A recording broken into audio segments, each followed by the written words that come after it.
yesterday, and we have a lot many number of presentations scheduled for the day. So the background to Scotch Award remains the same.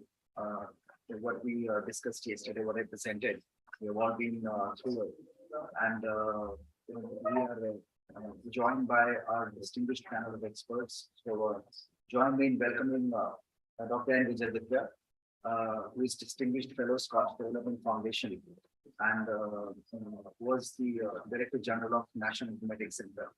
So much of the e-governance that has been contributed across the country, and the beneficiaries are us as well as our children, has been largely contributed by Dr. N. Vijay.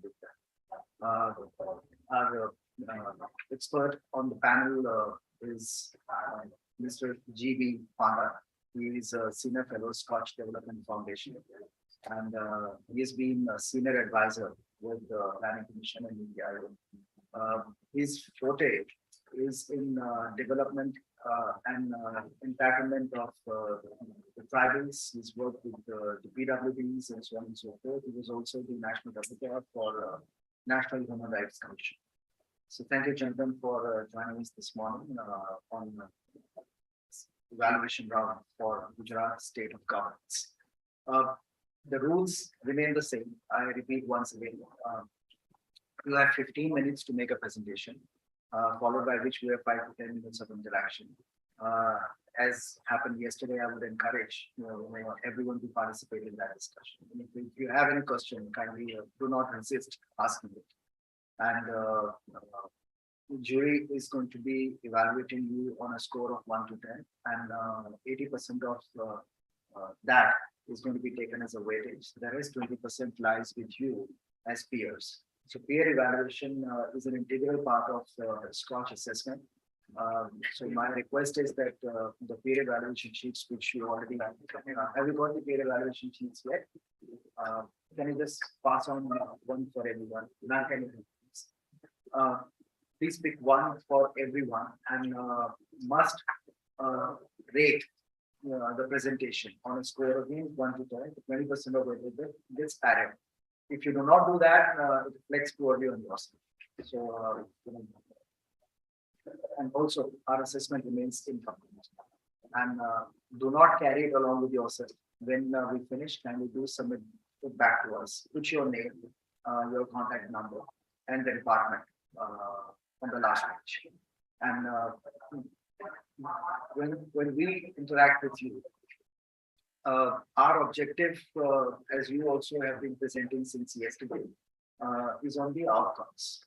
So you can talk about the process, you can talk about the problem statement, and the solutions that apply, and what has been the outcome. Because till such time you get to know what exactly is the outcome, the implementation of your own project.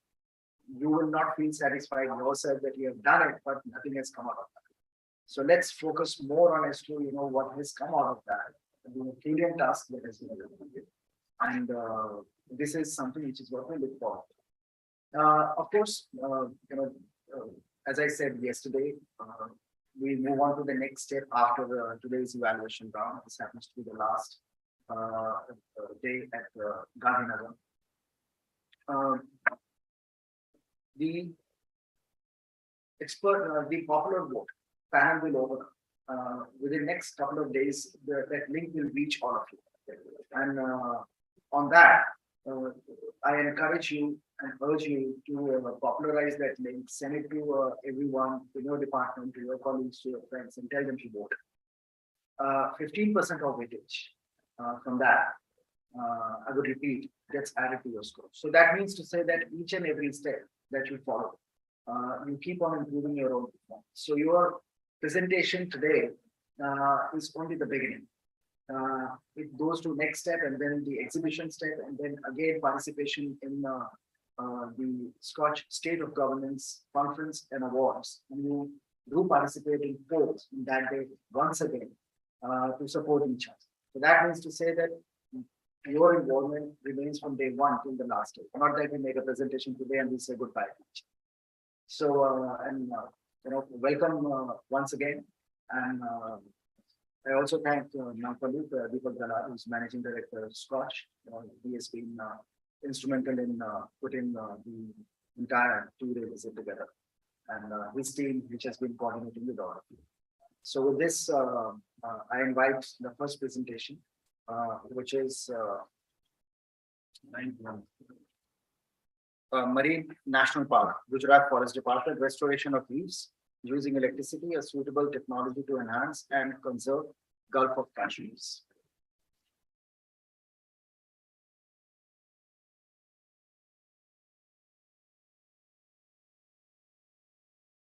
If you want an extra minute or two, kindly let us.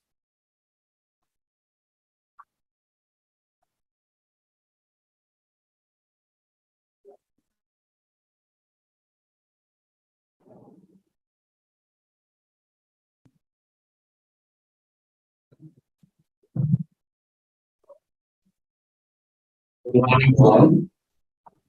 Myself will be presenting related to coral reefs, which is one of the prime or important activity of marine reservoir in Gulf of Kutch, which can be restored by using renewable technology, which is called I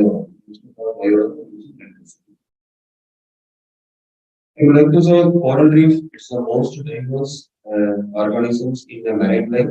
It is always called as rainforest of the sea, and it mostly distributed from 30-degree north to south along the equator.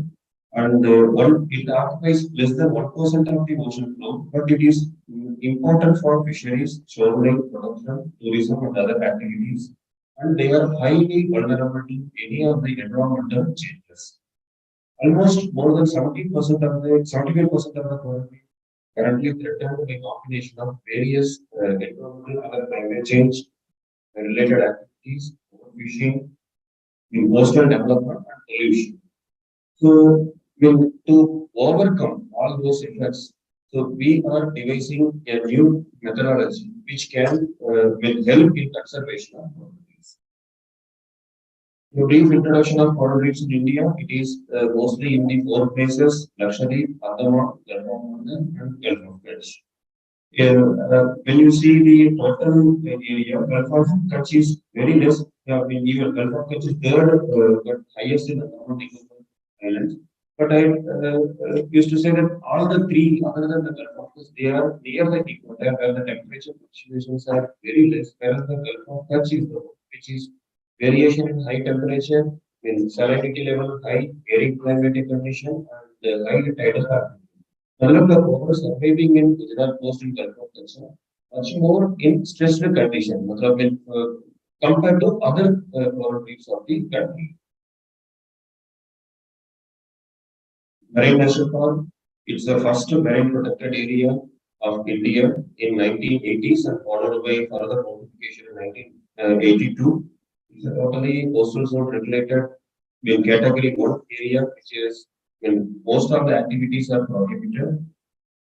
We have 42 islands, out of which 34 has coral reef, 2 are evergreen, and most of the reefs are fringing reefs, and it comes under the Scheduled 1 of Wildlife Protection Act, which means we have the equal protection like lion, tiger, elephant, and other animals which are of the land. And apart from the coral reef, we have the mangrove and sea green ecosystem. Coming to the activity which we have done. So normally a coral reef is an aggregation of organisms which is a slow growing, high growth. Normally we used to say it grows up to the 1 to 2 centimeters in the year. So it needs the conducive environment to grow. So and as well as we already told that due to pollution and other related climate change activities, when it is degrading, we have to devise some methodology to overcome the negative effects so that we can conserve the organisms. So what we thought is biorack is one of the latest restoration methods by using a low voltage. The thing is, it likes in the principle of electrolysis, where we have a cathode anode structure.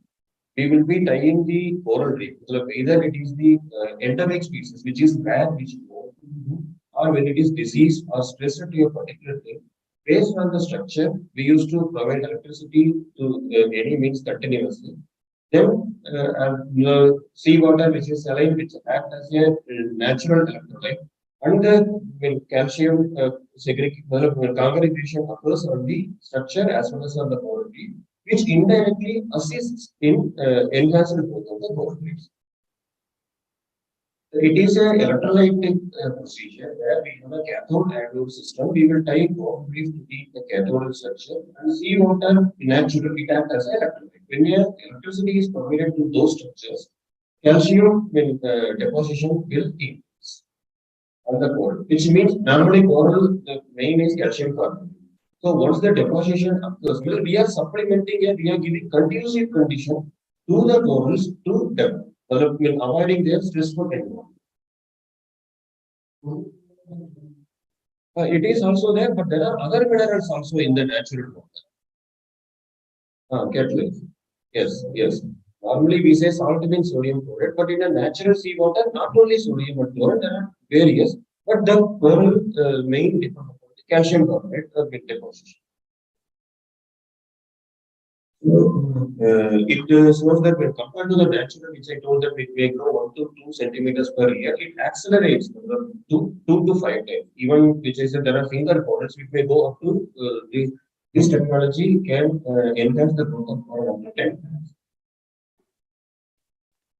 This is the MOP we are doing. Yesterday, I was saying that the technology yesterday we did was replacing it from one place to other place. But this is totally different. It will be in that situation. We are giving continuous conditions and reducing the stress which are faced by the coral so that they can grow in the natural condition. So it was carried out first in the when we have done it in 19 first time in India at two locations in Arabian Sea, just at two, which we have deployed the structure which is 1.5 meters in sea, from the coastal sea. We took the technical support from visitor side and the person was Tom Gurrier from USA, who has the patented technology, who was developed this biomarker in USA. He himself came and gave us guidance in implementing the project as it is being done now. This is a location in the westernmost tip of Dwarka Oka. From the seashore, one structure was deployed around the 1.5 kilometer inside the sea, and one was deployed inside around 1.3 kilometer inside the sea. The depth is in a normal low tide condition, it is 4 meter below. If it is a high tide, it goes up to 10 meters. So what was it is we thought of we should concentrate on highly stressed corals, how to revive it, and endemic species, and how to overcome the climatic effect on the coral degradation, to enhance the coral from their natural growth area and avoiding the bleaching. Bleaching is the condition during unfavorable conditions. Coral will turn white. The association with the other organisms it turns white, which means that we used to say as a bleaching, but in direct time it is like a dead or inactive. But when the favorable condition comes, it turns back into the situation. So we don't want bleaching, which is one thing. It is facing unfavorable conditions. And second, by this methodology, when in natural, all animals group together based on the situation, whatever the present situation. But in this one, we can pick and choose whichever to be in together, and we can place at a particular location. So we identified the susceptible fragments, and as recipient site for those fragments. Compatibility when we are mixing the coral species as a structure, electricity with wise compatibility we have studied. Local water, we selected a place of anchoring that structure so that it should not be damaged due to water currents or any untoward climatic situations. This is also the same situation we faced when we have a technical person, because it has to be done minimum of 4 meters underwater. So all the activities are carried out by only scuba diving. So this is the problem when we have the scuba divers, they are technically incompetent. When we have the technical person, they don't know the scuba diving. So the identification of the resource person having both the component is also a tough thing for us. Tying them, collection of desired coral fragments, And secondly, there is a awareness for the local state. As we are going deep into the sea, there is a fishermen community involved in it. So we should make them aware that your not to damage it and your livelihood never ever gets affected just because of it. And indeed, it progress. And regular monitoring further because there is a huge sedimentation and algal growth. So we have to regularly and clean all those structures, I mean sedimentation which is found on the coast. I mean, it is we are transferring from Gulf to Arabian seaside, 4 meter below low tide. I mean, and providing electricity at a 1.5 to 2 kilometer inside the sea, which is a challenging task. How to provide a desired electricity? So that we devised a mechanism of floating structure and keeping a solar panel and connecting to it. And floating structure is anchored to the cement blocks which are prepared and kept below. And high awareness program stakeholders and limited persons are the problems. This is a one structure which structure which we can do as per it is. Like this coral, if you want to like an elephant, you can prepare a cathode as a thing and you can tie it accordingly as desired fragments. And if you want like any other thing, you can do. So we prepared a dome-like structure. We tied the coral fragments and the divers who used to dive regularly, which is the top time chain, and all the or any sediments which is there, they used to remove once in 15 days on a regular basis. Another season. This is the second one, which we replicated the site. These are all the coral fragments which were tied with more than 200 fragments we have done it in two sites. After a few time, we see the batfish and other organism assemblages. This is the one initial, and after that, the right side lowermost is the one where we found the calcium deposition has started even after a month, which is once the deposition started, everything is going on functioning and the growth of coral will be. So the way forward is this is the first time we are looking for done successfully for more than 200 fragments. The thing is mainly conserving coral when we go to natural selection, it will be at their own locality. Surviving, facing all the plus minus of the environment. But sometimes what happens if you want to develop a particular location at a particular species, either for tourism activity, either for environmental education for the local public, this is the only viable method. Otherwise, it is very difficult. And on the other hand, you can suppose the behind it is there is a Sivrajpur beach, which is a blue flag beach at near the site which we have developed. So for every tourist reaching Marine National Park, walking through and seeing is also helping. It is not that is also as well as to develop tourism in another place and indirectly it is reducing tourism on the protected area so that the public disturbance on the protected area will get reduced and awareness created. So this methodology by selecting the particular corals can be developed in a new place which we feel that the pressure on the protected areas gets reduced where the animal can thrive with their natural locality without any disturbance. Where it goes on with a natural selection for the environment. Where endemic species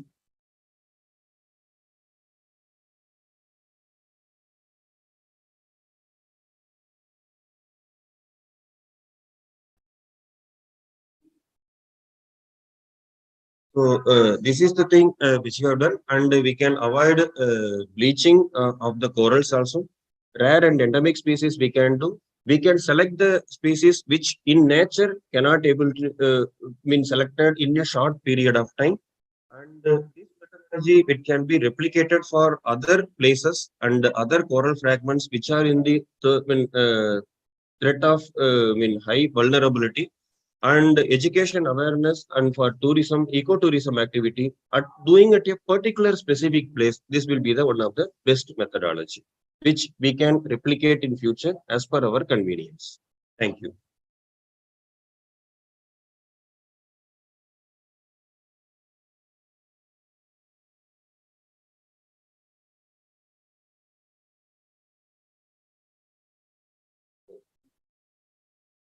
And related to that only.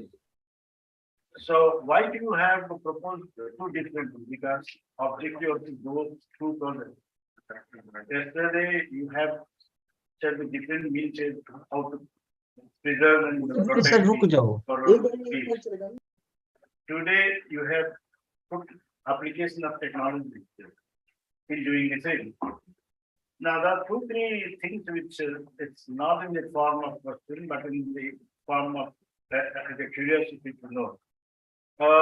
See, the as of the your habitat of this coral reef is very fragile. Given that situation, the growth of is not as much as is expected or naturally should be. That's why you use this electricity supply to go there and help the faster growth of this. Now, how long our this electric supply we can afford to put?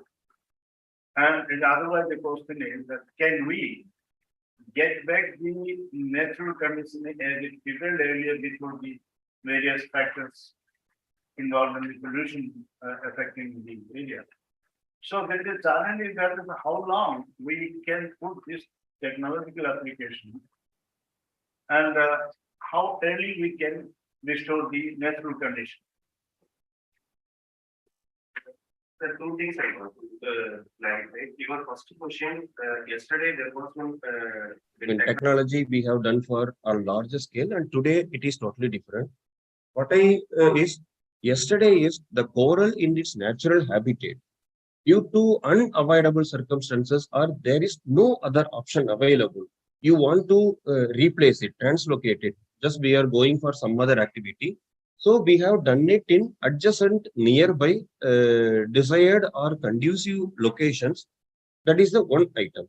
But second thing, this why we have done is how many days we will say that it is rare, vulnerable, endangered. So we thought of it. That is the thing we are removing it from the disturbance or from the big. So suppose a particular species, when it is, we are saying that okay, the population is reducing, it is getting, threatened of bleaching is going on. In future, it may not be found. So there is, just replacement to one place to other place may not be a permanent solution.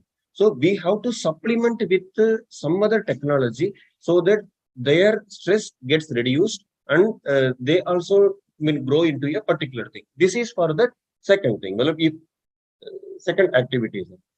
And regarding electricity, what I'm saying, initially when the coral is already stressed condition, so it is like providing nutrients to a normal, a human being to cope up with the stress which they are facing.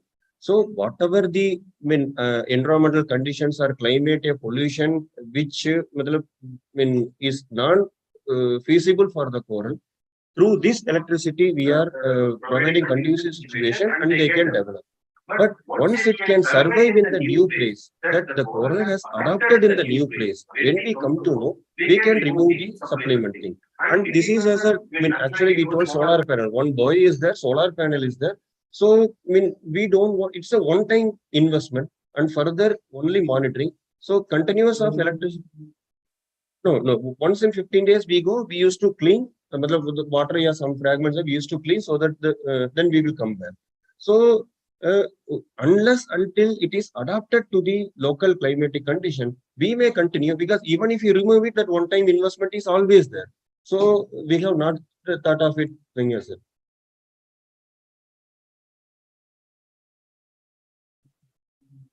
Sir, it is on thousands per yes. It will keep. Growth horizontally and Yes. spreads. Yes, the horizontal vertical it depends upon the tide timing. What I'm saying, if water height is high, it will go vertically. If water level is low, it will start going horizontally. The other aspect which you have yourself mentioned is deep predicament that the scuba divers you have they don't know the way Yes, and the scientific personnel you have they don't know scuba diving. So have you gotten midway that the scuba divers are trained in a such a way educate them, adapt them, what have you? rather than facing this crisis, you know, catch 22 kind of situation. Yes, sir. Can we resolve? Yes, sir. We thought of when we are selecting the scientific person for carrying out this activity, we received so many applications. But the main is Hobart. They are well, few are there. See, I mean, there are 50 people they are applying for it. We are left with the shortlisted only 10 who can know both. But ultimately, what we can do, it is difficult to impart scuba diving for a scientific person. And alternatively, a person who knows scuba diving, it is easy to educate him regarding a coral very shortly. So we had one or two workshops, especially for the Coast Guard and Navy divers and divers from marine branch of IOCL and private companies. So we took their help in installation. So it is easy within 2 3 days we can able to say them what to do, what not to do. So with their help, we have deployed the structure. And further, as per the available manpower, we are monitoring. It will better also if you Yes. involve some local Some local. on a regular basis, train both super driving and also orienting as to what to do scientifically. That will go along. Sure. Thank you very much. Sure, sir. Sure. Thank you.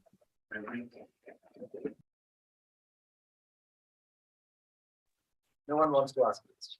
All right. Thank you. Thank you very much. Yeah.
Good morning, sir.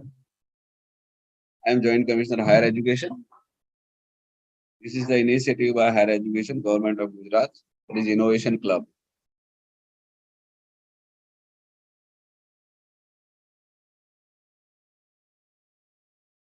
Initially, in 2017, Gujarat has launched a policy of student startup and innovation policy, where we can give students to 2 lakh rupees incentive for a startup.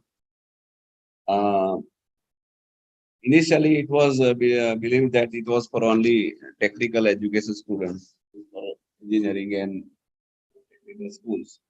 But we thought that our higher ups thought that it should also be idea can come to the any faculty of students that is for arts, commerce, and science.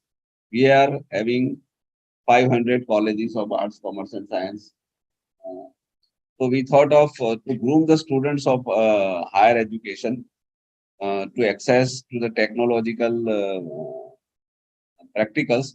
We introduced innovation club to groom our students, who with the intention to provide opportunity to students of non-technical education that is of arts, commerce, and science to showcase their ideas in innovative ways.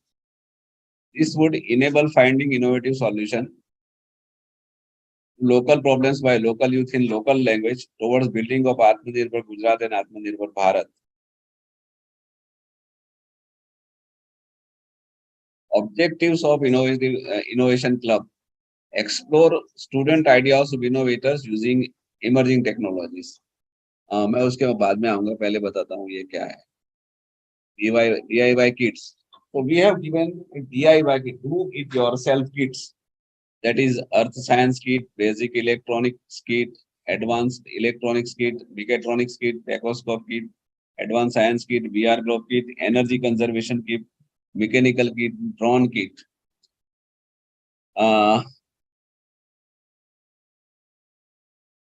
Arts, commerce, and science colleges. Total, we have given 482 kits to the 480 colleges. Kits were given to those people. Yes, yes.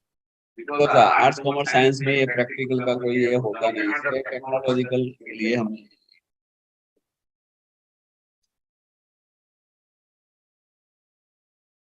need.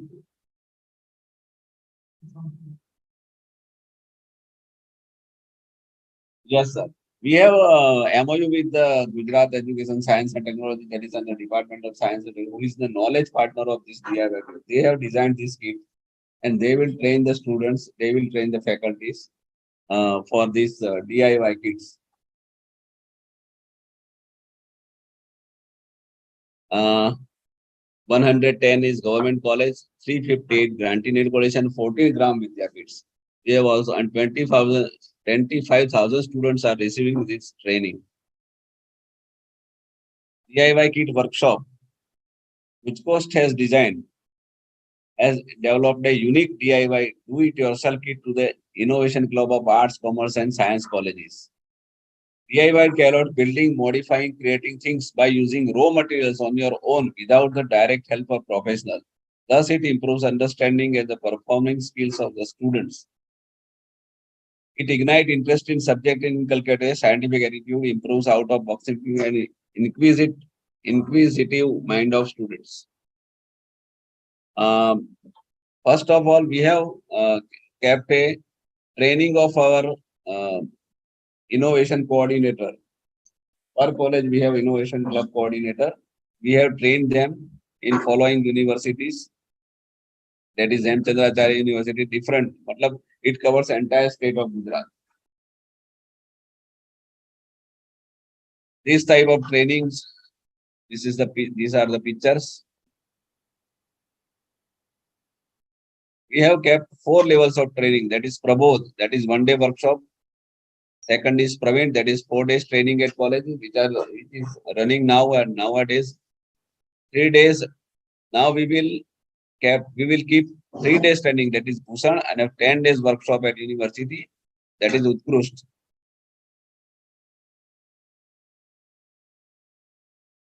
To ignite the student interest for emerging technologies and to make them aware about DI, with Higher Education Department initiated 1 day summer induction camp across 33 districts of Gujarat. In this vacation, we have kept this summer induction camp where we have selected 3 to 5 students from each college, and we have summer induction camp about training of this DIY kit. These are some publications in media, in newspapers.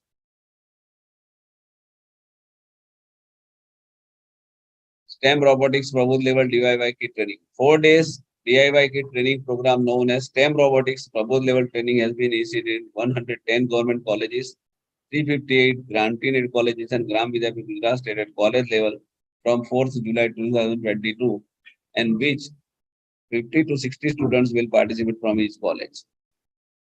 These are some pictures. Future plan. University level training of DIY kits for faculties and students. Model preparation and district level competition for college based on DIY kits. Development of the innovation lab in every government college of Gujarat State. The setting of drone labs, because nowadays use of drone is increased in 6 selected government colleges. which comprises all the regions of the Gujarat. Future plan, distribution of additional kit to every government science college. To other colleges on the basis of 500 plus strength of students. 4 days training at college level, 3 days training at district level, and 10 days training at university level is planned. Science and common. Yes. But you're providing training for the science students as well. We have good in previous guy.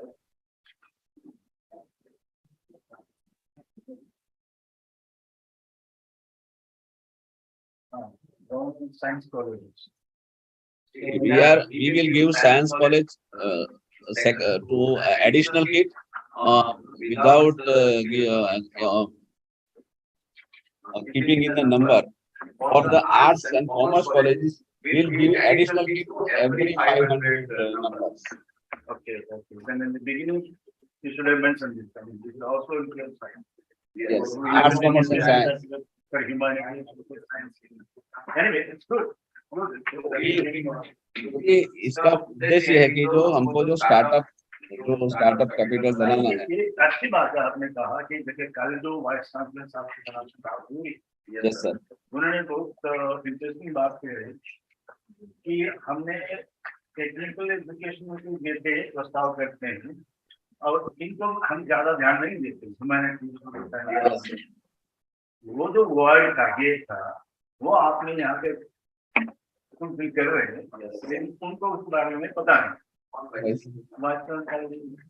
Doctor Patel,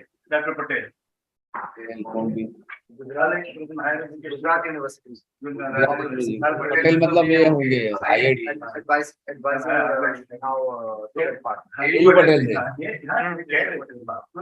तो शायद नहीं ज्यादा पता है क्योंकि ये जो हम डायरेक्टली मॉनिटर करते हैं. वो थोड़ा हमारा कंसर्न था कि इस तरह का भाव क्यों है शुरू से, तो वो आपने रिजॉल्व कर और करके अब हम बॉन्ड भी करने वाले हैं अगले अगले चरण में.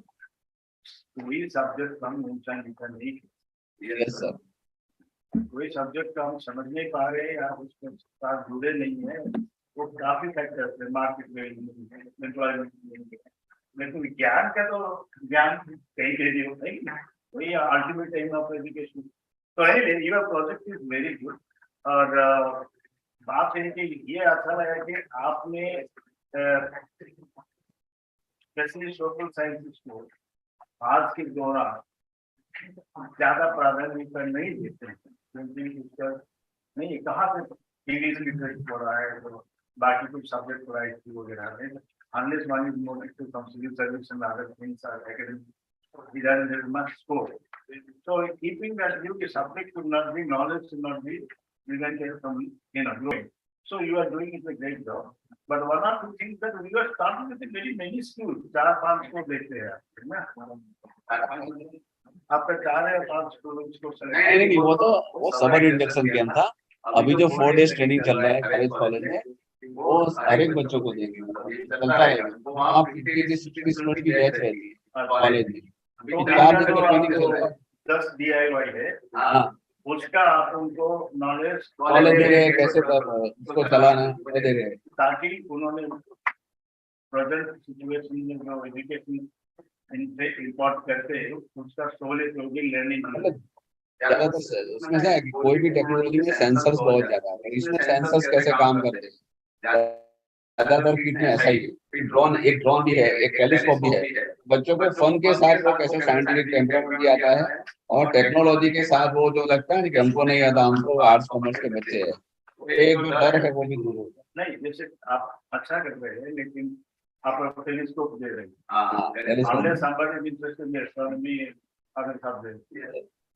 I don't know how a commerce student will be so business and so far. Scientific temperament मतलब एक वो क्या हर एक का कहीं ना कहीं उपयोग है. एक वो उसको भी वो रहती है ना क्या है आकाश में, तो एक किट रखा है टेलीस्कोप का. नहीं, वो बात सही है. After all the kits are purchased by the government. Yes, but it should have valid utility value.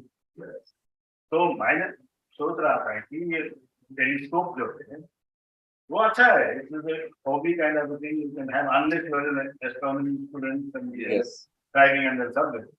So shouldn't you think that the kind of DIY you did, they should be suitable and needed? Not that you will fancy big items and ये जो है specially design हमारे बच्चों को ध्यान में रखे किया गया है। मतलब इसमें कोई ज्यादा टेक्नोलॉजिकल एडवांसमेंट नहीं है। इन्वेस्टमेंट तो है। हाँ, ये किट है 90,000 के आसपास पूरा ये सब हो जाता है। नहीं, बस ये सहमत तो हूँ, ज्यादा नहीं बात कर रहे हैं, दूसरों का टैक्स दे देना। जब आप कुछ भी दे रहे हैं, जब उसका यूटिलिटी वैल्यू नहीं है ज्यादा, तो हम उसको रैशनलाइज करके वही फंड को और कुछ नहीं सर, इसकी है, इसकी यूटिलिटी है सर। इसके कारण टेलीस्कोप को क्या utility है? टेलीस्कोप एक हॉबी लर्निंग है। टेलीस्कोप का क्या है, वो पूरा किट मतलब जो जितने भी टेक्नोलॉजी हमको साइंटिफिक टेम्परामेंट लाना है अब देखिए, अब वो हर एक का सब देखने का नजरिया है। नहीं, उसमें इम्पोर्टेंट चीज जानने वाला ये है कि लॉजिक क्या है वो। हाँ, लॉजिक क्या है? क्योंकि अगर ये है तो फिर वो क्यों नहीं है? हाँ। तो वो है तो फिर वो तो चलता रहेगा सर, हर एक का वो we have to Just me, let me ask. fix something. Let me ask you We have to fix something. a couple of questions. You have been running this program for 5 years. I think 2017, that's what you said, right? नहीं, ये नहीं, वो policy है 2017 से, ये तो अभी एक साल से है। एक साल. What is the outcome of this thing for last 1 year? What did you get out of it? बच्चों में वो जो स्टार्टअप के लिए वो रुचि बढ़ रही है इसके कारण। Any innovation they have done, any creation they have done, any proposal, any process they created, any procedure they created, anything which has come out of the last 1 year of your investment which is concerned. अभी तो sir इसको 6 महीने हुए, क्योंकि वो सब करते करते Okay, सरकारी 6 महीने. 6 महीने हुए। What is the outcome of training 6 चला है, महीने? अभी जो ट्रेनिंग चल रहा है सर, हम तो उसमें तो मोटिवेशन लाना चाहते So हैं। basically, it is the preliminary stage of your program. Am I correct? Do you understand that? Yes. So what do you expect out of it? हमको उसमें स्टार्टअप में रुचि बना, ज्यादा से Start ज्यादा with लोग what? Startup is entrepreneurship on innovative idea. It's an innovative and startup is a very generic word. You little more specific because you are running this program. That's the reason I'm trying to ask. Yes. Is there anything that you expect from this particular thing? What innovation you expect? A commerce guy will innovate what? Commerce can innovate anything. अभी हमारे बच्चों ने 100 में से startup किए हैं। Anybody can innovate, so there's no problem. Actually, you have some expectation. I'm trying to get that. What is the expectation of yours? Yeah.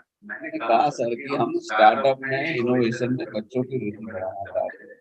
Okay. उसको तो अभी 6 महीने हुए सर, तो कैसे उसको मेजर करेंगे सर? नहीं, वो मैं आपकी बात भी समझ रहा हूँ और जो डॉक्टर विजय क्या बोल रहे हैं मैं उसको भी समझ रहा हूँ। इसको एक मैं थोड़ा बदल के आपको बोलता हूँ कि जब भी कोई प्रोग्राम शुरू होता है उसका एक एंड ऑब्जेक्टिव होता है कि ये करना चाहते हैं, बाकी रास्ता जो है वो जर्नी है कि आप उसको कैसे अचीव करें। वो है कि आपका ऑब्जेक्टिव क्या है। एक तो आप बता रहे हैं कि इनोवेशन में लोग बच्चों का इंटरेस्ट आए, उनको उत्साहित करना, ठीक है, but this is not an and in itself.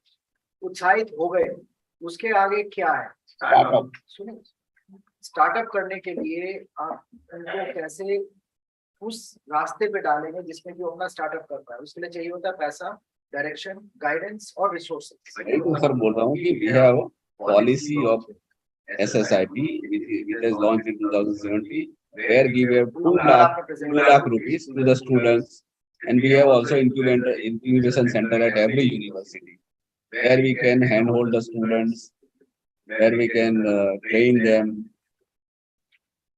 ये तो प्रीलिमिनरी स्टेजेस SSIT के पहले का ग्रूमिंग स्टेजेस। तो इसमें आपने इस प्रोग्राम को कितना वक्त दिया है इससे पहले कि इसके रिजल्ट्स मिलने शुरू हो? 6 महीना, 1 साल, 2 साल, कितना वक्त दिया है? 2 साल लगेंगे सर इसको। तो 2 साल का आपका प्लान है, अभी 6 महीने लगे हैं और अभी 1.5 साल बाद दिखेगा इसमें कि इसका आउटपुट क्या है। Correct?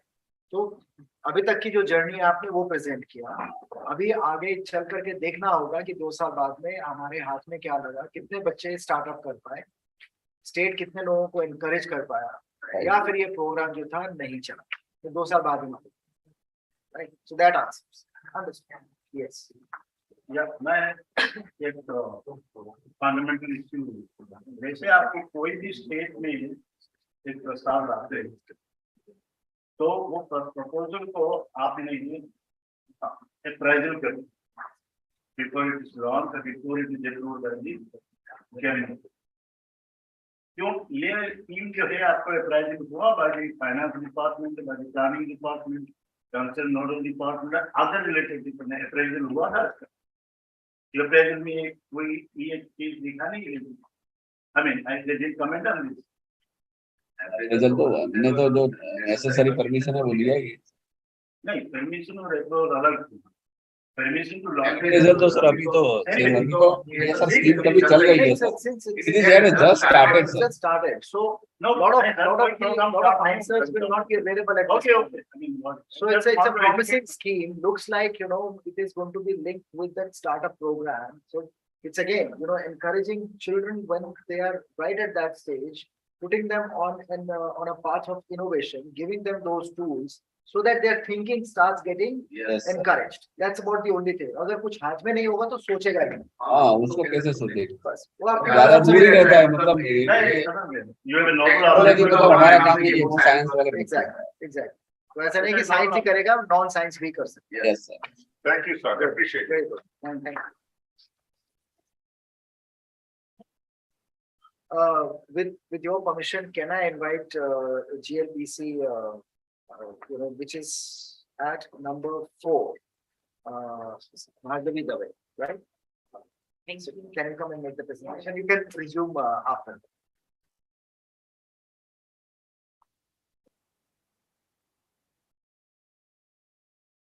Generation and marketing of rural products, serial number 4.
Good morning, respected jury members and my colleagues. I am Bhargavi Dave, a Managing Director, Gujarat Livelihood Promotion Company.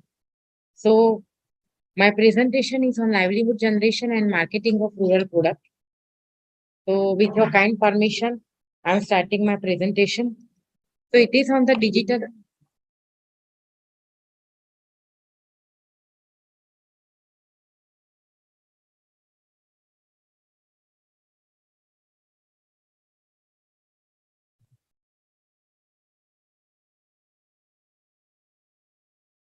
So, Namaskar, I am starting my presentation on livelihood generation and marketing of rural product. It's a we can tell it digital literacy, a ray of self sustainability for rural women. So next. So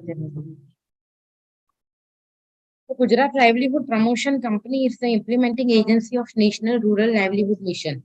Main objective of GLPC are empowering the women by organizing them into self-help group and village level federation and cluster level federation. Empower the women through ensuring access to financial services, augmenting existing livelihood and enhancing their income, explore livelihood opportunities through newer ventures and in rural service sector and developing inclusive value chains.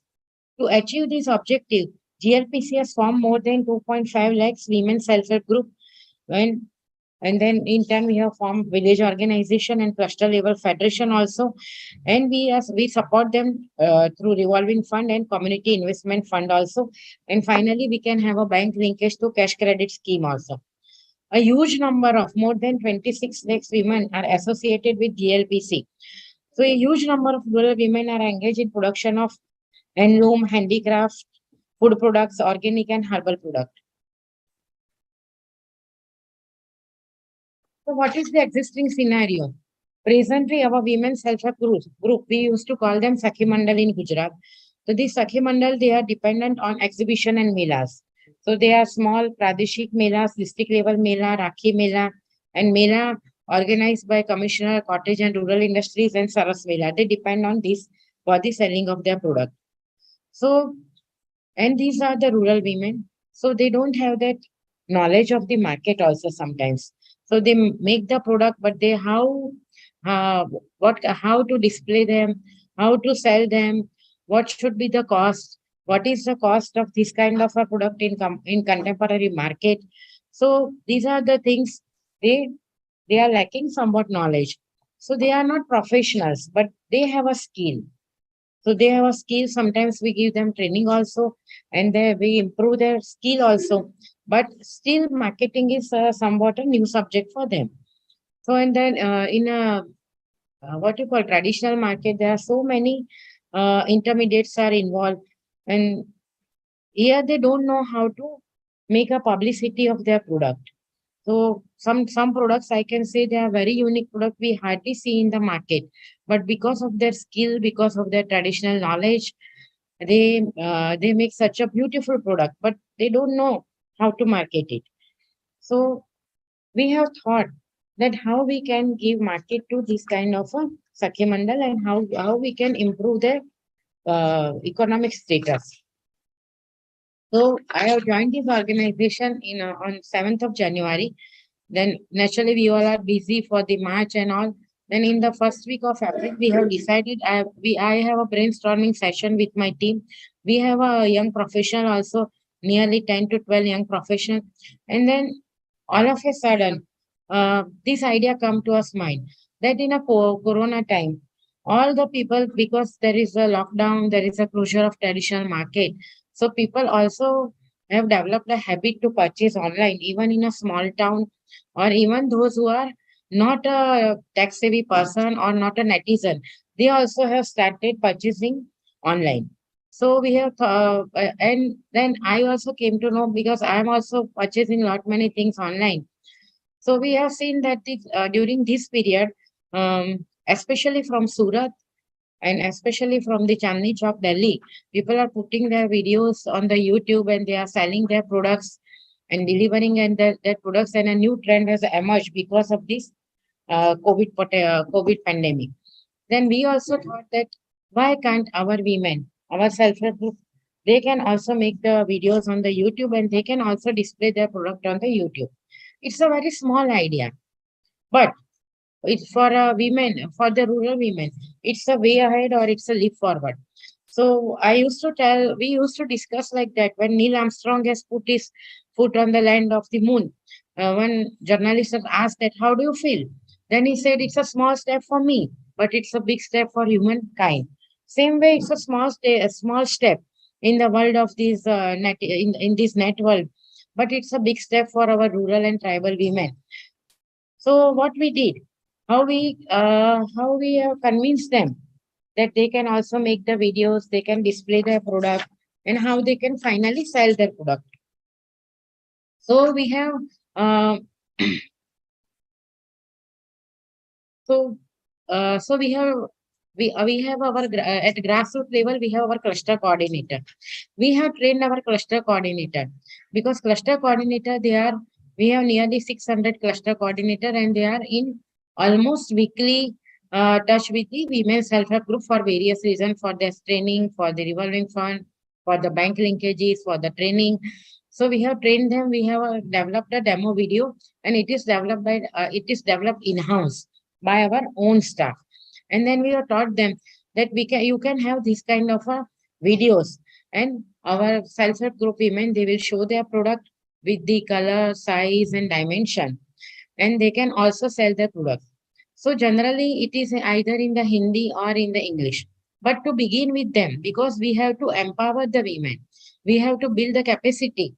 So we have started with the vernacular language. So all our 1,000 videos, they are in Gujarati.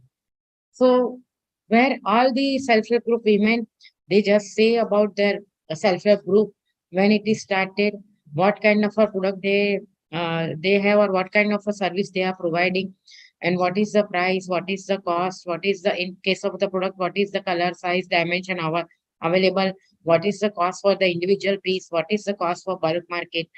So we have trained them, we have built their capacity, and it's a total in-house project. So the video is prepared by our cluster coordinator or maybe the children of the women self-help group.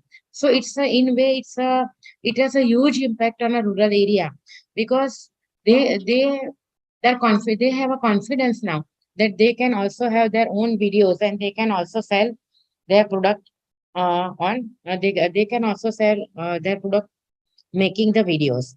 So this is our whole aim for the marketing of the product developed by the or produced by the rural women, tribal women. So we want to bring this technology to the last mile because anybody like a student or anybody can do it, but for our women it's a big challenge. And they when their video were uploaded and when they saw their video, they have so much confidence that they can also do like this because many of them they have hardly reached at the level of the 10th or 12th, and hardly they have very few are graduate.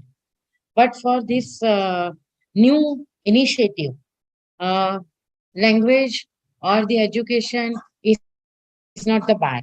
The willingness to sell the product and the willingness to show their product at a global level, it is our motto and it is our final aim. So in this we nearly have more than 13,000 video at present, but we are also checking the quality of recording in-house, voice quality, proper demonstration of the product. We then their banner showing their and their mobile number, their WhatsApp number. So these are the and how to speak. So they have our cluster coordinator in consultation with the women self-help group.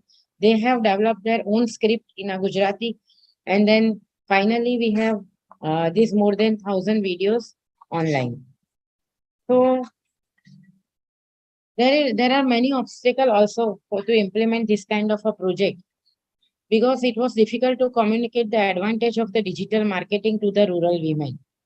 Because since they are not familiar with the technology, very few have smartphone. But luckily, some of their, maybe some their husband, or maybe their son or a daughter, or maybe their niece or nephew, they have a smartphone.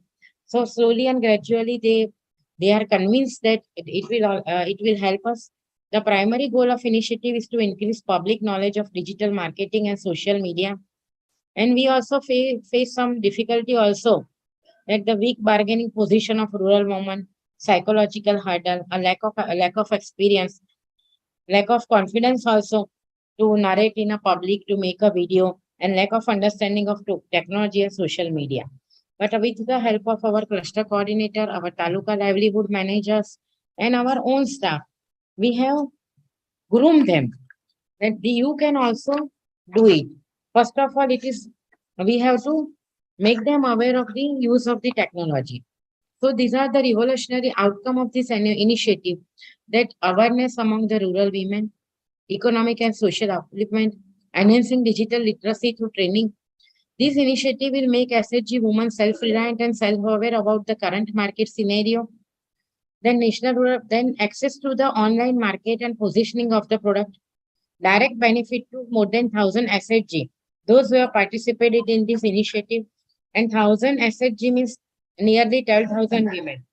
And 12,000 women means nearly more than 50,000 family members. This act as a catalyst for the economic growth of the rural women entrepreneurs, and it will help them in a revenue generation through online sale. So in a future roadmap also, I would like to share this, that we are also developing a district online shop for the Kheda and Anand district. It is also in the pipeline, where they are going to put more than 100 products. So this is also in the pipeline. So now their confidence has increased. And meanwhile, it's good that they have put this their product on the YouTube, and they have make a small video.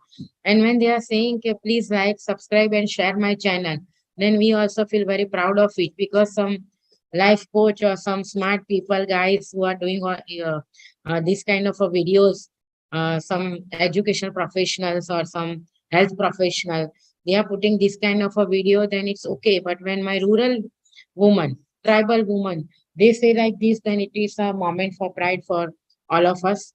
And in the future also, we are developing this district online shop, and you can see the variety of videos.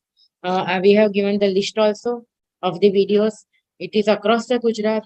It may be in a Dahod, maybe in a Tapi district, Jamnagar. So it is across the Gujarat, and it touched the lives of the rural women. So only I have to say that we are only a mediator, where we have, or we are the facilitator, and we have brought these women on a YouTube channel where they can sell their product. And it is still in the pipeline, and we are aiming to have more than 3,000 good self-help group and their product on this YouTube video, and nearly 50,000 product, because of these 1,000 YouTube videos. Now 50,000 product one can see online, and it has built their confidence, a level of confidence, and they also have explored a new market. This is all I want to say. Thank you very much.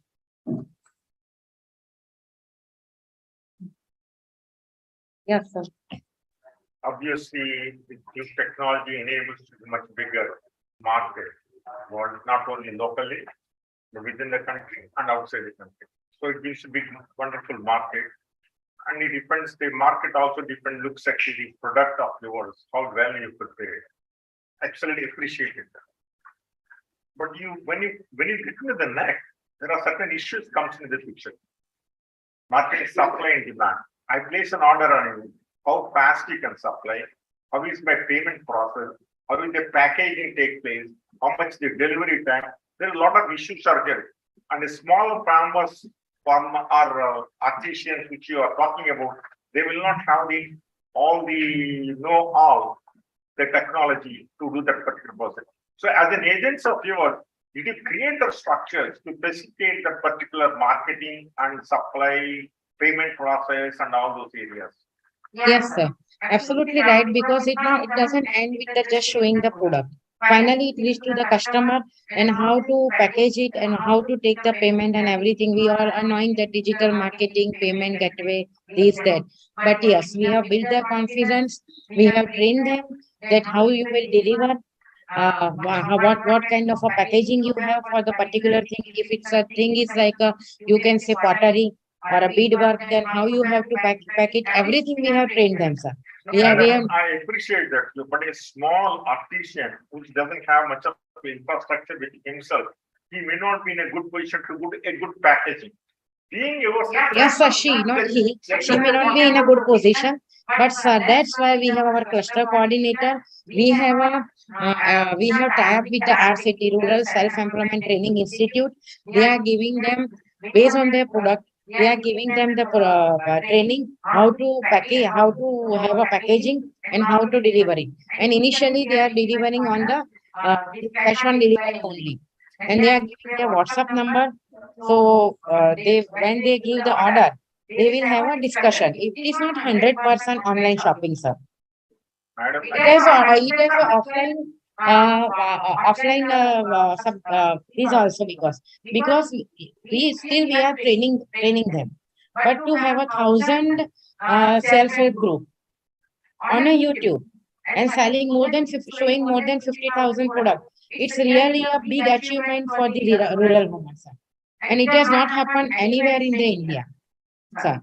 I appreciate it, your effort, but you recognize in net, once you go to the net system, the internet activity or whatever ways you are looking on the online activities concerned, if you don't do a good job of it in initial stages, the product will never take off. It will be killed very fast because social media is very strong. It kills the product very fast.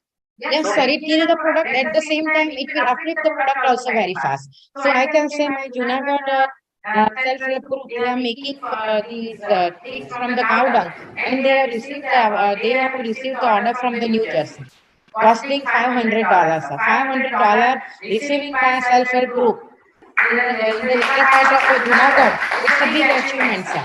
So sir, it's the initial stage. I agree with you. But if you don't start it, they will reach to the stage. So we are also simultaneously training for the packaging, taking the orders, delivering in a particular time period, because these are the women self-entrepreneur of a tribal and rural area. So we cannot compare them with the entrepreneurs who is developed by the startup, they are groomed by the universities or college or knowledge concept of Gujarat. But slowly and gradually we are going to tie up with them also. And my own, this said that we would like to have a startup policy for the women self-help group also later on. So if we start, it's the first step, sir. Okay, sure. Thank you, because, I mean, it's no way your efforts are undermined. That's the bottom Thank you, line, sir. okay? And one more I would like to say that it is an in-house thing. We don't hire any professional videographer or nothing. So it has built the capacity of our own cluster coordinator. Give me a chance to You know, at the outset, I'd say that in 70s, you remember, there used to be a foundational slogan, and whatever man can do, we can do better. Yes, of course. Yeah, okay, that's the reason Gujarat has a spirited history of the women organizing themselves self-help groups and what you will have and after. They are the stalwarts and the guardians of this movement. Now, you have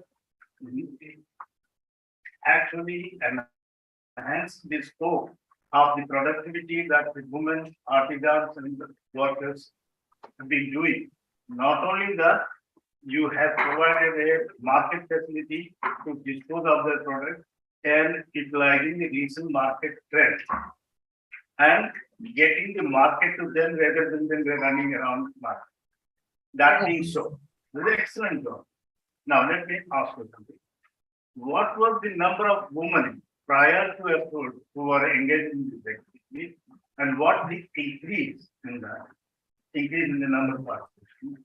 Number two, what was the business value before you started this venture? And what you have you reached now? And in what way this has improved the economic situation of women in particular and her family? Can we quantify and reflect? Sir, it's a very decent initiative. Your questions are, I also appreciate your questions, sir.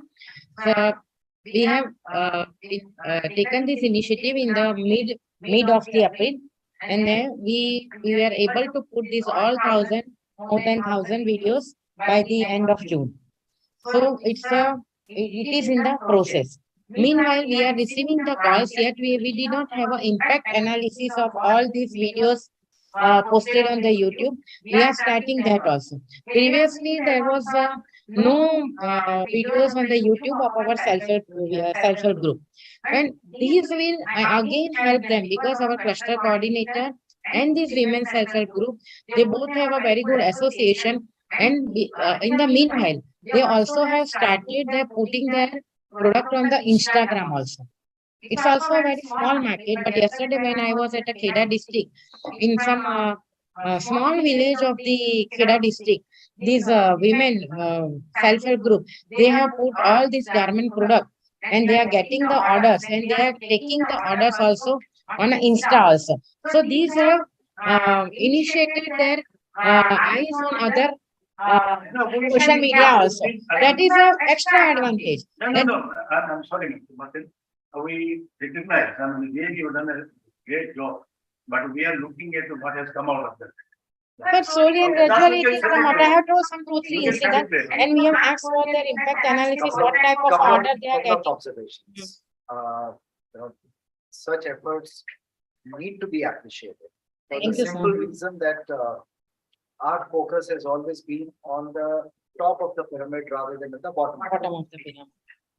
And the going is always tough when you're looking at the bottom of the pyramid.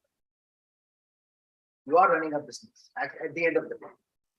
You are promoting livelihoods and you are also giving them forward and backward market linkages. By no way this is a mean effort. This is a Herculean task. Yes, sir. Very difficult to achieve. I've seen it across the country. Several such efforts have been made and they have failed. So there are learnings from those efforts. Yes, As to sir. why have they failed, so that what you are attempting to achieve should not go the same way. So there are challenges. Yes, sir. While technology provides you an opportunity, it also poses the biggest challenge. It allows you to come closer to your customer. But then after technology gets you closer to your customer, the servicing the customer is the second layer. So while you are feeling elated, and I will also clap for that, the $500 worth order has been received.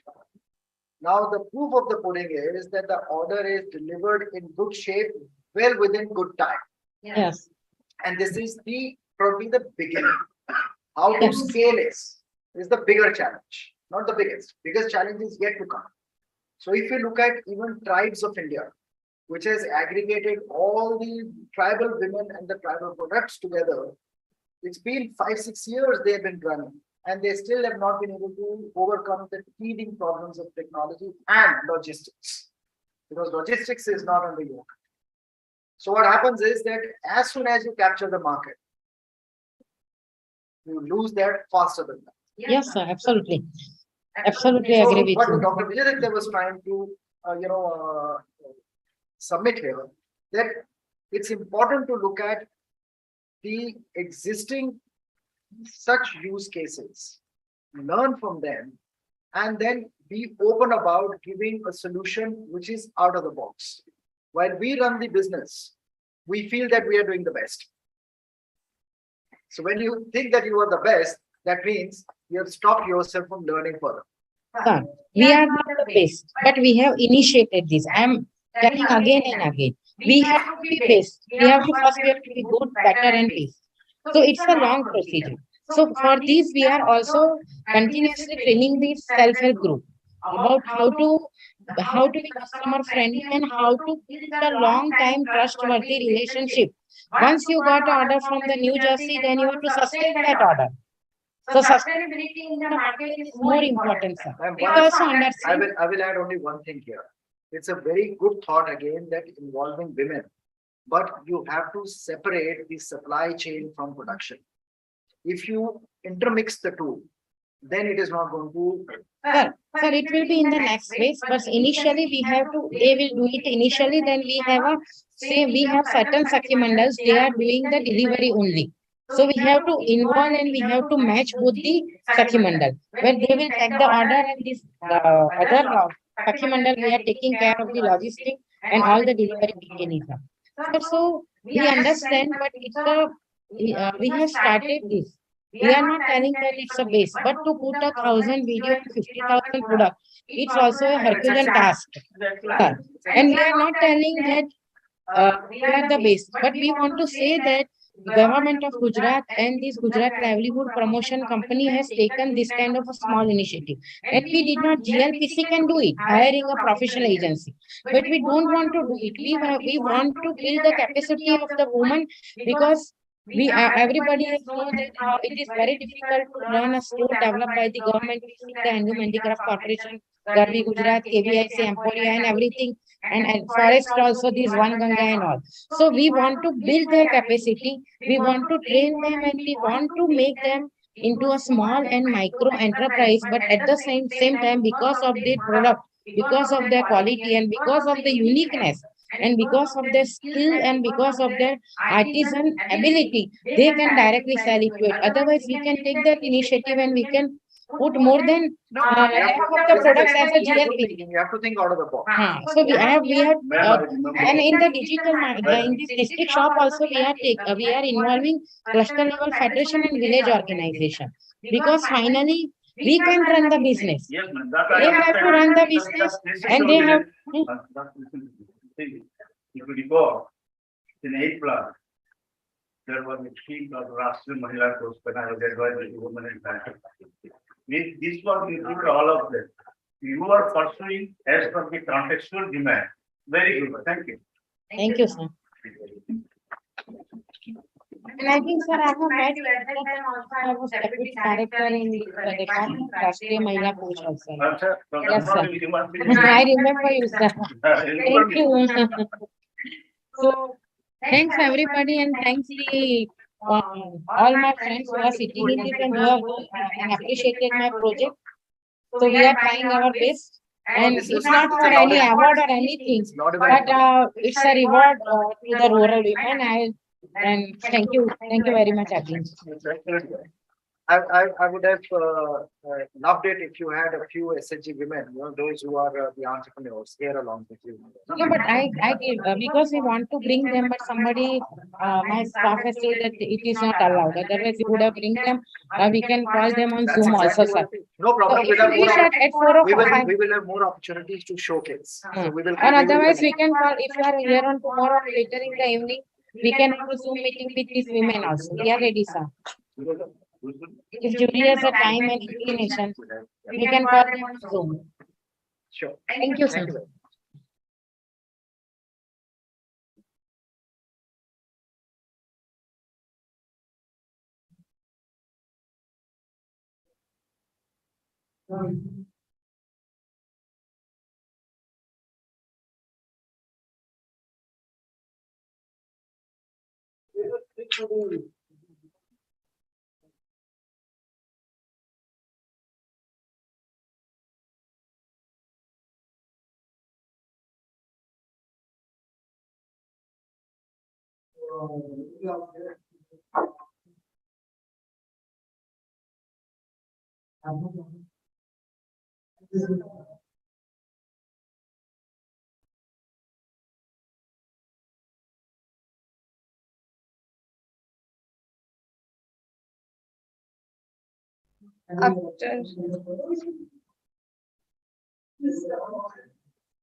Just going to be.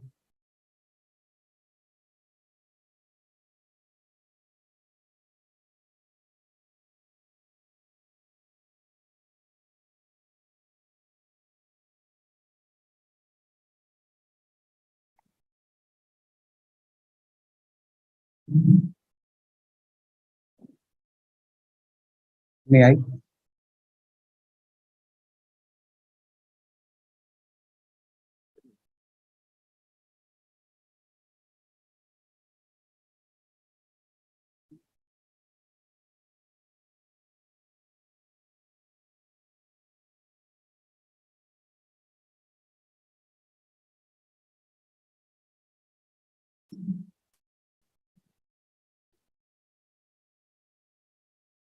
राष्ट्रीय शिक्षा नीति के तहत भारत में प्रादेशिक और मातृभाषा के महत्व को स्वीकृत किया गया है। उसी को हम प्राधान्य देते हुए मंच यहाँ पे जो सभागृह में सभी उपस्थित है, उसी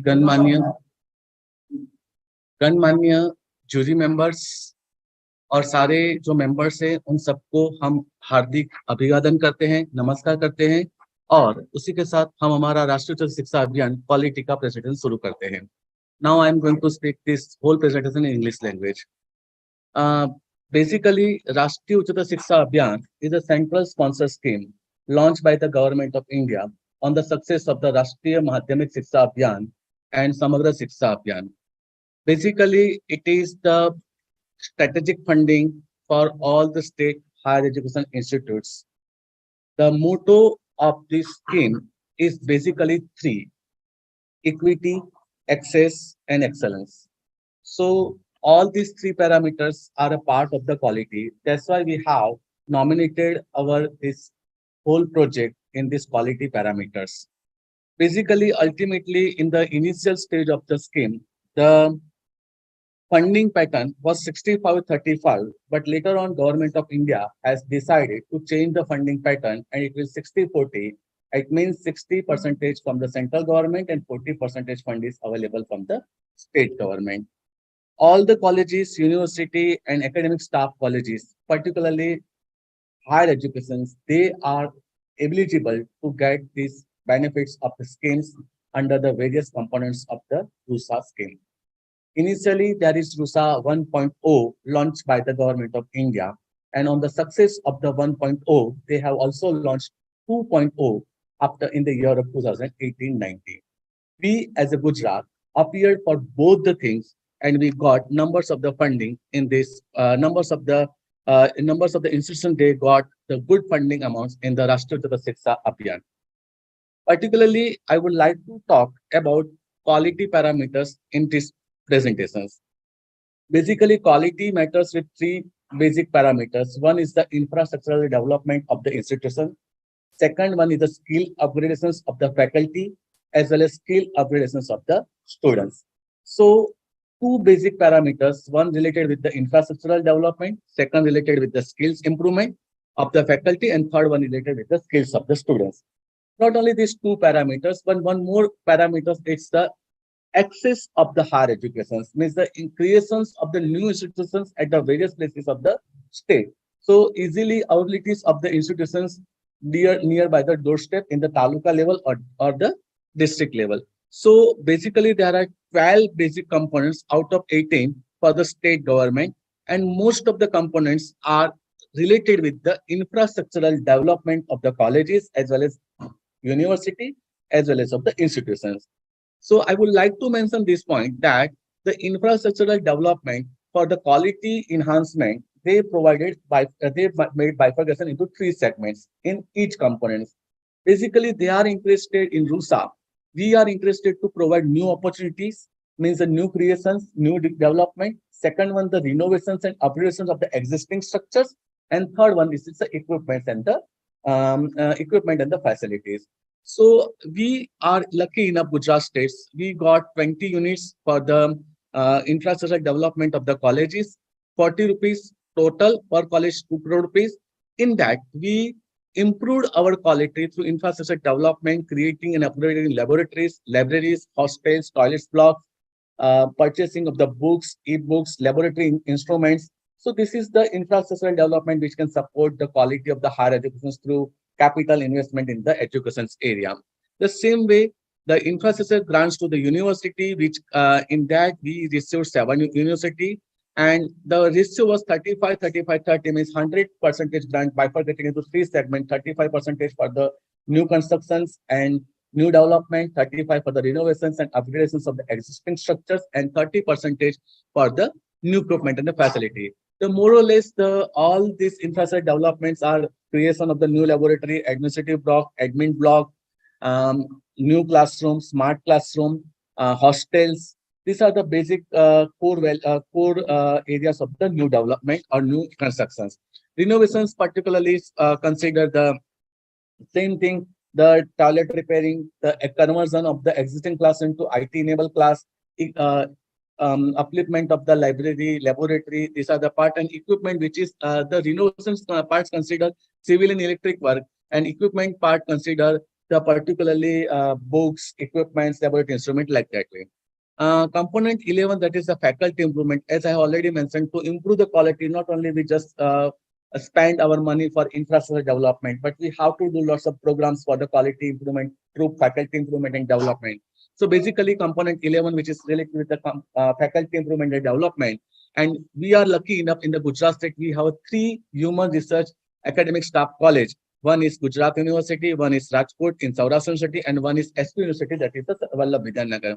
And all these 3 academic staff colleges received 3.33 crores for faculty improvement, books, e-resources, maintenance and related costs. Program costs basically to refresher courses, orientation courses, skill development courses, particularly new pedagogy related courses, and creations of the new tools and techniques to improve the quality of the education, particularly for the faculty and technical and non-technical administration staff.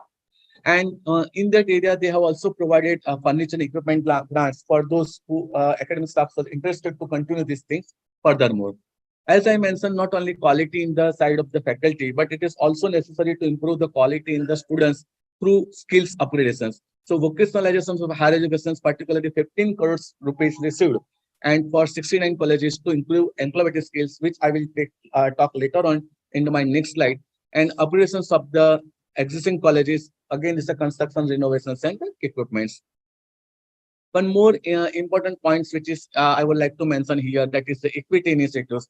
Particularly, Government of India and Government of Gujarat has given rupees 5 crore rupees grant for the equity initiatives to provide equal opportunity cell, gender sensitizations, innovative ideas in existing structures, gender counseling, remedial classes for the language lab. These are gender sensitization campaign. So these are the core area and core area for the equity initiatives at institutional level. And our Gujarat's 127 institutes are benefited with this 5 crore rupees for this equity initiatives. I would like to add one more thing, which is I have already mentioned in here. As I have mentioned, that is equity, access, and excellence is the motto for the RUSA, and particularly access for each and every means colleges available at nearby district or nearby the area. So 19 particularly colleges developed by under the RUSA in special districts of the Gujarat state from RUSA and UGC joint collaborations. Particularly, this is the creations of the new model degree colleges, so whole infrastructure development and as well as the books, equipment development, equipment purchasing. These are the part of this thing. So overall, we improved our quality in 246 university institutes with 290 crore rupees for the same. The same way, success of the RUSA 1.0, we got opportunity to appear in the RUSA 2.0. And in the same thing, RUSA 2.0, we received a grant for the quality improvement through infrastructure development for more to university in the component number 3. one college for upgradation of existing college, because this component is now only restricted with the aspirational districts. So we got only one colleges, and component 9 for the infrastructure development grant for the colleges and new colleges. Particularly, we are interested to start pharmacy colleges, and it is under the process of the government of India. So again, we got the opportunity in 2.0 for 49 institute and 160 crore rupees availabilities for the infrastructure development and skills upgradations through quality to improve the quality. Now, I would like to mention one photograph later on, but here I would like to mention two basic core area of my RUSA scheme. That is, quality converts into results that accreditations process, NAC accreditations and NIRF ranking. All institute, those who are benefited with the RUSA, they participate in the NAC accreditations and NIRF ranking. I would like to mention and I'm glad to inform that Gujarat University is now one of the 100 ranked out of 100, 44 ranked in the NIRF because of the RUSA funding of this thing. These are the some particular things which is the e-launching by the Honorable Prime Minister of the government and MN College Visnagar. So this is the thing which the work carried out by the RUSA Yojana.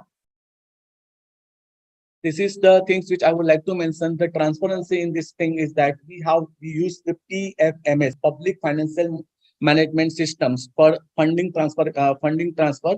So there is no one-to-one interaction among any person to person. It is online transfers of the funding through Public Financial Management System, and central ministry, state nodal officer, institute can easily can monitor their all the transactions, income and expenditure transactions through PFMS things. And we are lucky enough, we got opportunity to organize the Western Region State Levels in Benefice Institute workshop at Gujarat on 21st 2019 for particularly PFMS workshop. These are the pictures of the national level PFMS workshop. This is some glimpse of the works which we carried out with this RUSA Yojana. That is the girls hostels, laboratory equipments, and some particularly buildings was carried out. Sports facility, Vidyamadh University, Kutch University's work is ongoing. Swimming pool, sports facility improvement, boys and girls hostel at the some university. So these are infrastructure grant to universities quality improvement. So we can provide the good quality education to the students of the Gujarat, particularly in this thing. The library development and through books and equipment facility, they can increase their skills. These are the pictures of the books and development.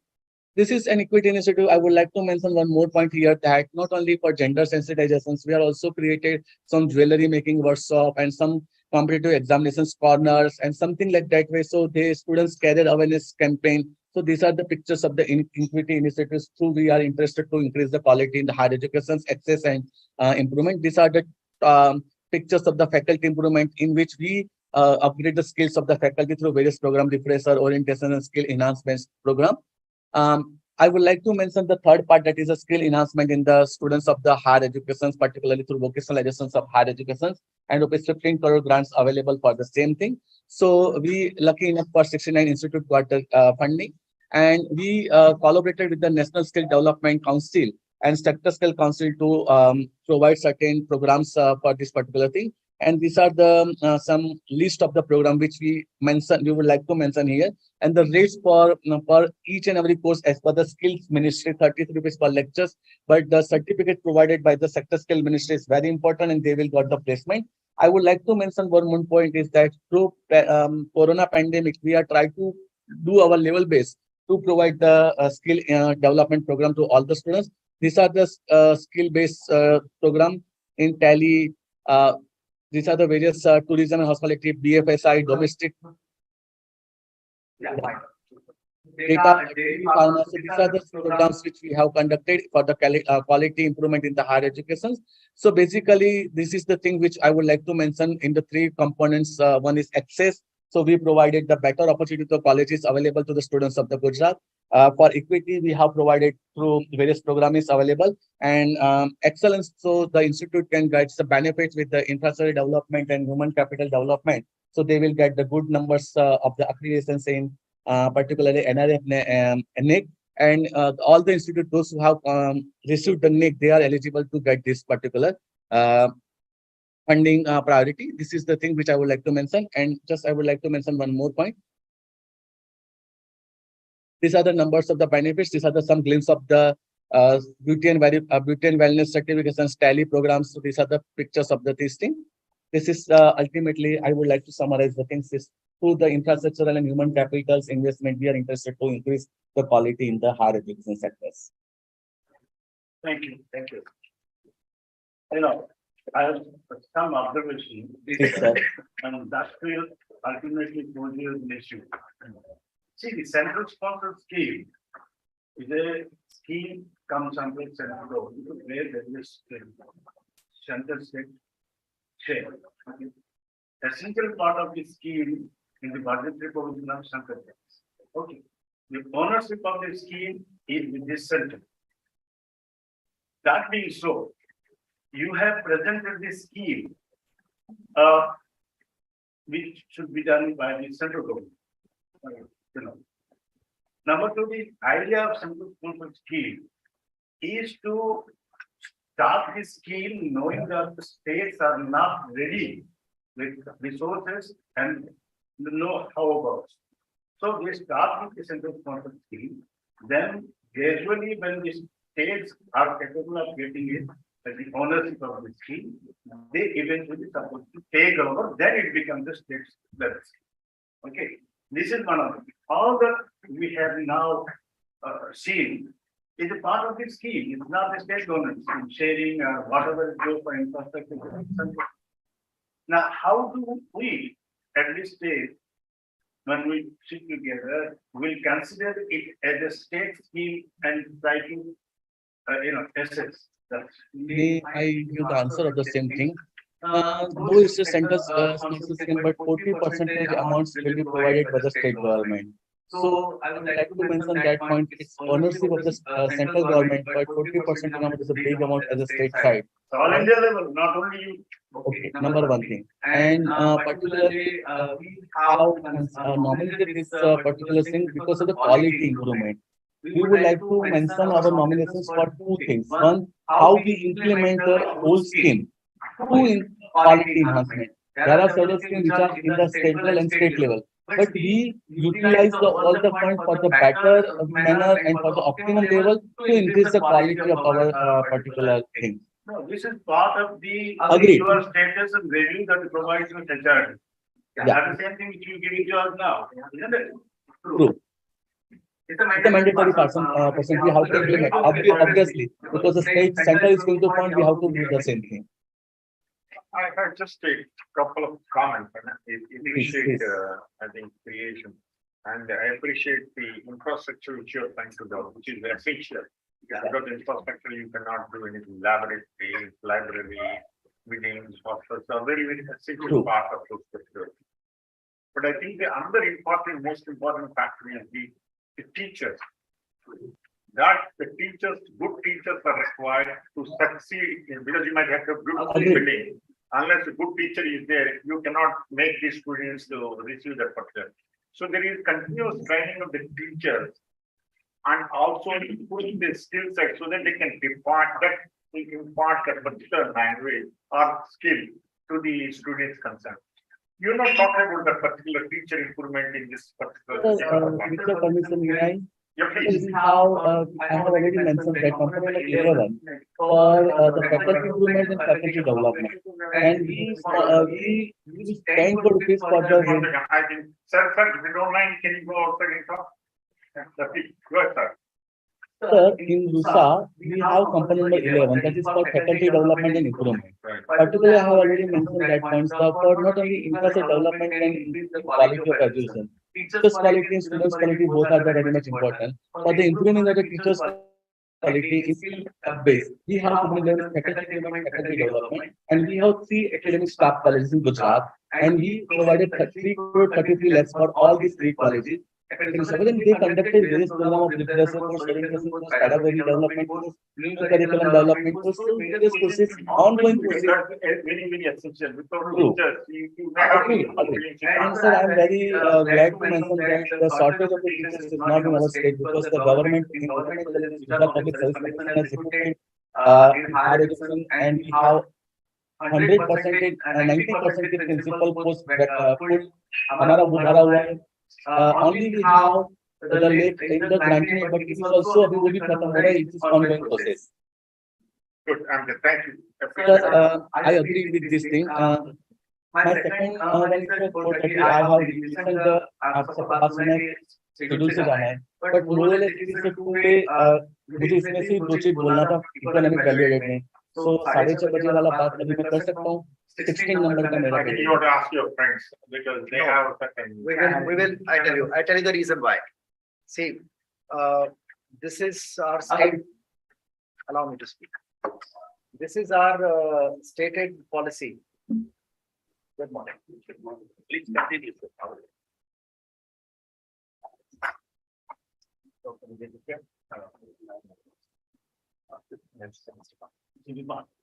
So this is our stated policy that our award process is extremely inclusive. We give you complete chance not to fail, to succeed. That's the reason sometimes instead of 15 minutes, sometimes people take just about 10 minutes and they say that we have said whatever we wanted to say. Sometimes people take longer than 15 minutes and we do not stop them for the simple reason that this is a project which is close to your heart. And there is a lot that you would like to speak, not only from the perspective of the implementation, but passion. We could have organized this session virtually. We sitting in Delhi, you sitting in Gujarat. But what would have been missing was the emotional quotient and the personal connect, which is what we have today. That is the reason as to why we accommodate everybody's request, because we have come here for a specific purpose. And our purpose is to listen to your stories, listen to your achievements, and then make objective assessment of that. Involve you in the process, which is peer evaluation. And also at the same time, encourage you to go through all the succeeding steps in SKOCH Award. It doesn't stop here. As I said, it's inclusive. Within next 2 days, you will receive an email from us saying that this is the page that we have created for you. Now, we need to know who you are. So you go register, everybody who comes on the page registers, and you share your videos, you share your assets with us, which is what you're going to be populating on the website. But if we put it only on a website, only the visitor on a website will get to see. So we put it on YouTube so that it comes in a general search. If somebody is looking for GLPC, suddenly, the YouTube will also pop up. But in order to enable that, the efforts which are made by you are critical and most important. So we urge everyone, whosoever comes on the page, register, sign up the YouTube, which is just a tick mark on our page, press the bell icon, and then we are connected for the rest of our life. So whatever happens in GLPC, we get to know. Whatever happens in RUSA, you get to know and we get to know at the same time. And so are everybody else who is connected with us by way of participation in this process, which are thousands and lakhs of people. So we are here to encourage you. We are here to further popularize your work. We are only 3 of us sitting here across the table, but you are hundreds and thousands of them. So therefore, we accommodated those requests in the morning that, one project is there, so can be combined. Not that you make a presentation and you run away. This lady has been sitting there from 10 o'clock yesterday. She finished her presentation in the morning, yesterday itself. And it's 3 different time slots which has been scheduled today. So that was the only thing. So with due respect to everyone, kindly do take your 15 or 20 minutes. We are not going to stop you. Important is that you should be able to speak out what you want to say. I hope we are on the same page. So you will get your turn at 4 o'clock. All right, do stay with us and kindly do fill in the peer evaluation sheets, which are critical, and submit us at the end of the day. That's important. So we move on to invite number 3. That's Anubandhan, Directorate of Employment and Training.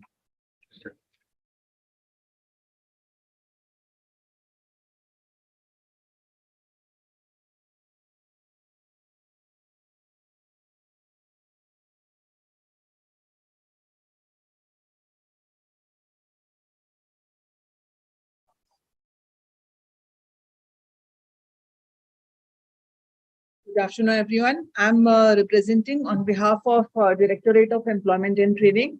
Our nomination is for our new web portal and mobile app, which goes by the name of Anubandham. Anubandham stands for a new umbrella for bridging aspirants' needs through direct hiring between job applicants and employers. So basically, it's actually a digital bridge which we are using to connect to very important stakeholders of today's society. One side, we have the youth who is looking for a good job opportunity to maintain his livelihood. And another side, we have employers, maybe from manufacturing sector or service sector, who are looking for manpower, may it be skilled or education-wise or whatever parameters they want. So the main features of Anubandham.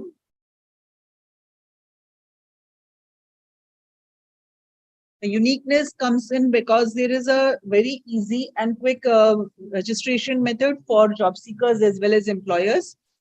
Job seekers can view available jobs that are on the portal and they can apply directly.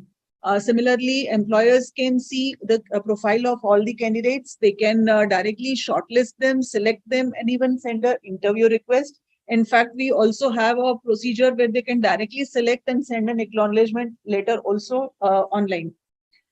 There is a automated matchmaking process based on jobs and based on the profiles of candidates. There is our employment officers conduct job fairs, and this portal allows to view all the upcoming job fairs, and employers as well as job seekers can directly participate by just a click. So in a nutshell, this is a single window which offers all employment office services in a very fast and effective way. The innovative aspects that we have used here are first and foremost, I would like to say that there is no compulsion, no requirement of anybody that is a job seeker or employer to visit the employment office.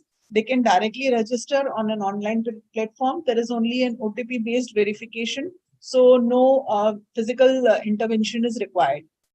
Job seekers get automated notifications, that is as and when an employer posts a vacancy which is primarily matching his qualification or his requirement, his profile, he'll get an SMS as well as an email, and just by logging in, he can see the details and apply.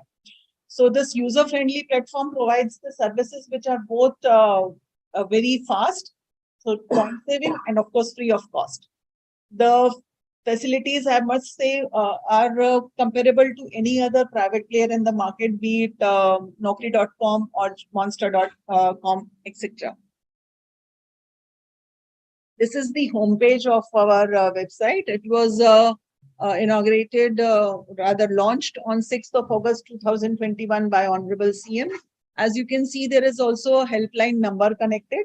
It's a call center number which remains common throughout the state. Anybody can call on this number and the call gets diverted to the employment office of whichever district the candidate wants to talk to. So if there is any glitch or any requirement, any help needed, this number is on the portal itself. Because of the time constraint, I'll not be able to take you through the entire portal, but I'd like to share a few screenshots. The first one I'm sharing is that of candidate login, wherein he can search jobs. So as you can see on the left side, there are different filters based on sectors. Sectors would mean industrial sectors. It can be hospitality, hotel management, entertainment, whatever. Nature of job means part-time job, full-time job, if he's looking for some apprentice job or contractual basis. District, if he has some particular workplace in mind. Education level, education and specialization major. In very easy words, I like to say education level could be BSc. Education level could be graduation. Education could be BSc, and specialization could be BSc chemistry. So as the filters change, the search results would change on the right side, and he can just click on any job, view the requirement, and directly apply. So I think it's as easy as any online shopping apps that we use nowadays. So I think it will click with the younger generation. The second screenshot that I'm sharing is that from an employer login. This is, as I told you, employers can post their vacancies on the portal. So after posting the vacancy, what is the response that he has received from candidates? That can be seen in this particular screen. For example, in this one, the employer has posted a vacancy of sales manager. There are already 18 applications which he has received. And the right side corner shows whatever he can do from these applications. He can view each and every profile. And once he views the profiles, there is a possibility of selecting or sending an interview request or contacting the candidate. So even if in case he wants to extend the expiry date, that is, he wants to receive more applications for longer period, that provision is also there. Third slide that I'm sharing is about a job search, job fair.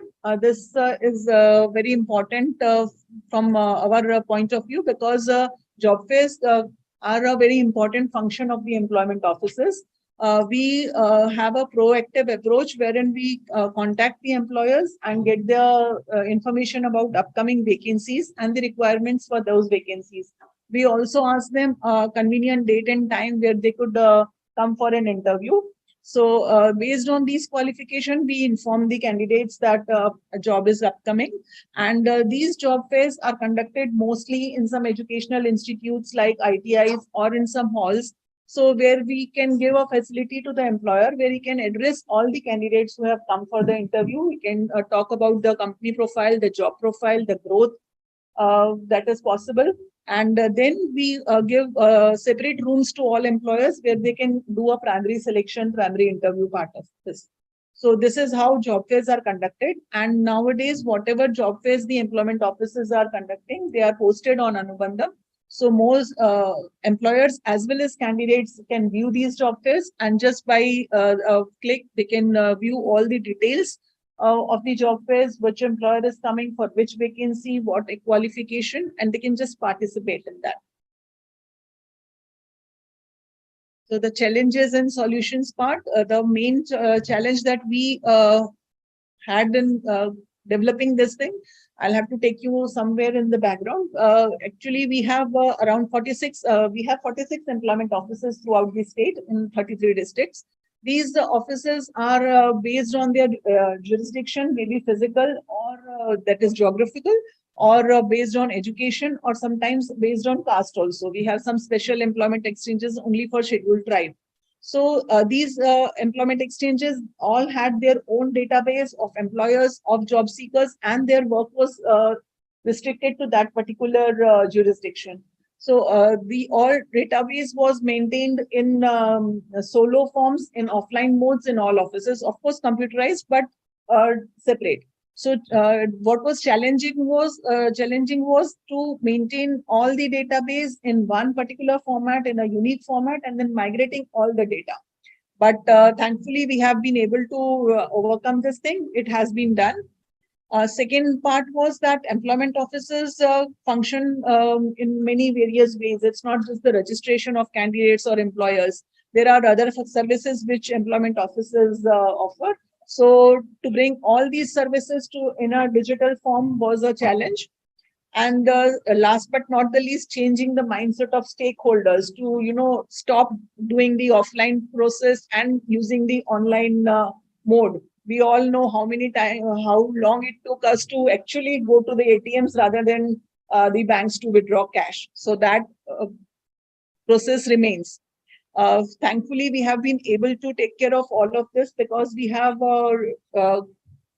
done, and we are actually also doing it right now. We have outreach programs which are conducted on both sides. That is, one side we target the educational institutes. We give virtual training sessions of Anubandham so that maximum number of students who are our prospective candidates for jobs, they register on this. And similarly, we are also targeting the industrial associations. Also, we are using some government platforms like maybe meetings at collector offices to create awareness. Apart from that, we are also using wide publicity through electronic, print, and social media. The excellence of Anubandham is First of all, for job seeker, he has online registration facility, job search facility. He can directly apply, participate in job fairs, and thereby it increases his chances of placement as per his requirement and his capability. Secondly, it's a win-win situation. Employer gets a chance to submit any statutory compliances that he has to do, employment offices. So the returns can be submitted online. Also, he gets an easy and quick access to manpower. Department is happy because we are able to give more accurate and efficient services to all stakeholders with a mechanism of digitized reports. So this makes the entire process almost paperless and of course flawless. Talking about scalability and replicability in a very short span of time, we have around 2.5 lakh job seekers who are registered. There are 40,000 employers, and as of now, as we are speaking, there are around 54,000 vacancies which are already on the portal. And all states function in the same way. The employment office functions remain same because we are guided by Government of India guideline. So Anubandham can be replicated effectively in any state. Future roadmap, as you can see, this Anubandham provides us data analysis on various parameters like skill requirement of industries, vacancies created in different sectors and at different levels, and of course the nature of recruitment also. So these analytical reports will be beneficial in imparting career guidance to students, effective guidance which actually will be helpful to them, and of course it will also give a data to government to facilitate them in designing or maybe redesigning some skill programs or some educational programs. So this is all from my side. I thank you so much for hearing me out and for any questions and queries. I have a couple of questions. You've got employment exchange, they have their database. How are you correlating these two database? So all that database is shifted to Anubandham now. We have taken Not all one of single it. database. Yes, sir. And no duplication. Sorry. No duplication in register. Secondly, is there, how are you encouraging the companies to register into your system? What is the incentive they're getting to put it in your? Incentive is the facility that we are giving. They also have a facility. Sir, it is, first of all, it is the government of Gujarat initiative, so it comes with a authorization, it comes with an authenticity, and secondly, I would say it's a free of Comes cost. with an Adesh. No, sir, not Adesh. Actually, we don't have any So such. these are all emblem, Government of India, your emblem or my emblem, that was fine. Yes, At sir. the end of the day, the company is looking for good employees, right? Yes, sir. So you have somewhat incentive, give some incentive to the company to register there, okay, right? That's what it is. Because I'm a government of India, this thing, or state government, Gujarat government, so it should come to me. It doesn't work like that, because it's the independent world, right? It's complete. So point noted, sir, I think we should use the. There are different ways. Yes, You sir. can create some sort of incentive. Sir, I to the think, companies register. as of now, Let me complete. sorry, sir. Second, as far as big companies are concerned, they're out of your reach. They have their own standard procedure. Right. It's basically middle MSC companies, other small companies which are looking for that. Don't you have to encourage them because there is more employment is there. MSC, lots of employment is there. So what steps you are taking to create to attract them to register on your system? Sir, I would like to say that it is a demand and supply thing. The demand is of manpower, and what we are supplying is the candidate, the job seeker. So as we go and enriching our database of job seekers, it is itself an incentive to the employer that they can search candidates from itself. So like I told before, we are motivating our educational institutions, our new job seekers to register, as well as we are creating awareness so that maximum of them come on board. So if once the employer gets a good data from this thing, I think there will always be a repetition and word of mouth would There is spread. government approach. I do I this don't out think of India. I expect them to come because I have lots of data. I think you need to look at some simple procedures by which you can encourage the company. Like, if you register to me, I will provide you some sort of incentive to you to take the students from here, from this particular company. Maybe if you recruit 100 people, the government will give something else. Something like that you need to work out so that they come to your side to make use of it. Because why do you think employment exchange database did not succeed that much? Sir, I'd like to say two things here. One thing that you said, incentivize the employers. I again say, the point noted, I'll definitely take it to my authorities, but on the other hand, sir, I'm not wrong, Naukri.com or Job Monster do not pay employers. In fact, take But they go out to the market and collect that information. that is what we are doing, sir. That is what we are doing. But you Our cannot do that. employment It's a officers government are- setup. It's very difficult for you to collect. It is all of difficult, that. but we are doing it, sir. I would say, If we are able to collect all that MSc information and all those, because We are trying, there is a database of MSc with the government of India and all Yes, those sir. things are available. But that doesn't give you the employment exchange, but you have to physically go, the infrastructure which you have to create, this, Right. the specialist people which you have to recruit that particular data, it's quite a tough task. So if you are putting that effort, I appreciate it and I encourage you to do that. I can say that. Can I ask you a question? Yeah, please go ahead. How many actual information has been stored? Precisely. Sir, as of now, through the portal, we have employed around 16,000-17,000 candidates. And this is only the numbers which are the process has been completed. As you can see, there are many jobs going on. There are vacancies posted, and there could be something in the pipeline. But till date, if I tell you, then it is 16,000. But like what happens is the employer will send an interview request to the candidate. The candidate has to revert. Then there will be some interview scheduled, maybe a month later or something. So there could be something in the pipeline. So percentage of candidates reached with the percentage of people who are succeeded is very low. As of So now, yes, sir. that But discourages the people. The same problem with employment exchange. as of now, I think it is so, sir. But as the word of mouth spreads, as we are also have a representation on social media. We have a Facebook page, Insta page, Twitter. Also, we have this thing advertisements on FM radios and all. We are doing that, and since more and more industries I are hope you in. succeed. I Yes. hope you succeed. Thank you so much. I hope so. Mr. Panda, Yeah, I don't, let Mr. Panda ask. You can be. yeah, we have created a database on the HR database on job seekers and job provider. Now, one job seekers scope is limited because you are within your state. Yes. A job providers are not only your state, pan-India. Yes. So one is job seekers are very much in control. You can gather information with your line departments, sharing with information. Even there also, some people may not be able to register on your portal.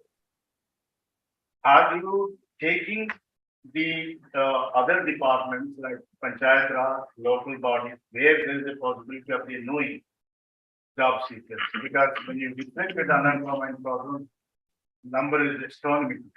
But what we register is seems that things are very much easy, it's a small amount. So the gap of actual job seekers and job seekers registered is quite large.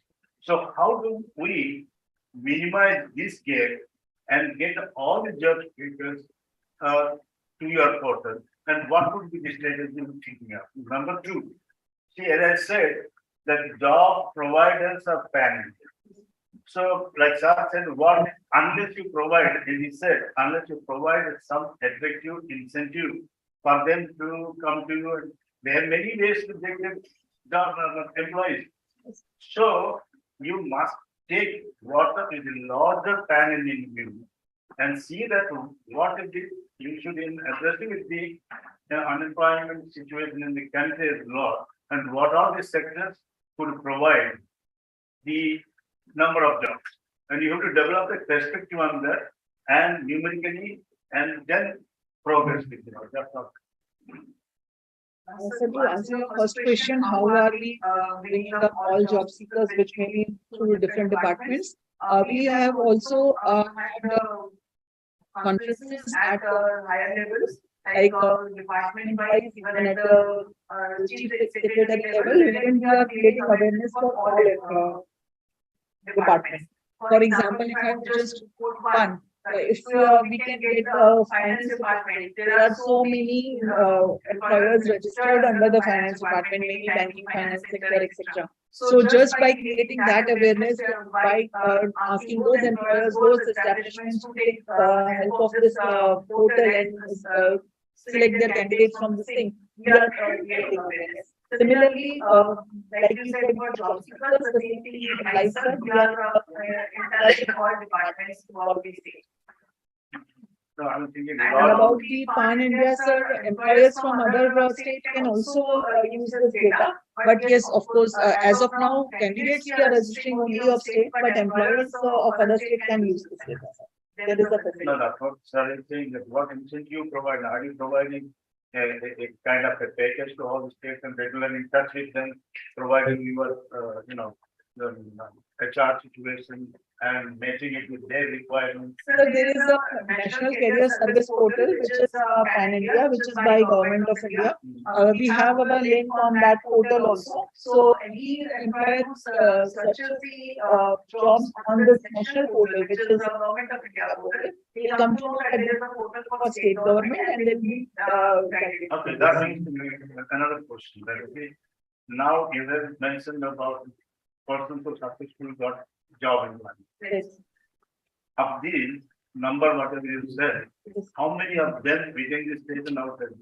No, sir, as of now, it is only within the That's state. what, that's typically. Sir, what we have done is this all database of Anubandha, it is going to be linked to the National Career Service Portal. That is, once the candidate registers here, his profile will directly get registered on the NCS portal. He'll get a message that your profile is there and you can also update the profile and use these services also. So this will help him directly searching in Pan India jobs. That's what I'm saying, pan India job, Yes, sir. strategize to maximize. Yes, sir. All right, thank you. Okay, couple of questions here. Let him ask first. Sir, my question is regarding the security of the data, because we are, so many students are going to register their data and the employers are also going to submit their data. So it is quite possible that some fake employees or fake job seekers will register here and will try the data and they. Yes, that is a concern. So what we have done is for job seekers, we have made Aadhaar number mandatory so that there is at least no duplication. So one candidate cannot have innumerable registrations and get benefit.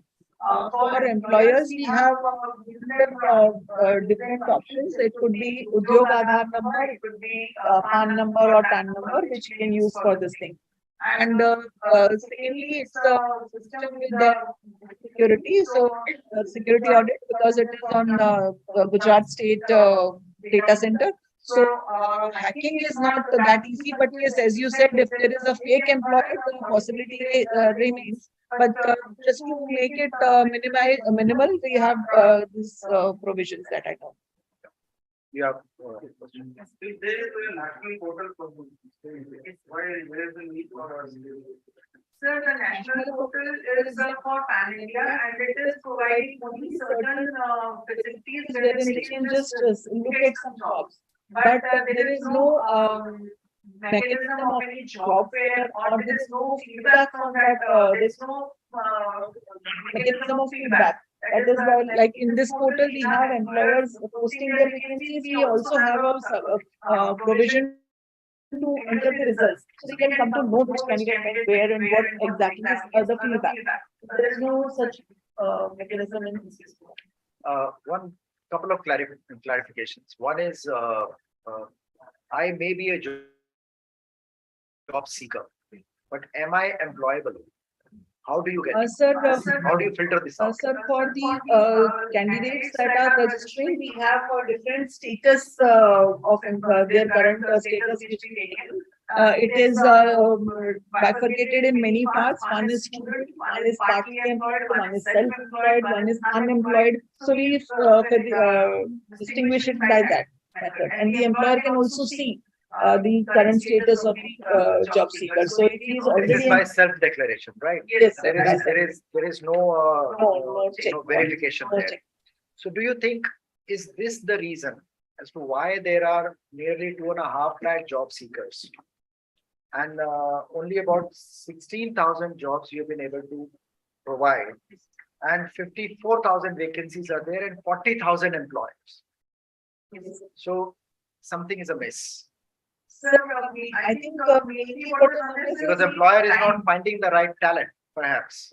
sir, in fact, this portal has been launched on last August, but the entire module have just been developed. So it is, I think, a teething problem which will come through. Sure. Thank you very much. Thank you. But इसमें apprentice का कोई है provision? Yes, sir. Apprentice को भी आप इसमें से select कर सकते हैं. So that should be, that might be taken as an incentive. Yes, sir. Because there, you are paying the total amount of, Apprentice you को can pay add करके it in your presentation. Okay, because if you add the apprentice and companies getting apprentice through this, you are 100% paying that apprentice amount. Yes, sir. The employers So get. that can be considered as an incentive to the employer. Sir, but it would be an incentive of apprentice scheme, not a particular government. Regarding But the presentation part, you can add Yes, this sir. if you Point selected taken, and sir. go to the next round, you add that part. So you can Yes, also sir. say that we are also giving incentive in case of apprenticeship. Right, sir. Thank you, sir. So just one line, number suggestion on my writing. Please continue. Can we, just to scale up this project, we can also look at the convergence of the schemes, like there's a Rashtriya Apprentice Program, which can be linked with your portal. Likewise, there is NFQF, National School, there is a qualification framework, in which, as sir pointed out, skill mapping can be done. So what I humbly suggest is, maybe other schemes, it could be converged in your portal, so that the employer gets the right employee, and they are able to, they are also able to have their skills available in the market. This is the first thing. Madam, just like you make a small suggestion, you don't have to comment about it. Will each one of us requires a part-time job in our houses? Like, you might have to painting in our house, or somebody wants to do that, etc. So if we get a good list of rated people there, an individual or a family can go and access them and place a contract on it. Basically, it's a contract, not full-time employment. Maybe your system may be able to handle, because you are not plumbers, electricians and all those things. Very good Because suggestion. if it can go in the direction and create part-time employment for a business for the other people, that means you become a businessman who can use the thing. That means not just employment, you are also promoting self. Just a suggestion, it would just look at it. Yeah, You just- might have done it in your system, I don't know, but you look at it. Okay. All right. Thank you. Serial number 5, Mukhyamantri Yuva Swavlamban Yojana, MYSY.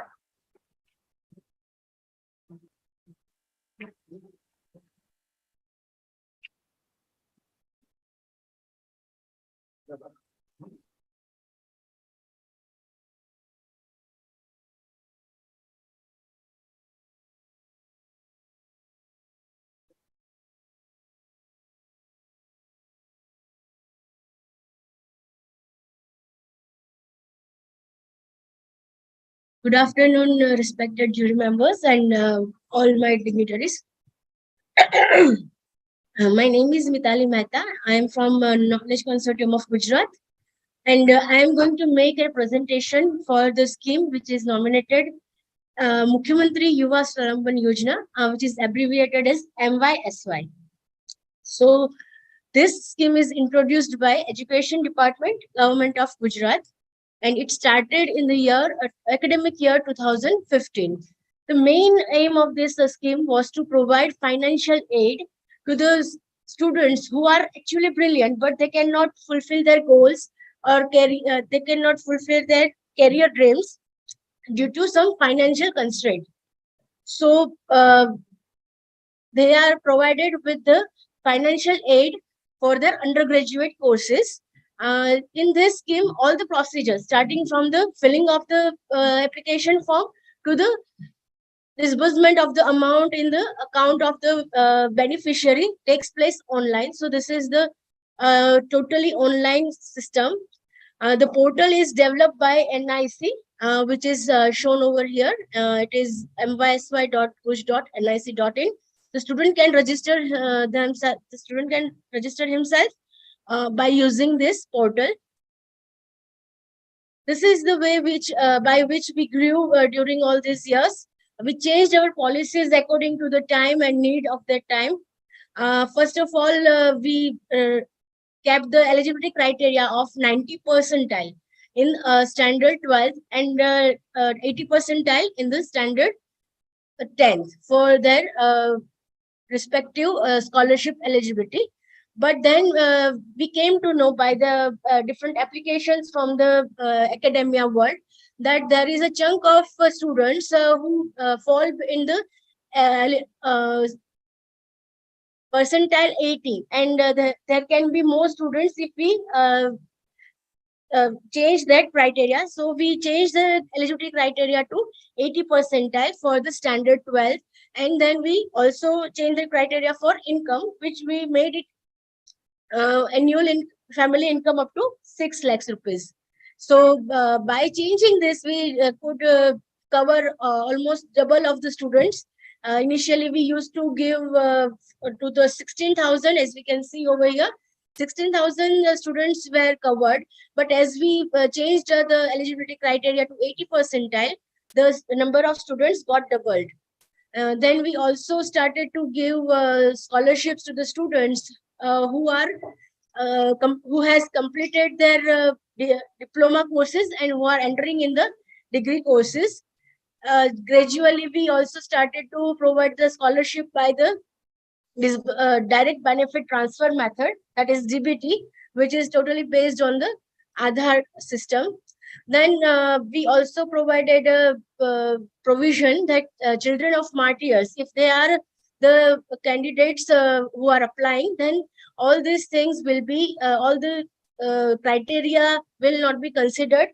They will not kept in mind, and they will be provided with the scholarship even if they are not matching with the criteria of either income or the percentile. The martyrs who died during any kind of operations or any kind of riots or whatever, the people who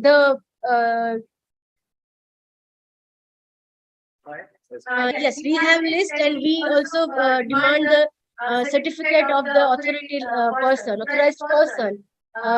that the person here is died and he is martyr during this kind of operation. So we demand Not only the martyrs, but those who are personally in writing. yes, So that includes others also. yes. Then the COVID came, and we also made a different provision for the children of Corona warriors. We also provide them the all the scholarship without taking the criteria into consideration. So in this way, we grew gradually. Sorry. Yes.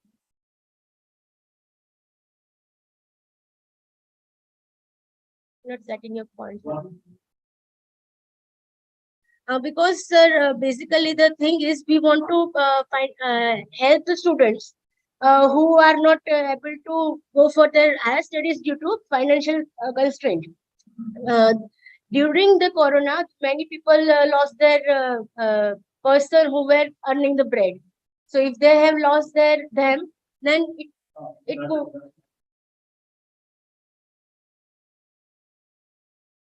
So the present eligibility criteria is students who secure 80% percentile or more in 10th standard and taking admission into diploma courses.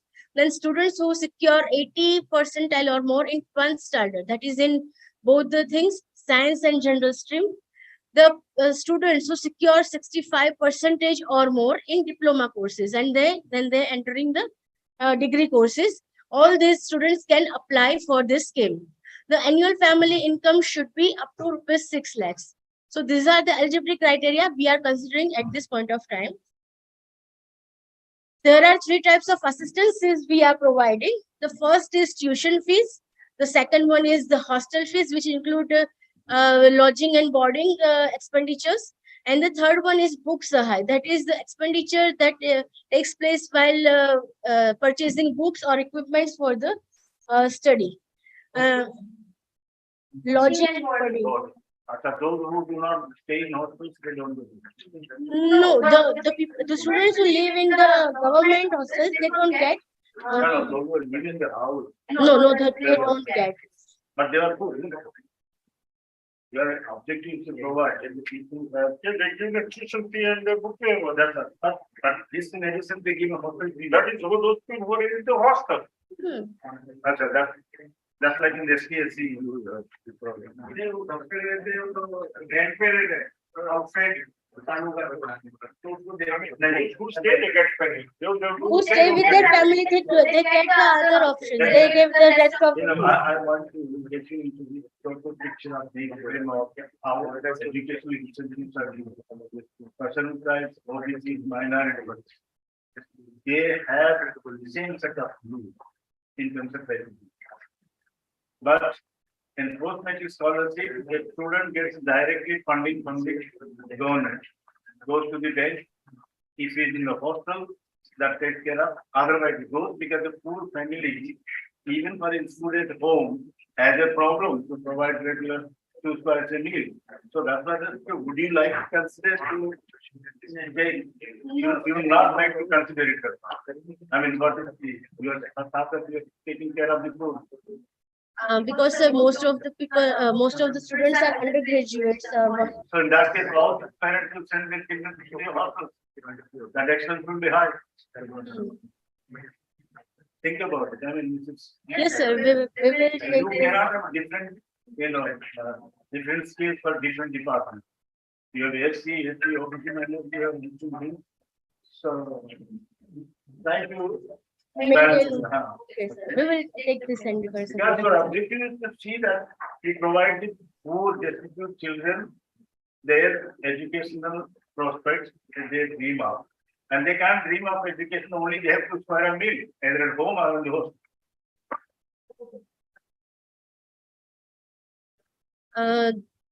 The structure which is we have decided for this assistance. In case of tuition fee, we provide 50% of annual tuition fees or the maximum limit decided in the GR of the scheme. Whichever is less, it is provided. There are different courses and the amount of the scholarship would go according to the course. As we can see over here, the maximum amount is given for the medical courses and dental courses, and the minimum amount is given to the courses which are for higher education. There is BA, BCom, BCA. They are also provided with the tuition fee assistance. Then hostel assistance is fixed for everyone. If the person is or the student is living in a private hostel or if he is living in a rented home, then he will be getting rupees 12,000 per year as hostel fees. And for book fee assistance, we provide it in the initial first year only.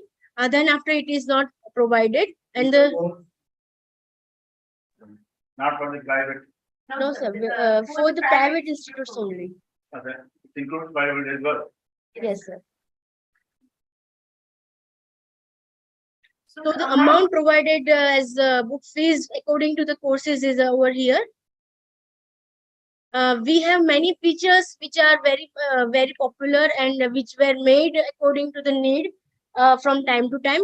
Few of the salient features are as when the student gets when a reserve category student gets admission in an open quota, then the occupied seat cannot be taken by the open student, and that's why he has to go in a self-financed college. So here the difference between the tuition fees between the self-financed college and the government college will be provided to that student who has to take admission in the self-finance. So this is the one of the features.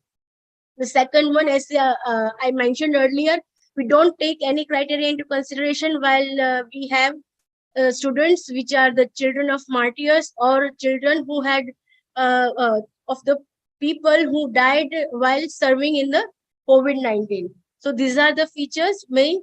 The one more feature is that from the starting of the application, that is when the student logs in, from that to the point where he gets money in his account, if the documents are perfect, then it will be completed within 30 to 45 working days, which is one of the fastest scholarship schemes. Line to the account, how do you, Sorry, how do you transfer the scholarship? we transfer the scholarships by DBT, direct beneficiary transfer. The one more point is students can check the status of scholarship at every stage. So there will be total transparency about the status of the scholarship. They could also know that what kind of documents are pending to be uploaded, and all these things make the scheme more transparent. These are the few features. Then we also faced many challenges while implying this scheme. First of all, we had to make a few help centers where the students can, where students get their queries solved. So synchronizing application processing among the administrative units like nodal officers. We have 326 help centers across Gujarat, which is the bridge among the stakeholders of academia, that is the professors or the academicians of any institutes, students, as well as the nodal agency, that is the Knowledge Consortium of Gujarat. We also communicated with different agencies to make the all the process smoother. We also provide the facility of getting the messages to the students. As soon as the results come out of any board, the students who come under our eligibility criteria, we send them messages regarding the onset of this scheme, so they can know that we have to fill the form, and up to 1 month we just send them messages at the frequency of 1 week.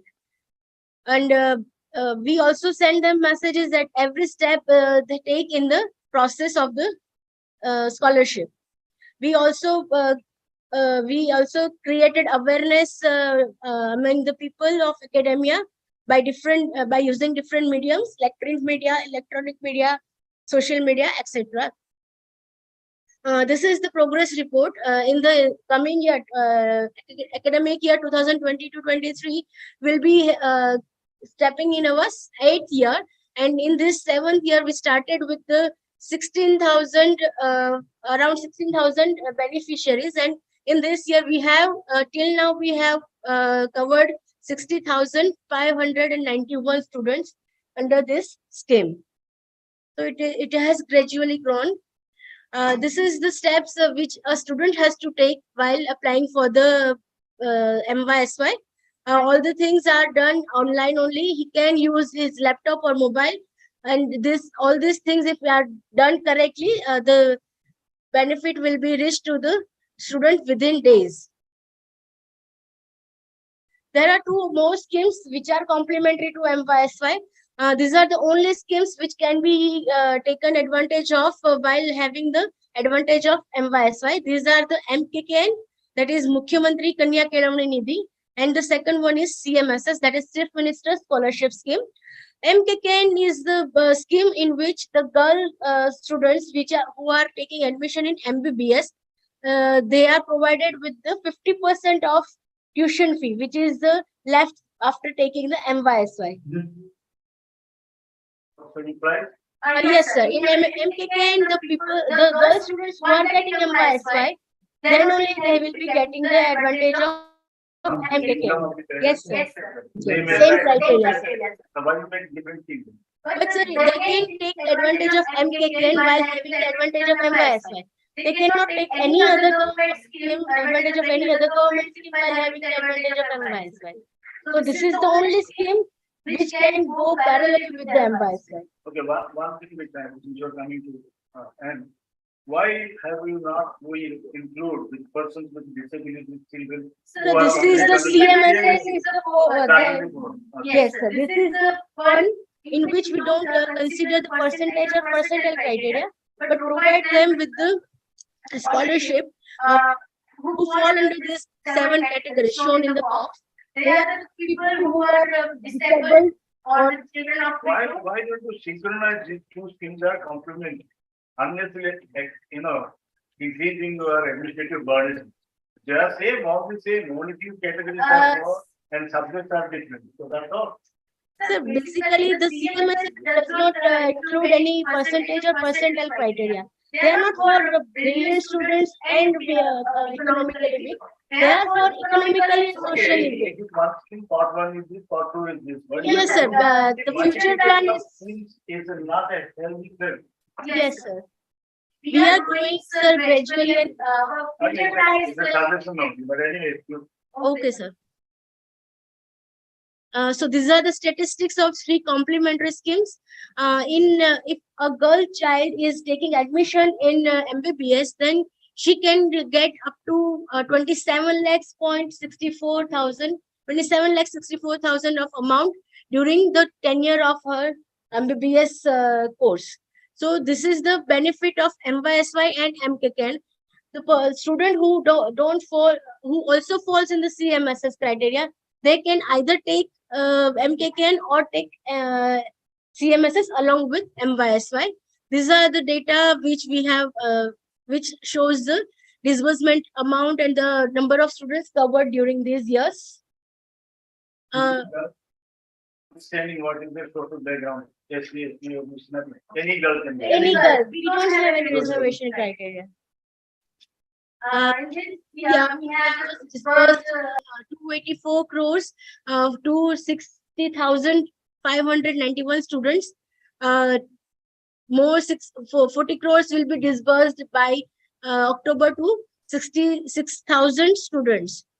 Till date, we have from the year 2015-16, we have 1,458 crore had been disbursed, and we are rated as 5 stars on Chief Minister's dashboard. There is a dashboard where the grievances and all the queries come, and we regularly resolve. We regularly update our data of disbursement and the students covered. So we are fortunate enough to get the 5 stars on the CM dashboard. Now in the coming year, we will be having registration process in the September, as we get the data from all the boards. MYSY News, we also featured in many famous magazines and newspapers in Gujarat. These are shown over here. We also got featured in some Gujarati electronic media channels, as well as in India TV, the national news channel. We also have our social media page, MYSY, MKK, and CMSS, where we keep updates regarding the end date or the coming date or whatever the updates are regarding the scheme. So we keep them updated. We are also planning to launch our Twitter handle as well as Facebook page soon, sir.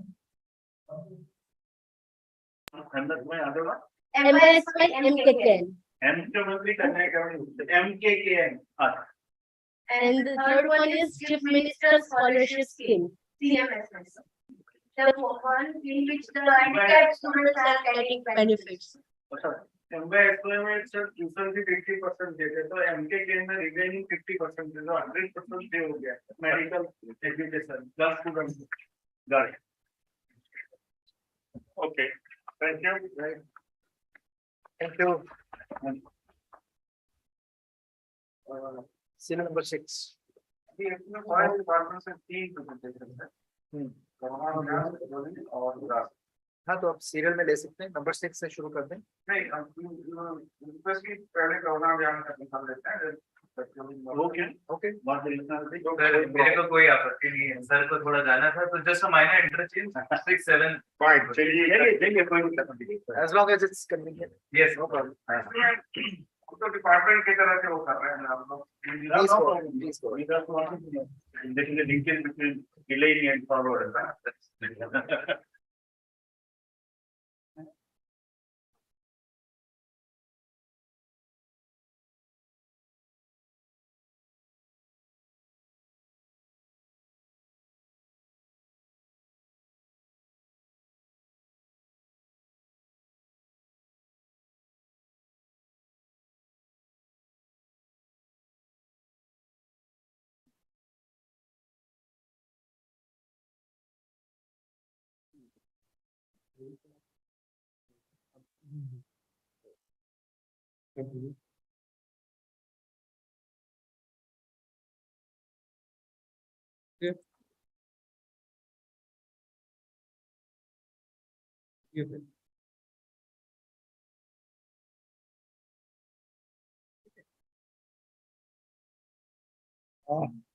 Good afternoon, everyone.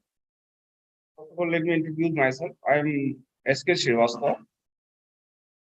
I am Additional Principal Chief Conservator of Forest, Wildlife. What I am presenting is a campaign which is known as Karuna Abhiyan. Karuna, as you know, is in Hindi means empathy, and we'll see how it really reflects the entire Abhiyan. Right. This Abhiyan is basically addressing a problem which this is more specific to Gujarat. During Uttarayan, people, as if anyone who is familiar with Gujarat would know that during Uttarayan, people are almost crazy about campfire, and in hundreds and thousands, maybe in lakhs, people uh, reach to the rooftop and uh, fly kites. And it is a very, I mean, there's a very environment is such charged at that everyone is gets involved in that. But there is another side of it. Every day, every year during Uttarayan, thousands of birds get injured. And not only birds, even human beings get injured. So, these birds and human beings, this is the problem that this Abhiyan tries to address. ये है जनवरी 10 से लेकर के, वैसे तो 14 जनवरी उत्तरायण का होता है, लेकिन 10 से लेकर 20 तक हमारा अभियान चलता है, थोड़ा सा 2-3 दिन पहले और फिर 1 हफ्ते तक आगे. Now, as you can see, the pictures speak for themselves. देखिए ये 3 pigeon है, तीनों का पंख कट गया है, and this happens with thousands of birds. मरते भी हैं birds, फिर human beings को भी ये होता है, and this is all because of this plastic thread. So now this is the problem that we are trying to address with Karuna Abhiyan. This Abhiyan was started in 2017, but it is not that Save Bird campaign or similar thing was not going earlier also.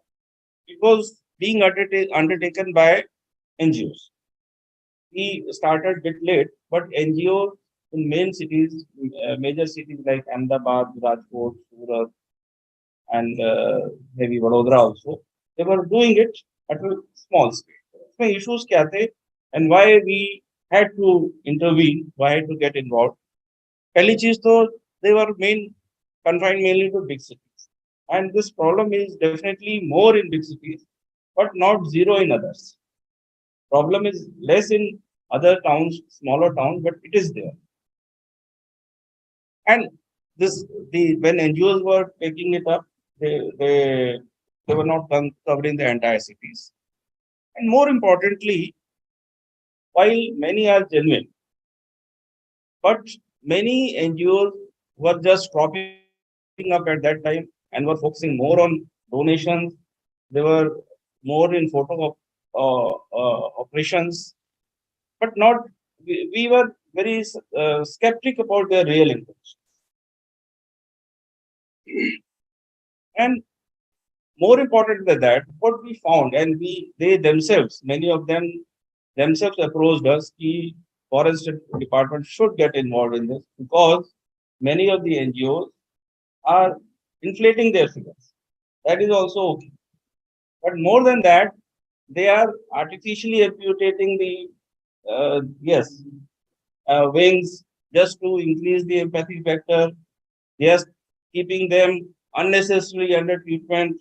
They are imputing their legs, something like that, so that they can show to their donor that they are doing such a good job. So that angle was very important for us, that we definitely want to use their energy, positive energy of NGOs, but we can't allow them to take others for ransom. And more importantly, the treatment was also not that professional, because at many places, in fact, high court case also was had happened in this. Some NGO during this campaign did treatment, but after that, all the dead birds were left there itself, and that was the year of bird flu. So it came into the knowledge of High Court. They took the problem of Uomoto and they directed certain things. So these are the reasons why we had to get involved. And there is another reason. While most of the birds are not covered under Wildlife Protection Act, like pigeon and all that, we do not have, as Forest Department, we do not have mandate to treat those birds, even if they are injured or something like that. But many birds do fall under Wildlife Protection Act. There's a Oh, yes. So then it's also concern, not because you are mandated to. Yes, But a concern for. it is definitely concern, sir. लेकिन इस जो हम अगर corona अभियान की बात करें, तो कोरोना अभियान में मेजॉरिटी जो रीजन होता है, बात सही है, लेकिन बहुत सारे बर्ड्स, माइग्रेटरी बर्ड्स, वो भी इसमें फंसते हैं और वो मरते हैं. वो birds legally no one else can treat, no NGO can even handle it. Can reach out. Even if someone brings to them, they are not supposed to do it. So this is how the law is. And we also would not have kept our eyes closed, because it is our mandate. We are paid for doing that. So many of the NGOs requested that you take lead, because though there are so many people doing this, but there is another side to it. The department has to take lead. We were skeptical because we did not have treatment facilities out. Like in Ahmedabad, where the problem is most, we did not have any hospital. So first of all, we created a hospital. And so that if words for treatment come to us, yes. Not from the level. No, yeah, this is owned and operated by Forest Department. The idea was that at least we should have some hospital where if a bird comes, we can treat without we are not dependent on others. लेकिन ये सबसे ज्यादा kite flying होती कहाँ पर है, कौन सा डिस्ट्रिक्ट में होता है? देखिए हमारा तो डाटा है कि मेजर सिटीज में वहाँ ज्यादा होता है, लेकिन अक्रॉस द स्टेट सब जगह और वहाँ पर फैसिलिटीज हैं ट्रीटमेंट का या I am coming. So this, when the then chief minister Rupani साहब जब आए, तो रूपानी साहब was basically राजकोट में, he was some way involved in this campaign at local level. When he became CM, he gave this idea that department should take it in a big way, and this Corona Abhiyan name was given by him, and it was started. Now that is where the Forest Department, Animal Husbandry Department, and police came together. Now suddenly we had access to all the hospitals of Animal Husbandry Department. And police also supported us in ensuring the ban on plastic threads and all that. So now again coming to the details, 10th से 20 जनवरी तक हर साल होता है, 10 दिन का ही है. इसमें हमारा सिंपल वो है कि minimum government and maximum government. We don't get into each and everything. We just keep an eye. If there are NGOs who are doing their job fair enough, if there are gaps, we step in. Animal husbandry also does it. Animal husbandry ka jaise, they have hospitals, but they don't have post-care facility. They can't keep the birds in the night. They open in the morning and then close in the evening.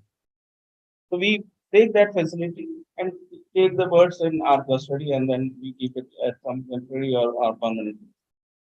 Similarly, NGOs, कुछ NGOs जो हैं treatment भी देते हैं, fair enough, we allow them to treat.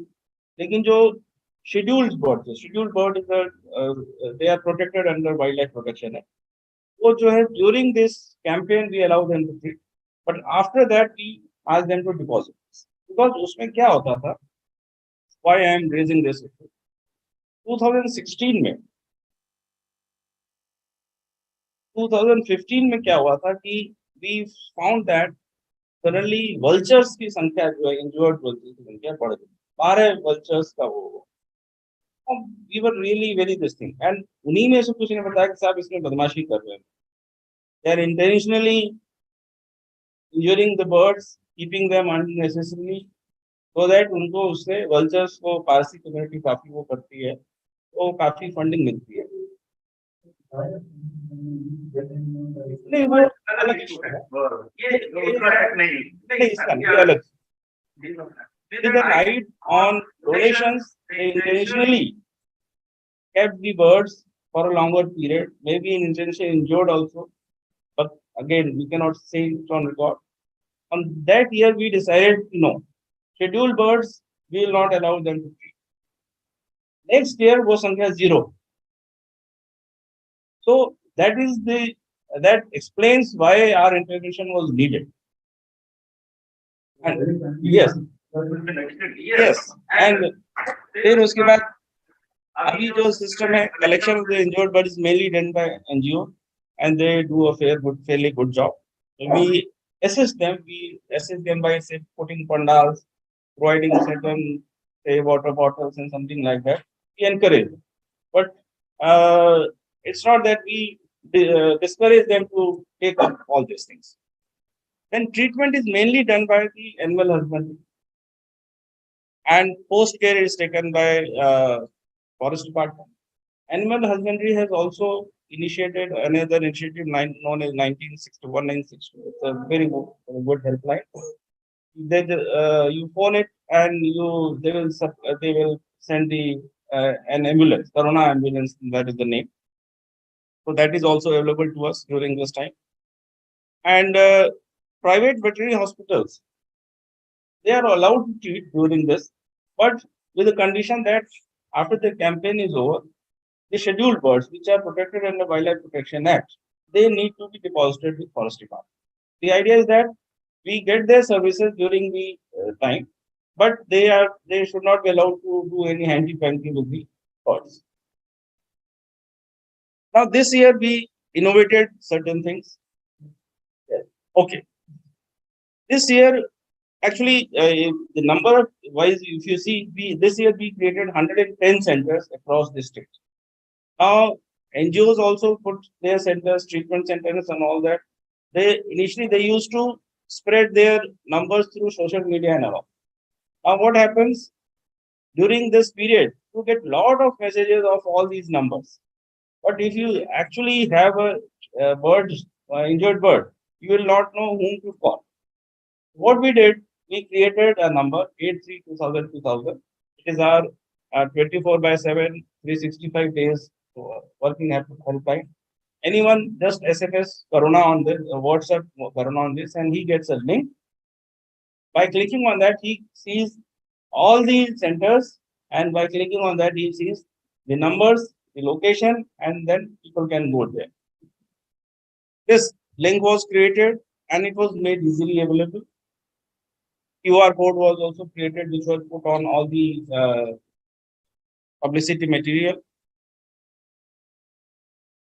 This is the publicity posters, and as you can see, we were very prominently promoting the number, because this one number across the state was a key from where anyone can get to the nearest this thing. And interestingly, this number has been this is in use still now. You can just call this number and you'll see how you can know how it works. It has been created free of cost, without any money to the exchequer, cost to the exchequer, and it was 365 days. During this Corona Abhiyan, we create a different facility where he get the link in return, and by clicking on that link, he get to see all the centers, and clicking on the icons, he get to see the contact number, the location, and other details. These are some pics of the Abhiyan. You can see this is a scheduled bird. This is Saras spray. So, and the law says that if the bird is scheduled birds or animal is scheduled bird, a scheduled animal. So even capturing without authorization is illegal. So we treat these kind of birds also. Now here you can see. Yes, yes, yes, yes, yes. Here you can see a small boy of class 7. He is also helping a person. So now obviously these things will inculcate a very good habit in him. You can see some bird center treatment. Yes, yes. This publicity and this we apart from doing bird treatment, we also try to enforce the ban on plastic this thing. We do raids and all that. As you can see, this lady is just sitting there giving a message that try to avoid using glass coated manja and all that. So these kind of innovative things people do. Now, what is the result? This is important. The Abhiyan started in 2017. We were doing at lower scale in before that also. You can see the number was in 2016 it was just around 2,500. But in 2022 it has gone up to 14,000. Out of which we have treated 13,660 birds alive. So this I think is a big achievement that we have been able to save these many birds without much of government's expenditure. We are just using the existing infrastructure and using it thoughtfully and in a collective manner. The same thing in charts. Here, point to be remembered is that this year was also during January, it was a Corona period. So not many people were flying the kites. Still, we could say the highest number so far. Last year, where there is an effect of Corona, so number was less. Yes, this again, this time more than 6,500 volunteers were involved. We gave each one of them this kind of e-certificate. Each and every person, doctor, student, and even staff also was given this kind of e-certificate. Many of them were given this 26 January 26th, the 26th Jan on Republic Day, to dignity to encourage them. Replicability. Now, this is unique to Gujarat, so replicability factor is less. But yes, in Rajasthan also this kite flying is prevalent. So there also this can be tried. And the idea of auto responding mobile number along with location, this can definitely be tried at many places. So that is there. Yes, yes. Yes. It's quite prevalent, particularly in the walled city of Delhi. Yes. You can't see the sky. Yes. On 15th August and around Yes. the festivals. Very good project. How many incidents were reported? See, you can see total number 14,760. So this is the number of incidents that reported. This is exactly. Anyway, this is heart-touching. The idea, see, if we get award in this, will not, I'll not like to take credit for that.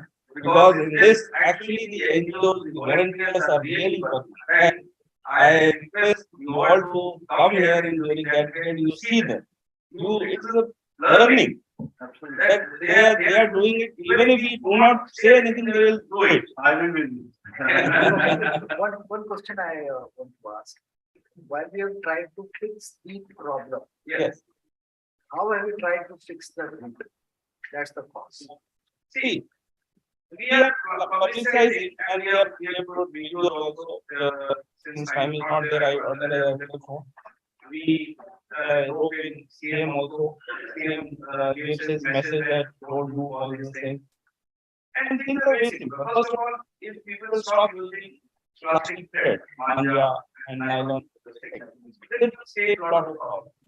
May I professor, if they stop using, Yes. if we stop the distribution or sale, Yes. there are two different things. Yes. हम क्या कहते हैं लोगों को educate करते हैं कि ये मत करो, ये मत Yes. करो, प्लास्टिक मत यूज करो, लेकिन मैं अगर प्लास्टिक बनाना ही बंद कर दूंगा तो यूजेज अपने आप बंद हो जाए। तो on an average मान लीजिए कि अगर 10,000 वीक्स बिक रही थी एक सीजन में, आपने इंटरवीन किया तो 10,000 का जो था वो कितनी कम हो गई, चाइना से आता था वो बंद हो गया, लोकल जो एंटरप्रेन्योर्स थे अलीगढ़ में बनता था, सहारनपुर में बनता था, उनका धंधा बंद हो गया तो दोबारा चल पड़ा। those are the kind of additional benefits which Yes, is what yes. can be brought to the table. I reply to that. See, these threats are bad. And every year, commissioner issues the notification, these are bad. But it's a question of enforcement. So, and it is so frequently used, so much used by people, that it can be done only through education.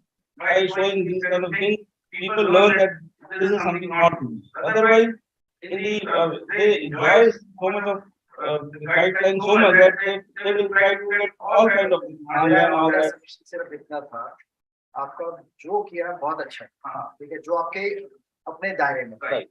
अब इसमें जरूरत ये पड़ती है कि आप अपने दायरे से बाहर जो दूसरी एजेंसीज हैं वो भी आपके साथ अलाइन होकर के चले। Yes, yes. एग्जाम्पल देता हूँ छोटा सा, कि चाइनीज क्रैकर्स को बैन कर दिया गया, इम्पोज कर दिया गया, इंडिया में आने बंद हो गए, अदरवाइज वही बिकता था। Right. और जो इंडियन प्रोडक्शन थी उसके डेसिबल लेवल्स को कंट्रोल कर दिया गया। तो उसकी वजह से क्या है, वो नॉइस पोल्यूशन नहीं होता है और उसकी कंजम्पशन जो है वो एज इट इज कम हो गई है। Yes. तो इसका मतलब है कि अगर रूट कॉज को आप पकड़ लेते हैं तो समस्या आधी वैसे कम हो जाती है। अगर 10,000 पतंगे उड़ रही हैं और 20,000 बर्ड्स मर रहे हैं तो 5,000 हो गई तो बर्ड्स तो वैसे ही आधे हो गए, पर आपने ट्रीट कर दिया तो मतलब over next 3, 4, 5 years time this will be done away with. Yes, definitely. I think you have to remember there is a social thing, it's called kite flying will always be there. Yes. I agree with that. You cannot say that don't fly kite. It will But be you there. can say that plastic wire, plastic kites Correct. and all those, that's stopping it, that basically, I agree with that. So, That's part of the culture. Yeah, I agree. yeah, that's right. I mean, you can't stop the rituals that are going on. और इस पर international competition है, so how can you stop it? So that But not only that, उस समय जो अभी Prime Minister Modi है वो तो काइट फेस्टिवल इधर शुरू वही there is उसका एक लोगों की लाइवलीहुड से जुड़ा है, सही है, वो भी करना चाहिए, लेकिन क्या नहीं करना चाहिए वो भी important है। ये देखिए, you have faced double jeopardy. One is that the unscrupulous NGOs, they have taken advantage where they should have been protecting their farmers and their. Number two is that this utilization of such material which are hazardous. So these two things you have taken control of. But I was wondering that you see, if we can develop, or must have developed already, local team of people who are bird friendly or bird watching. So they put them in your list of things. So you can get every, during this critical period of, crime, feedback from them, responsibility and a proactive way. Yes, we do this. These volunteers do all that. They treat the bird, they get the information, inform us, and we go and that all those things. Is there a dedicated cell in this animal husband hospital for birds? I don't think so. It is again not a mandate as such, because they are supposed to have hospitals and people are supposed to come there. obviously they will, pets are brought there, pets and cattle are brought. Birds, how many, especially these kind of birds are not brought. Yeah, see, I am not concerned of this, I am from the area of Chilka. In that, will be lots of birds, not because of the guy, by the net. Yes, Having yes, net, yes, they get all the- Not only that, all the, you know. No, that was the open wire. And we unaccountable, they get, that they don't come in. At least in the flight time, you are aware of the time is critical time. But these are the things, I mean, you can expect the scope of your responsibility. Yes, yes, we do. See, I'll say, like, if we do not treat these birds, they will, most of them will definitely die. Because during period, they cannot fly. And if they cannot fly, it's just matter of time someone will. And you are doing great. I wish that this particular aspect is mindful. Plastic and find a place in the elementary school curriculum. Yes, yes. And that we will play Panchtantra stories, giving all the things, but not any of us. Okay, sir, thank you. Thank you very much. You are serving a very noble cause.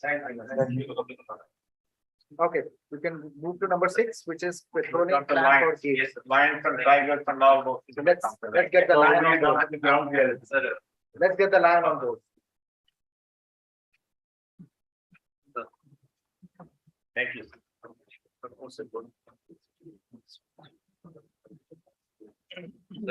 Fantastic documentation. Beautiful documentation. Thank you. It's the pride of the nation. It's a key for us.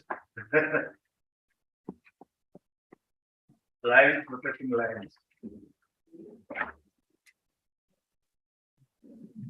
Very interesting.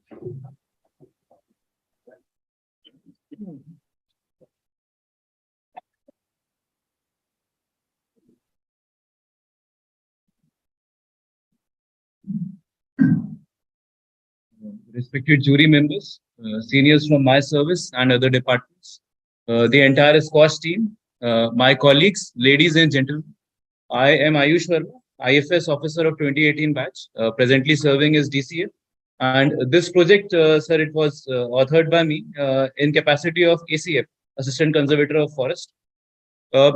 Sir, at the outset, I feel it is germane to mention a couple of things. First and foremost, it is not a coffee table book, neither is it a treasure trove on the tales of majestic lion.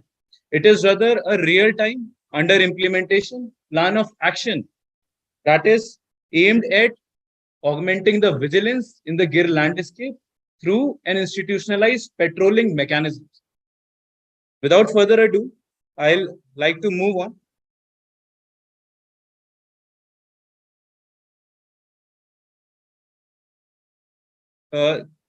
Very briefly, this will be the scheme of presentation. I'll be touching on the overview of project, but then I'll be detailing in the solutions part. First, before that, I'll be talking about the issues that needs to be addressed. And before all this, I'd like to mention about lion. Lion, conceptually speaking, as a conservator, sir, lion is an umbrella species. An umbrella species, it means that akin to an umbrella, which when opens, it protects and guards everything which comes under it. So if this species is protected, it means that the entire ecosystem gets protected. So with this noble idea, sir, let me get started. So an overview of the project, if I were to very briefly touch upon, then there are two main components of this project. One is that I have prepared in detail the maps and also the KML files of the same of the entire division and the 10 ranges individually, which you will find in my book also, sir. And this is going to map the entire patrolling infrastructure. I'll detail about it, about the same, sir. Then second part is the blueprint. Which activity is to be done, what, why, when, and how. It is in the format of question and answer. By institutional drives, sir, aspects which need to be routinized so that it gets institutionalized. Even as I'm not there, it's still under implementation. I feel this is one of the success. Most importantly is the community engagement. This is one of the major aspects of this book, because let me tell you, we as forest department, we are only a team with limited resources. It is eventually the community which protects the megafauna like lion. The reason why Asiatic lions have survived only in Swaraj is because of the cultural affinity and that pride that they take in it. So focus is on that also. Vigilance, of course, mechanisms have been covered holistically to deal with them. Now, first and foremost, the issues addressed. Addressing the human wildlife conflicts. This conflicts is essentially that negative interaction between human beings and the wildlife, not just the lion, but also other herbivores which happen to venture out into the field areas. For example, the blue bull or sambar, etc. And most interestingly, new issues which are cropped in the present scenario is that in the social media, sir, photos and videos, they get viral. People click selfies, people take videos, and then it becomes viral. And if we go by the definition of hunting under the Wildlife Protection Act, Section 2, subsection 36, that definition of hunting is very wide. We can, even for an attempt to drive away the animal, it can qualify very well as hunting. So focus has also been on educating the people of the do's and don'ts.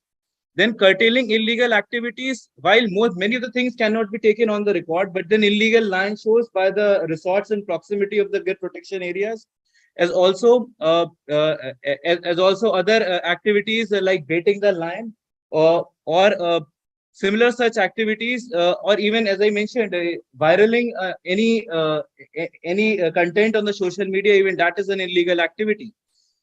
Third aspect is the interdepartmental coordination. This is much needed. Though I was posted as ACF in Gir Somnath, my headquarters was in Junagadh, and it was only, sir, in the Junagadh that we had an interdepartmental committee based on it. However, there was the meetings were off the cuff and they were not regularized as such, and this plan has taken care of that too.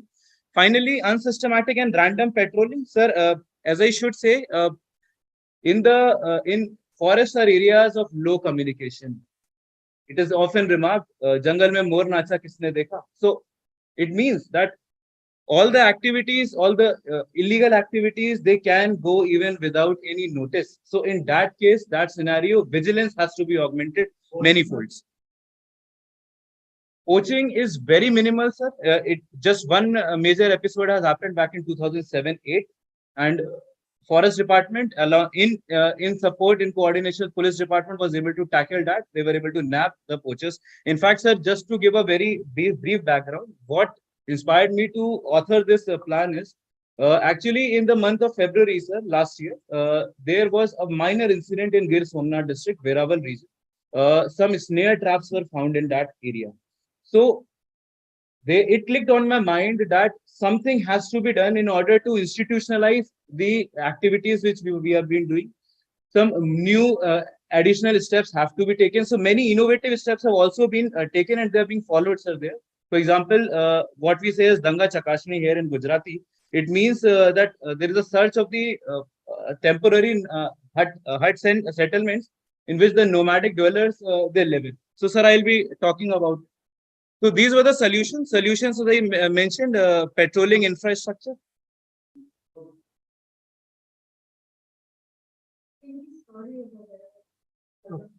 It's okay.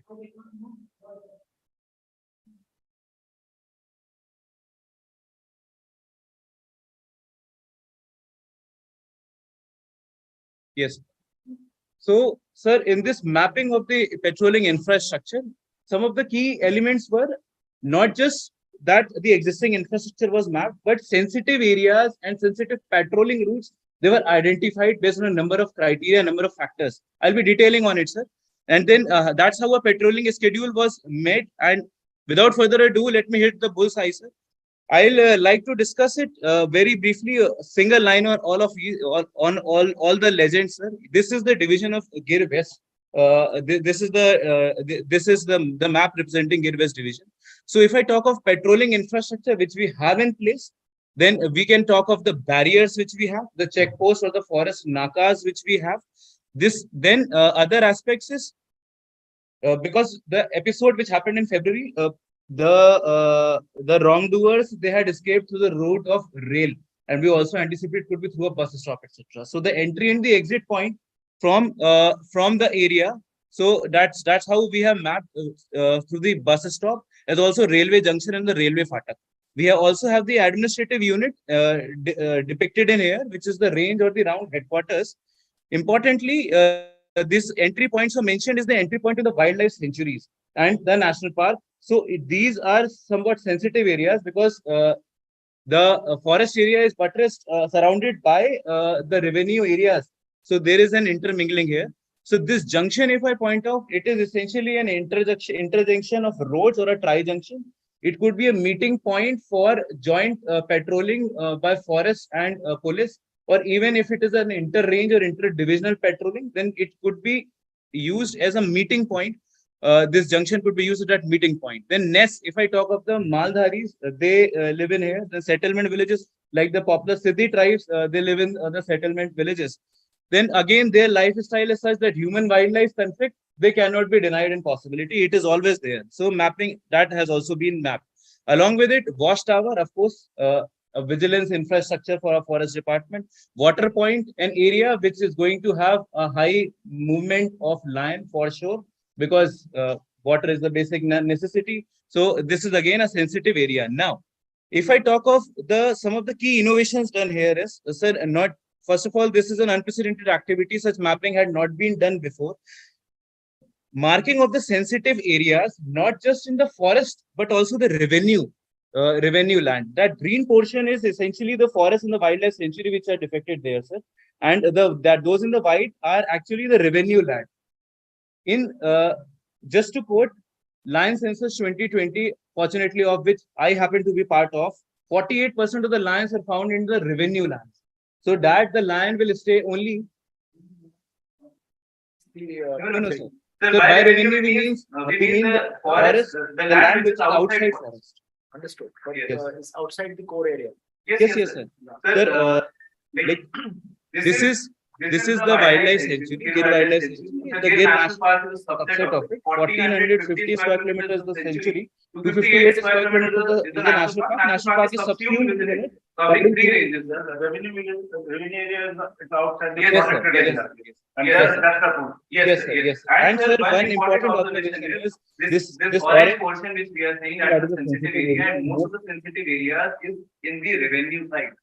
This is highly relevant in today's context when we know as that lion is a territorial animal. It constantly needs more and more of the area. It ventures out more into the land, into the revenue areas, into the so we need to anticipate wherein the human-animal conflict is possible.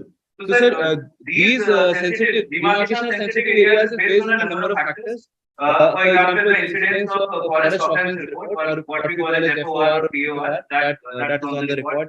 Two, by the visitation of lion, for example, cattle depredation is highly common in the Gir landscape. So therein the conflict between man and animals is a given. So and similarly, other aspects like I should say. Based on basically prudence of not just this sensitivity mapping, not just involved the quantitative aspect, but also the qualitative evaluation. As a field manager, me and the entire staff under me, sir, we also have a first-hand idea of which area is sensitive. So there may be a possibility, like you can see in dark red spots, there are several. Like this is a sensitive patch. This happens to be a dungar, a hillock. So here because all of it stems from the animal behavior. Lion, it prefers to move over a hillock, because that's its tendency. It wants to face good wind. So, यहाँ पे sir, what happened is there have been number of incidents when आप मेरे को mic दे दो.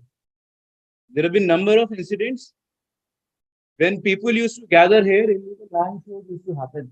So such small areas, which are nonetheless very significant, they have been marked as sensitive patches, and the other areas which are at bulk are marked as the sensitive areas. You can see this is Sasan range, and this is less sensitive green. So all of it is a resort area. Number of illegal resorts have also come up. And therefore, vigil has to be there in these routes for sure. Sir, likewise, this was the map for whole of the division, and this is the range-wise maps which I had prepared. 10 ranges were there, so I prepared maps for all of them. Sir, you can see I have taken, I'll very quickly slide through it. Three different cases I have taken. Like, for example, Jamwala range is a mix of both the forest as well as revenue area.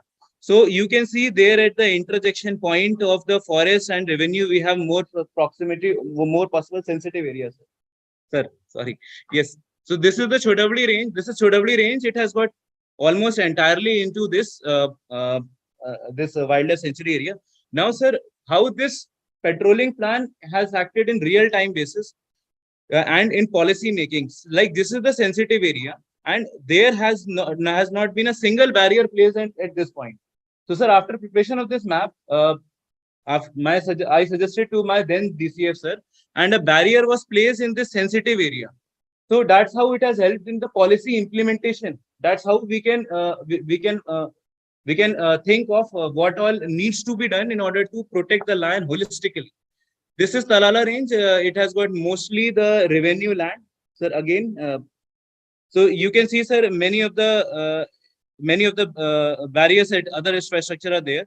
These dotted lines in yellow are essentially the patrolling routes. Yes, there are a number of routes, but then these patrolling routes have been divided in such a way that they cover the maximum of sensitive areas, that they have the maximum of patrolling infrastructure, and also the junction points wherein we can have a joint patrolling with other departments, namely the police department, as also foot patrolling and combing with the PGVCL and mining department. Now, sir, since I had prepared KML files of all the ranges and the division as a whole, this is a screenshot from the Google Earth. So all the layers, sir, I had placed, and this is the mapping in real time basis. It means that if I have that mobile app with me of Google Earth Pro, I can, sir, even while traveling, I can relate that which infrastructure is present where. Likewise, this is one of the ranges. So the same has been done for the ranges also. Now coming to the second part of it. So this was related to the maps. Now this is how and what we are going to do. Sir, there is an entire section on this blueprint. I have broadly divided into three. Very briefly, sir, touching on these aspects. Boundary checking, for example, we have the boundary pillars, pillar type A and B that demarcate the forest and the revenue land. So ensuring that the pillars, they are not moved from their place by the wrongdoers is one of such activity which has been included now after this plan. Sagan Chakashli translates to intensive checking, intensive patrolling. Under this, sir, it includes the monitoring of the health of the lion. It means that if any first aid is needed to the wildlife, that will be done by our rapid response teams, by the team of our veterinary doctors. Then Dungar Darshan essentially is a vantage point on a hillock. From a hillock, we get to see we get to have a better view. So we can see on the encroachments, we can see on the illegal intrusion. So all this have been so scheduled. I'll, sir, come to it, how it has been designed. Prevention of religious encroachment, an interesting thing, sir. We have Maldharis, we have the Siddhis, we have other communities within the area. So just without, sir, any harsh words for anyone, but then a simple, sir, saffron tilak is utilized to encroach any land. So what we do effectively is we have maintained a register round-wise. In every round, we will maintain that register. We ensure that this saffron tilak, it does not spread in over a period of time. This is one of the, sir, modus operandi for encroachment. So some special sir, drive for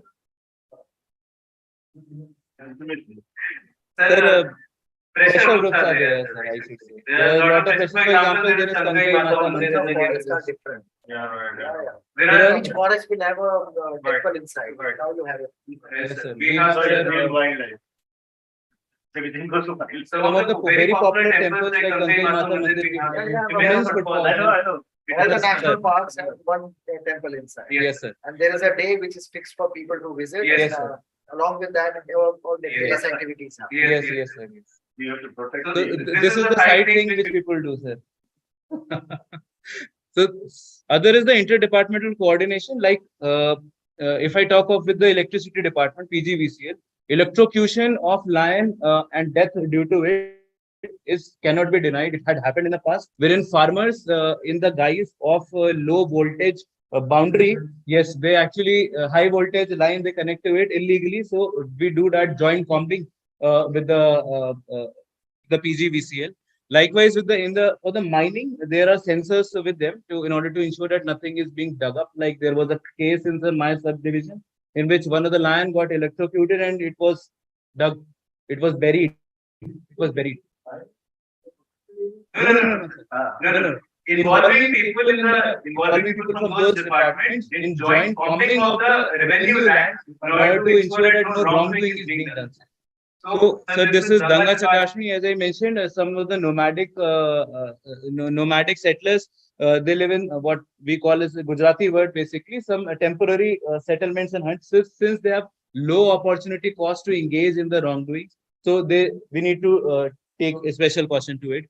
Patrolling infrastructure, since this is an unprecedented effort, first time it has been mapped. Accordingly, we can think of based on the sensitive regions whereon we need what patrolling infrastructures. Then special patrolling. So this is related to so flag march. Like it may take a lot of time if I explain everything. Cross patrolling is inter-beat as well as inter-range. Foot patrolling we have, sir. Yes, sir. Sir, then community engagement is something which we have focused in particular. Eco development committees, yes, they were there, but then their role clarity was missing. So that has been provided for. Gir Samvad Setu, sir, it's a reach out to the community. I am pleased to inform that recently Vision Line 2047 is being talked of, and therein we are talking of the Singh Samvad Setu, wherein outside the Gir protected area, because lion is venturing, so the community outreach is going to be done through this two-way communication. We also rope in people engaging them as employment through wildlife trackers, and also an honorarium basis we employ the Van Prani Mitra, and of course sensitization through major events. This is, sir, just a glimpse of activity in what format these activities have been presented in the book.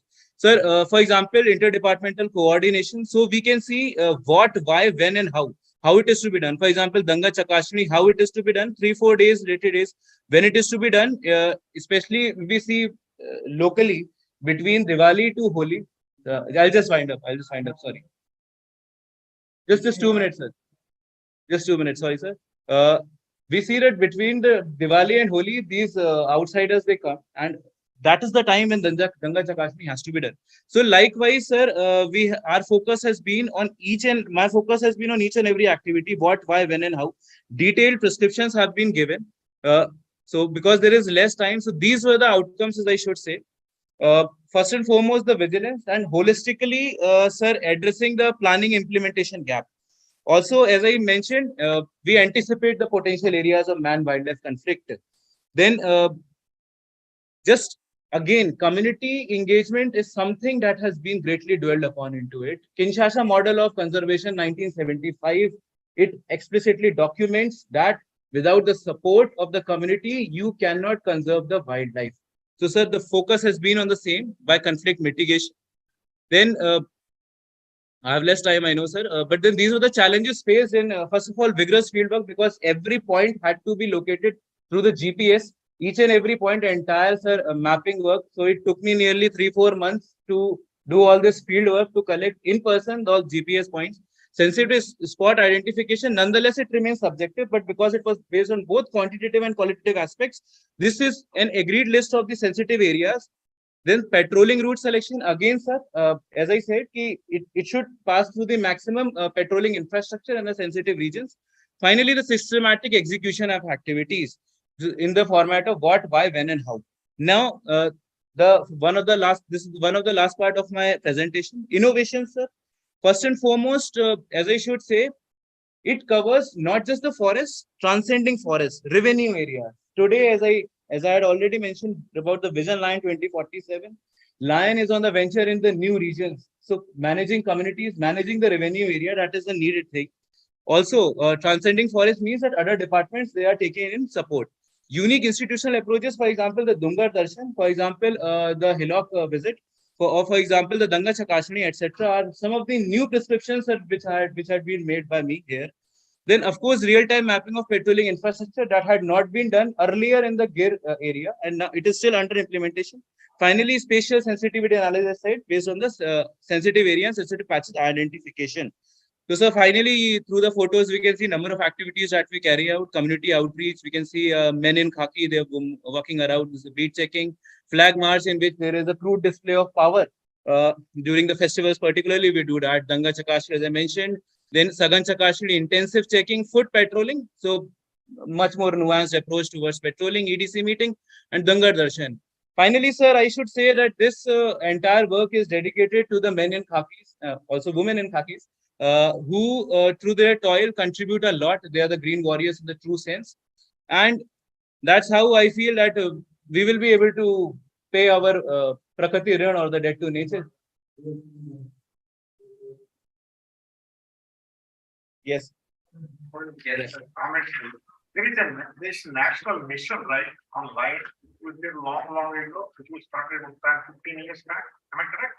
Sir, there was a project line started in 1972. It was reviewed, it was renewed in 2018, and then in the Independence Day speech, Honorable Prime Minister in 2020 again mentioned about it. But what is the status of the project? Is it not will be a part of this one? Sir, yours is a part of that particular national mission. Let me use the word. sir, pardon me, sir. Is your project will be part of the national mission? Let me this thing because this project is being handled by me. Okay. Lion project is in, it has been approved. It is being funded by. Long look, because NIC used to do computerization, find out lines. I remember that particular thing. So that's the reason I asked the question. Yeah. Actually, in 1970s, there was a project lab which basically did a lot of things and a lot of good things. And one of the things was that it created rubble wall around the park, which actually protected it a lot. And the number of lions has increased a lot. Now we have more of problem outside the forest than inside. Yes. All these, most of the 45% of the lion are outside. And that is why we need involvement of other departments like electricity department, mining department, because lions do not have any problem inside the forest. We take care of them. But when we come out, we do not have our rules and acts to act. It's outside your jurisdiction. Yes, yes, yes.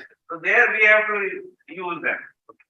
And in his this plan, he has tried to take use of that. You're coming to your this project line. Right. Project line, as of now, it has been approved. It is for next 10 years. It is a long, very old project. No, there was no such project. Because I remember NIC, we worked on the project mapping of the lines, tagging of the lines, where they are, how many number was there, how many number increase or decrease. I remember it's a one of Master Datta used to do that. I think it was a tiger. Project Tiger. I'm sorry. I'm sorry. You're right. It's the same family. Okay, fine. The second question is that you're talking about technology, okay, right? The technology, why don't you look at, because you are talking revenue, why don't you put drones or something like that to monitor the movement of this particular thing? Is it possible? Sir, drones are possible, but then it will be a costly affair. Also, sir, while it appears to be a very fancy idea to sit in an AC room and then No. cover the entire area. It's an additional input for you to do that. Sure. And the drones which you're going to use are not costly because it's only basically camera. Drones is much cheaper than what is the other things which are costly. Foliage will prevent. Right.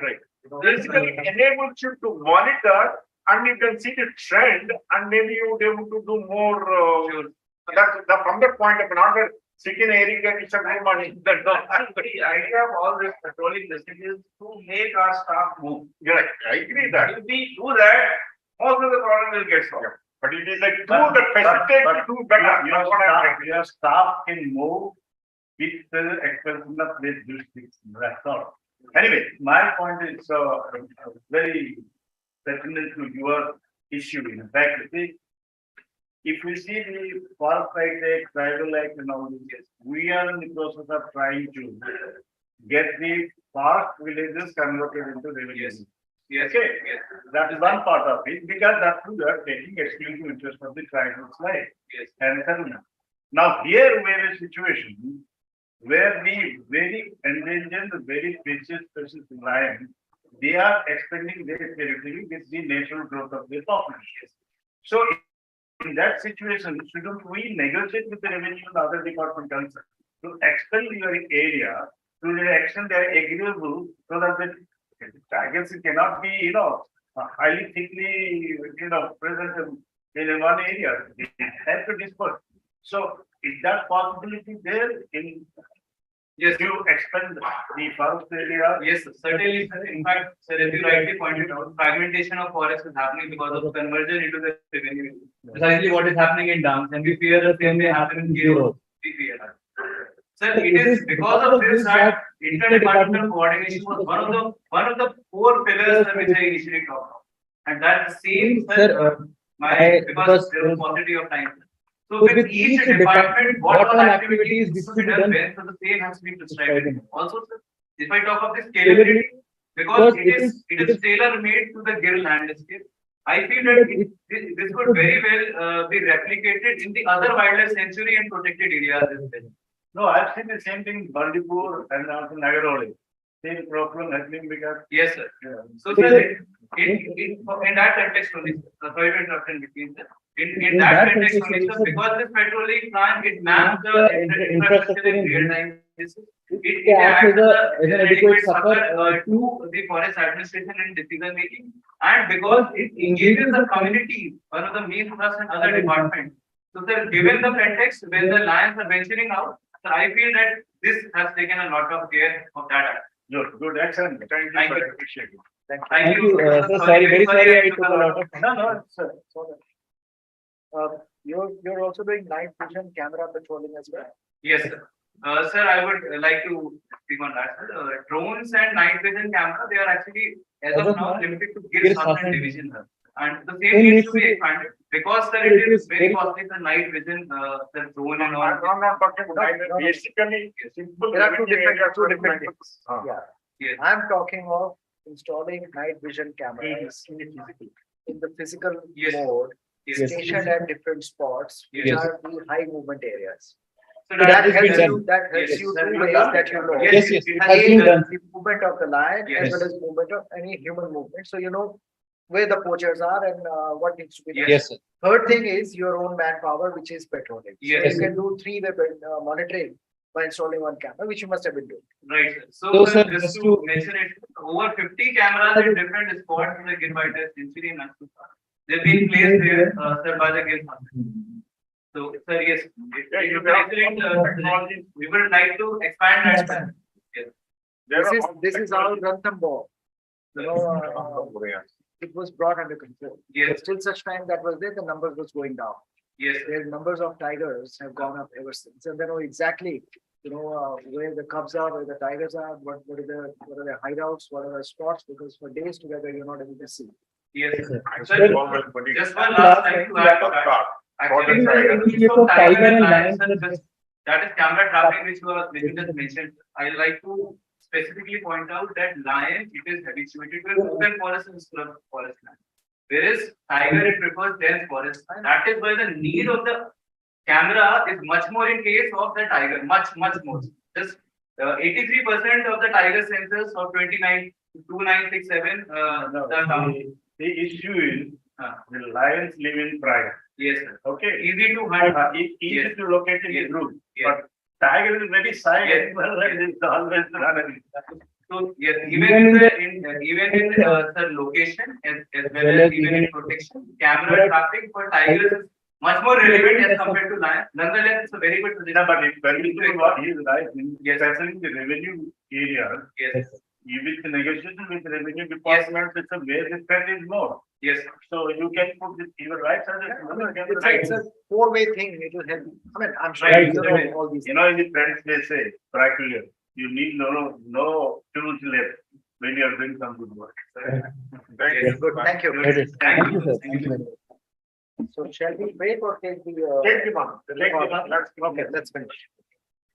That's the number 8, Barman, grassland of Saurashtra. Sir, thank you. Sure, sir. Thank you. just leave it also that I will. Sure, I'll just. Bharat?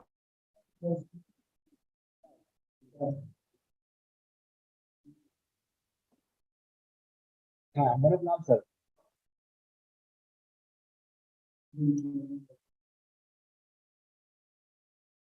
Last year later.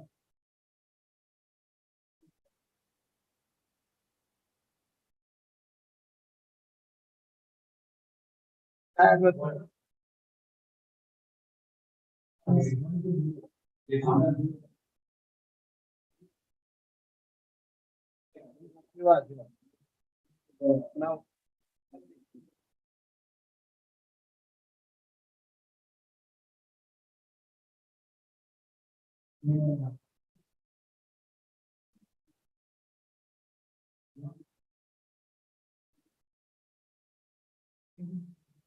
It was posted in Srinagar.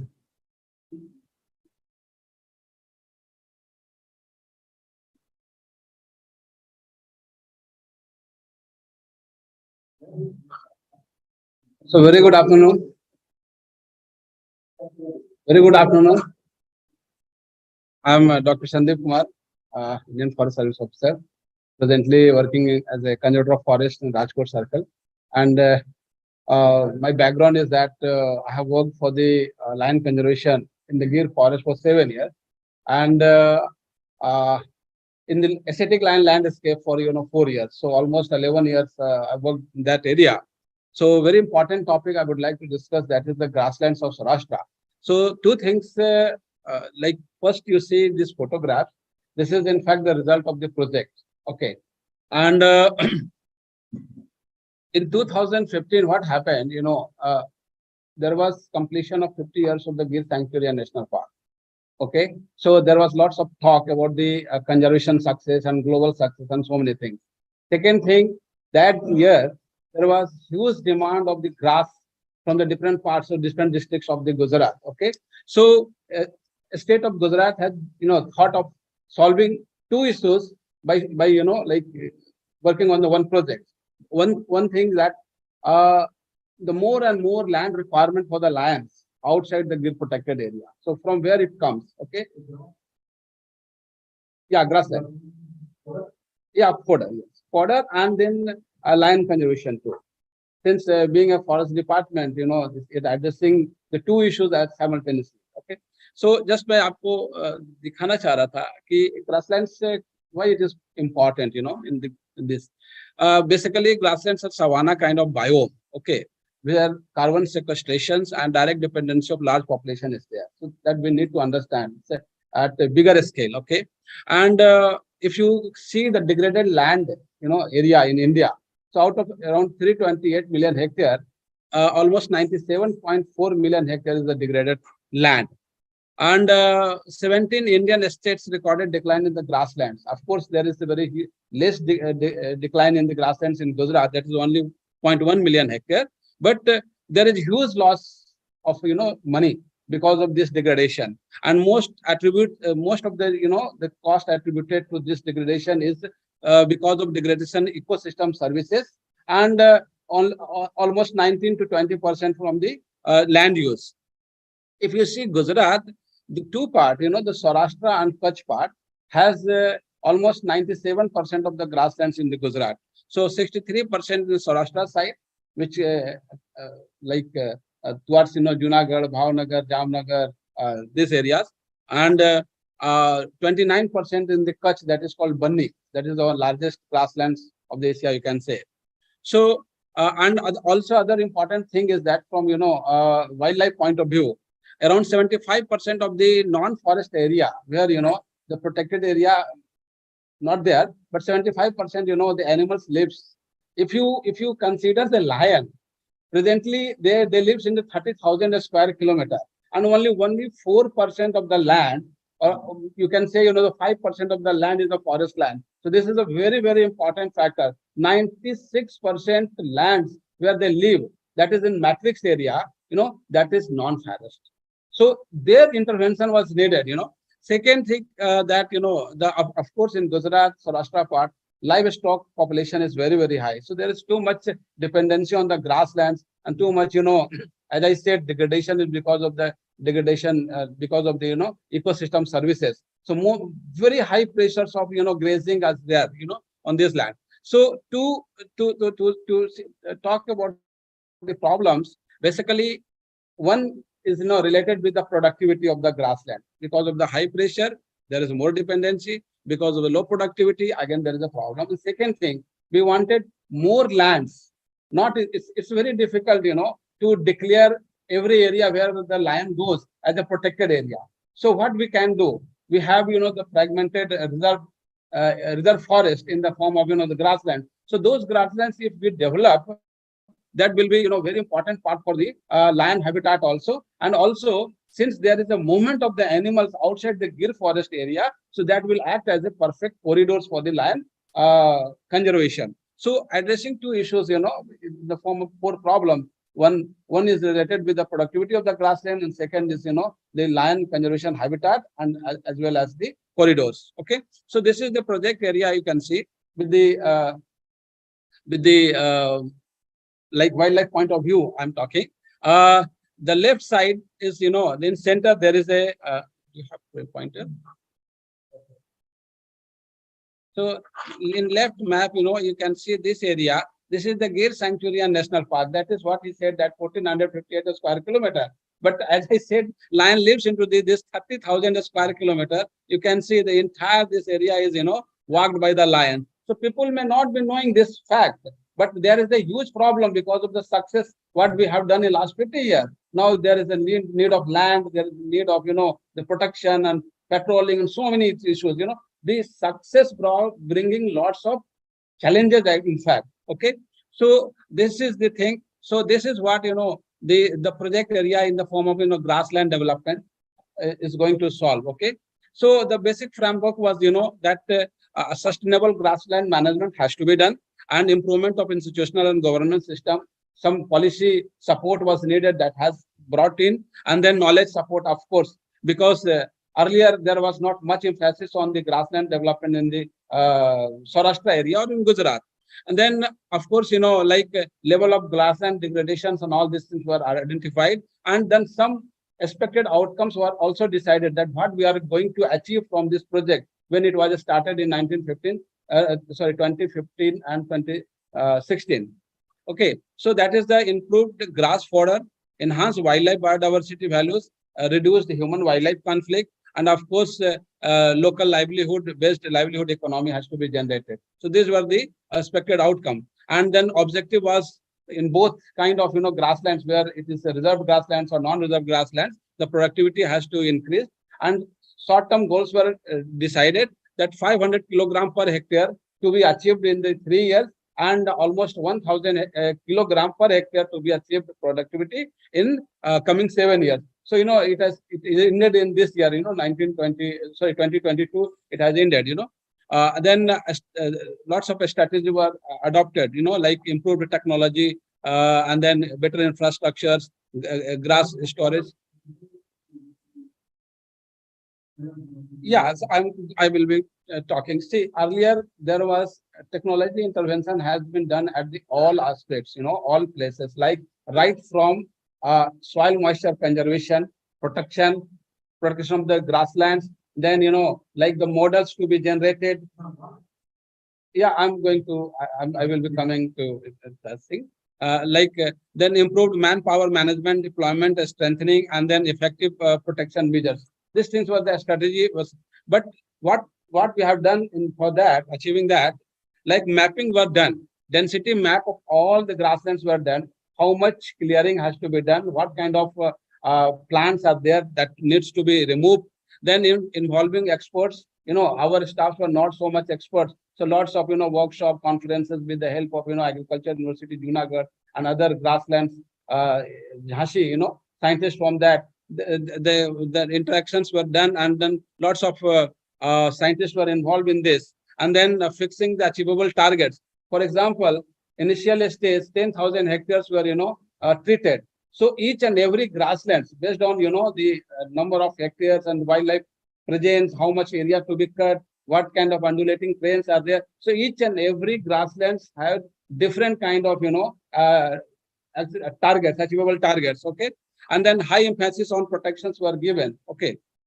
So that you are talking about the, the measures which we have taken, administrative measures like funds were arranged for this purpose, like states were giving earlier, but from 2015-16, large number of money was provided from the state budget.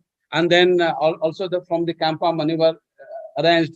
Then manpower deployment and managements were done. Infrastructure strengthening, like for the protection, as sir was telling that, the rubble wall and all these things were made. So first thing which I need to tell that for the conservation of grassland or grassland development, very important thing is the protection, because there is huge pressures from the, the local people and graziers and all these things. So the protection aspect is very, very important. So all kinds of, measures were taken, like,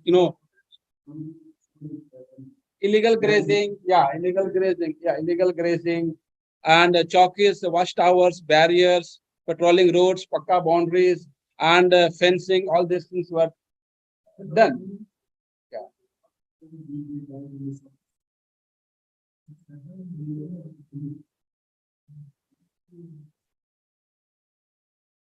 That is what when we say the degradation of the grassland, basically what happens, these grasslands, instead of their first or second successional stage, they converts into the woodlots, and those woodlots are basically not like actual wood or timber kind of woods, basically unwanted plants, like borer paulina, and then Prosopis viliflora, this prevents other plants to come or grasses to come. Okay, so silvicultural measures were done. They are uprooted and pruning also. We will be coming, sir, in the presentation. And like, woody vegetations like Prosopis juliflora, this is called gandobawal, does not allow anything to come. Okay, and it has this tremendous potential to spread without doing anything. Okay, and Acacia senegal. Then there is a weed like, Lantana camara. Lantana is called as that if there are two different kind of lantana living together for 3 years, that will generate a new species. So something like 1600 species, speciation value is very, very high. It has a very fast mutations. Yeah, the combination of two different kind of genes are very, very high in this case. Okay, then removal and pruning is done in this case, and of course that technology you are talking, sir. The most important thing I would like to tell that the model which we have used, to develop grasses is was very important, So different kind of models were developed, like, when to go for the soil moisture conservation, what kind of SMC work to be done. No, basically we use the promote local grass, but it's called, like Shaniar. That's the most palatable and very important grass here. We don't go for, the sorghum and all these things. But of course, when there is a grassland, there will be, like 15, 16 kind of grasses will be coming in that grassland. But mostly 80 to 90% it will be occupied by the Jinju or Shaniar grass. Okay, so it depends on what kind of soil is there, what kind of undulating terrain is there, water regime is there or not, availability of water is there. So all these things we go for the particular kind of species. If there is more water, then we go for irrigated models. Okay, so different kind of models. Yeah, different kind of models were developed. Then improved the harvesting approaches. Like earlier, we used to go for harvesting by the man only, but later on, we have gone for the use of technology, machines, harvesters, and then also baling machines were used earlier. It was to be done by by manual, but now we have iron kind of baling machines are there. So lots of interventions were done, and then of course soil moisture conservation was very important part. Okay, so this is I would like to show, this is the stage you can see when there was no intervention, no grass blades were there, and then this is what it has been. Yeah, this is degraded land. So sir, when I'm talking about the intervention, it is something like 1 lakh hectare area, sir. Every year 11,000 to 10,000 hectare area is being treated. So scale is very, very high. When I say the drought situation and need of grasses, it is not like 1 kilo, 5 kilo, 10 kilogram grass. it is something like 3 crore, 4 crore, 5 crore kilogram of grasses are being stored actually. So this is the initial. Then this you can say the removal of the uprooting of the unwanted growths, and then this kind of land is now available for the improvement. So now the tussocks and all these things, the clumps were added, and this is the result of the treatment. Okay, so the most important thing which I would like to tell you, like when we have gone for treatment earlier, only seeds used to be spreaded. Okay, grass seeds. So when there is no rain, even there is a rain on dry spells, it will not get success. But along with me he was my boss when I was working there. He was CCF there. In fact, he saw the results, and then he said, no, we should go for the policy changes. So what we did, in fact, almost 50 lakhs to 70 lakh tussocks were made ready in 1 year, and then in root trainers. Okay, and it was in fact, instead of just sowing seeds, we have gone for the tussocks to be planted in this, and you can see the result of the high productivity. Initial stage, it was said that if there is a production of 250 kilogram grass per hectare, it is called high productive grassland. Nowadays, in our grasslands, 3,000 kilogram grasses are being produced. It's rain-fed, and almost 10,000 kilogram grasses are being produced. It is irrigated. Okay, so very huge differences are there. This I wanted to show as an outcome. In fact, this is in Umat, Morbi division, Rajkot side. Last 17 years, there was no production of a single blade of grass. Okay, and huge intervention supposed to be needed. But in 1 year, we got more than 3 lakh kilogram grass from one. When I showed this result to my seniors, he said last 17 years there was nothing, no result came. And then in 1 year, because of this technology and this intervention, we have got the result. So it was very much appreciated. So what was the outcome, sir?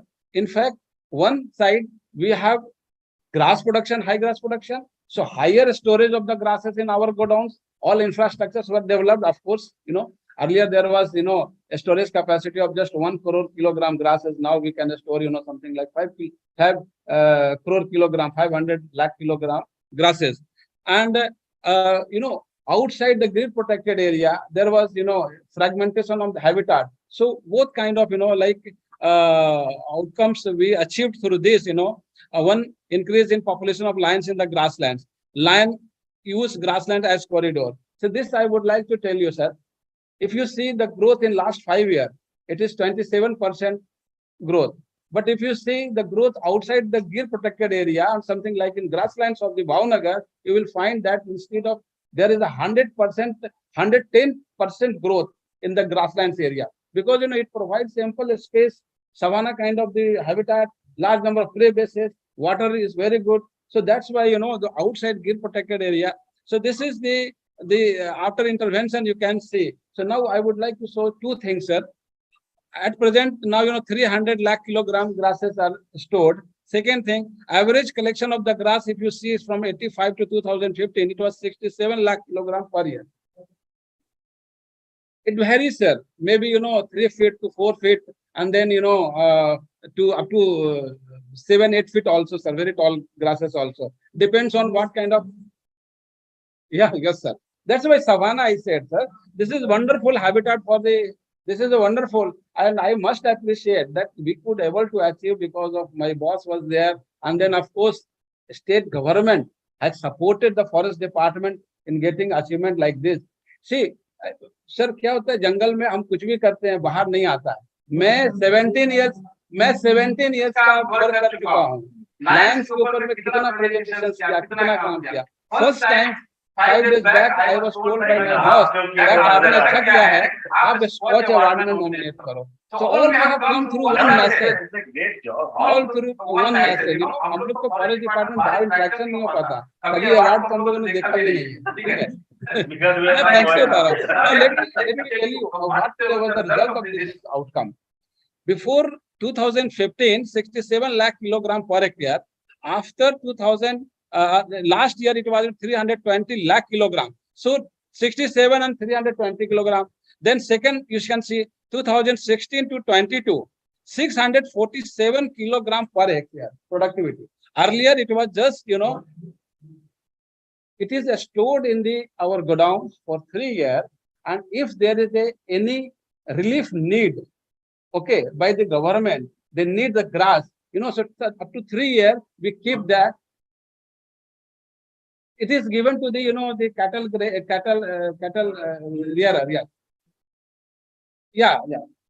The entire state, it is decentralized. Yes. Own the car. This becomes the property of the committee. When we get the order, we distribute. Yeah. And then, sir, last year productivity, if you see 890 kilogram per hectare. So almost we have, like for 7 years, we have productivity up to, 1000. But this is average. In some of the cases, we do not cut grass because, those areas are very well inhabited by the lion. So this is the next thing I would like to this is the black buck area. More than 5,000 black bucks. Out of that, 3,000 plus black bucks are in the grasslands outside their Gir Sanctuary and National Park. This is the black buck. Black buccalia. This is florican. Florican in Gujarat, they are found only in the grasslands of the Bhavnagar. Nowhere else it is found, and it's very endangered species.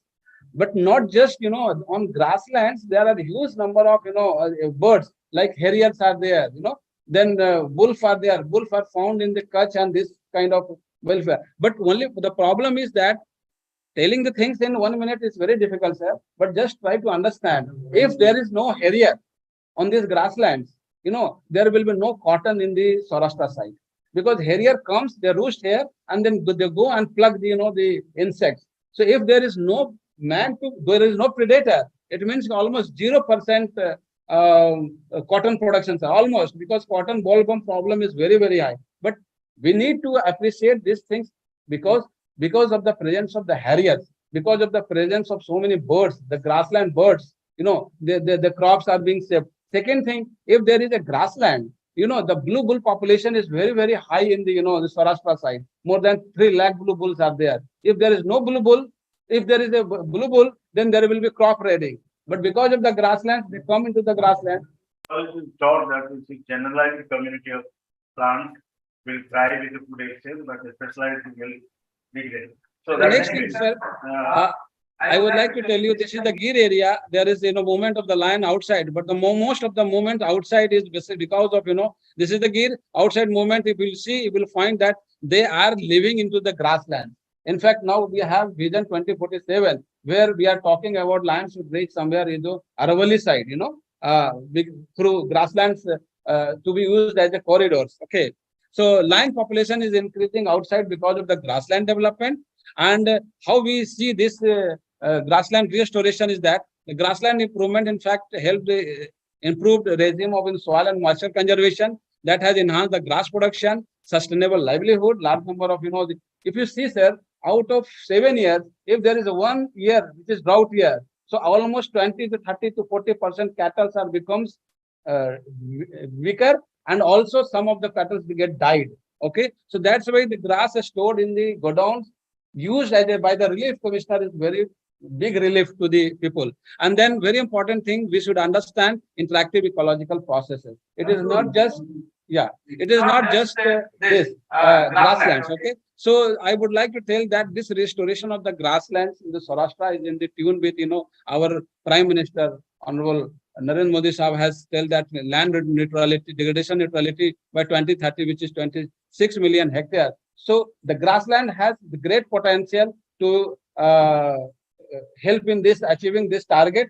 Second, I would like to say that it has also, gone this technology towards the bunny side. So this year, 10,000 hectare has been already achieved in the bunny sites also. And our Prime Minister, while addressing UN, he said that the grass bunny development, you can see it is on YouTube also, that he has said by using indigenous technology, the bunny grass has been restored in the UN. So thank you very much. This is what I wanted to tell. If there is any question. Thank you so much. We have all the projects is saving the ecosystem and the species and endangered and providing others safe future. Thank you. Right, thank you very much. So we break for lunch for a quick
Yes, we have three. Actually, overall, may observe that.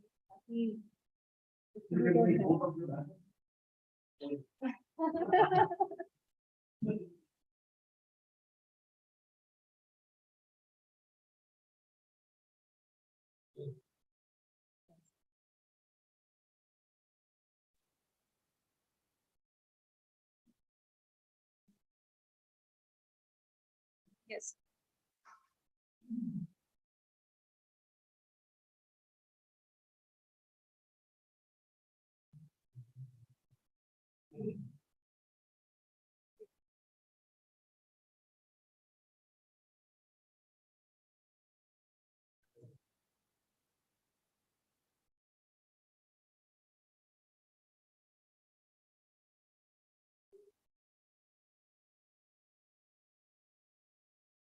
Okay, so good afternoon to respected jury members.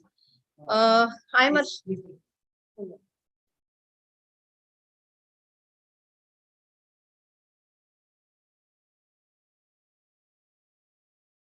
Okay, so let me introduce myself first. I'm Archana Gundalia, OST from Knowledge Consortium of Gujarat.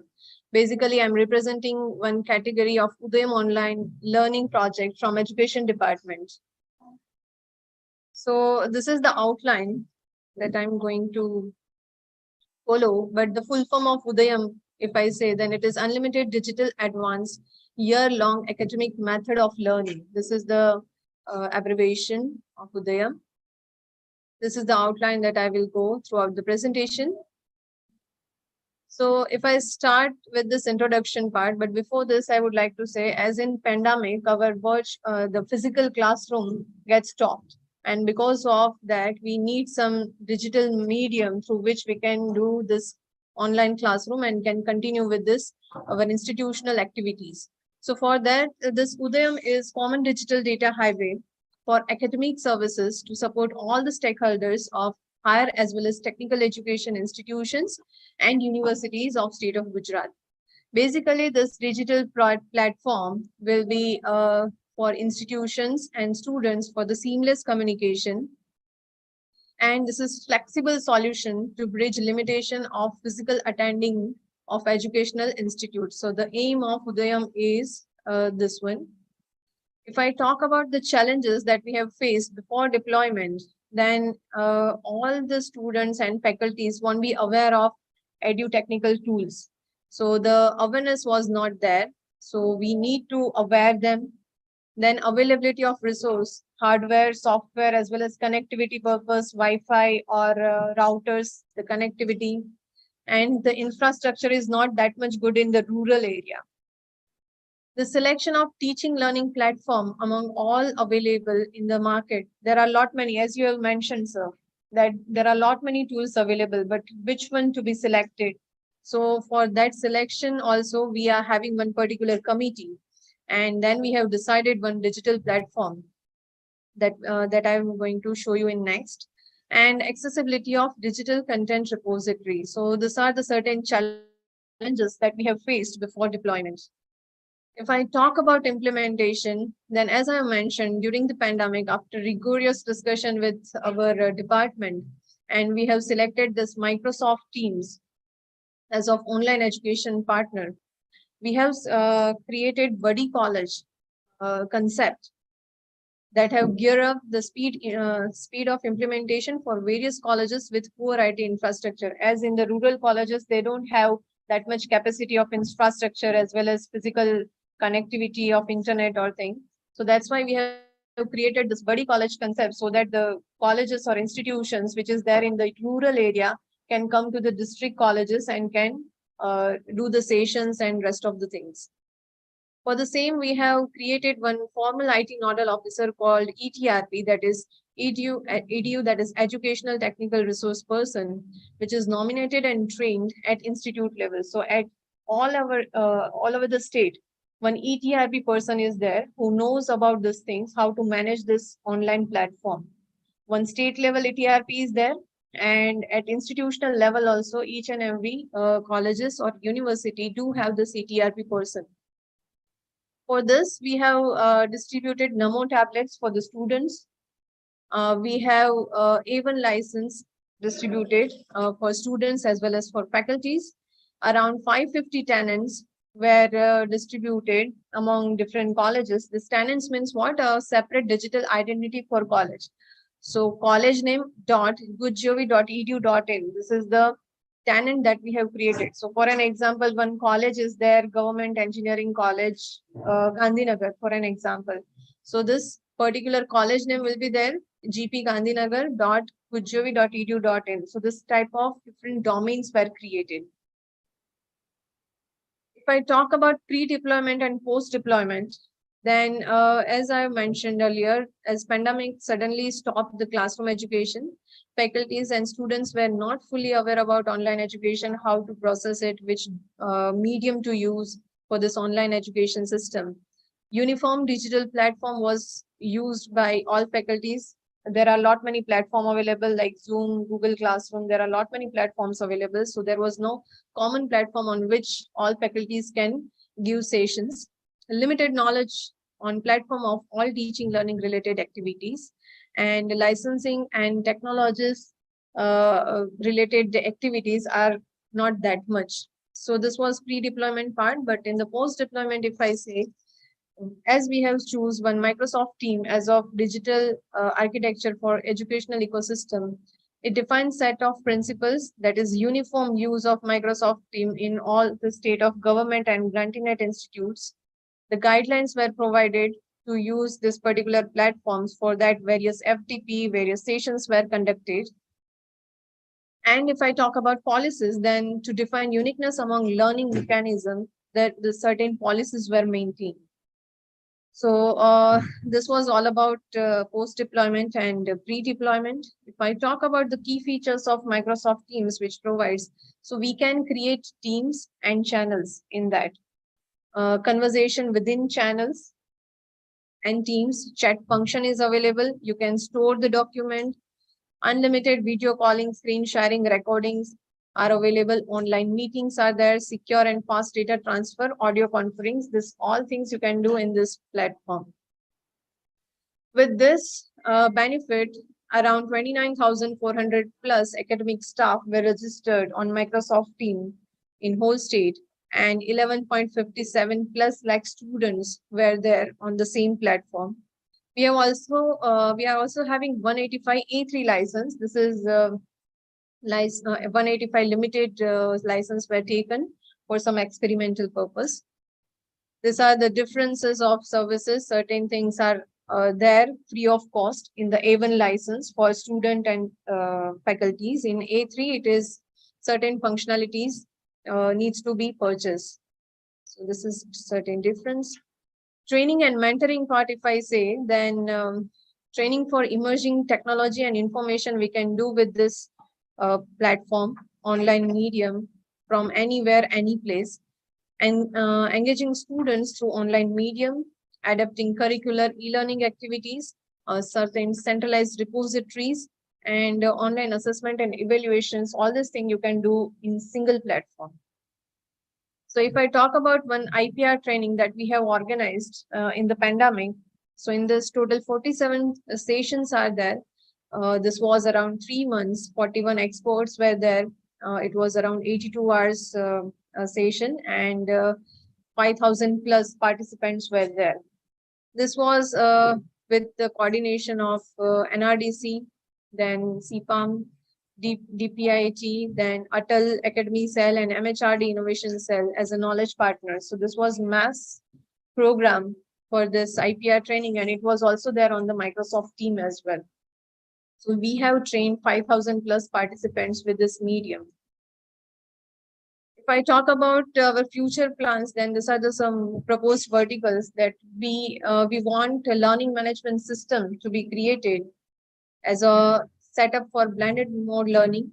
The content creation, digital studio we would like to create, supportive tools for accreditation, certain policies we can create, as in national education policy, there is one clause number 24, which supports online and digital education.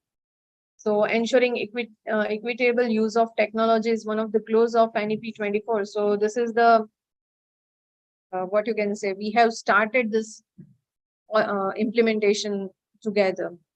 And research and innovation is also one of our proposed verticals where we want to work. We want to provide some platform for the AI, IoT, blockchain, and we would like to work with the complex projects and will solve it in the managing solution. So this is all about the proposed verticals for this, and that's it.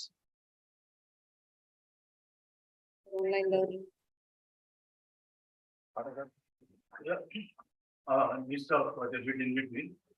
But as I understand it, it's you are maximizing and optimizing the digital technology in helping the students vis-a-vis the institution to reach each other. And you have different packages for that. Okay. I mean, since yesterday we have been, going through this digital mode. There is various aspects of your departmental activity. This seems to be one of those, isn't it? Correct. What is the special that you can call out in this project that is not happening in the other such projects that you have been presenting that from the education? Yesterday we have presented Panch Prakalp.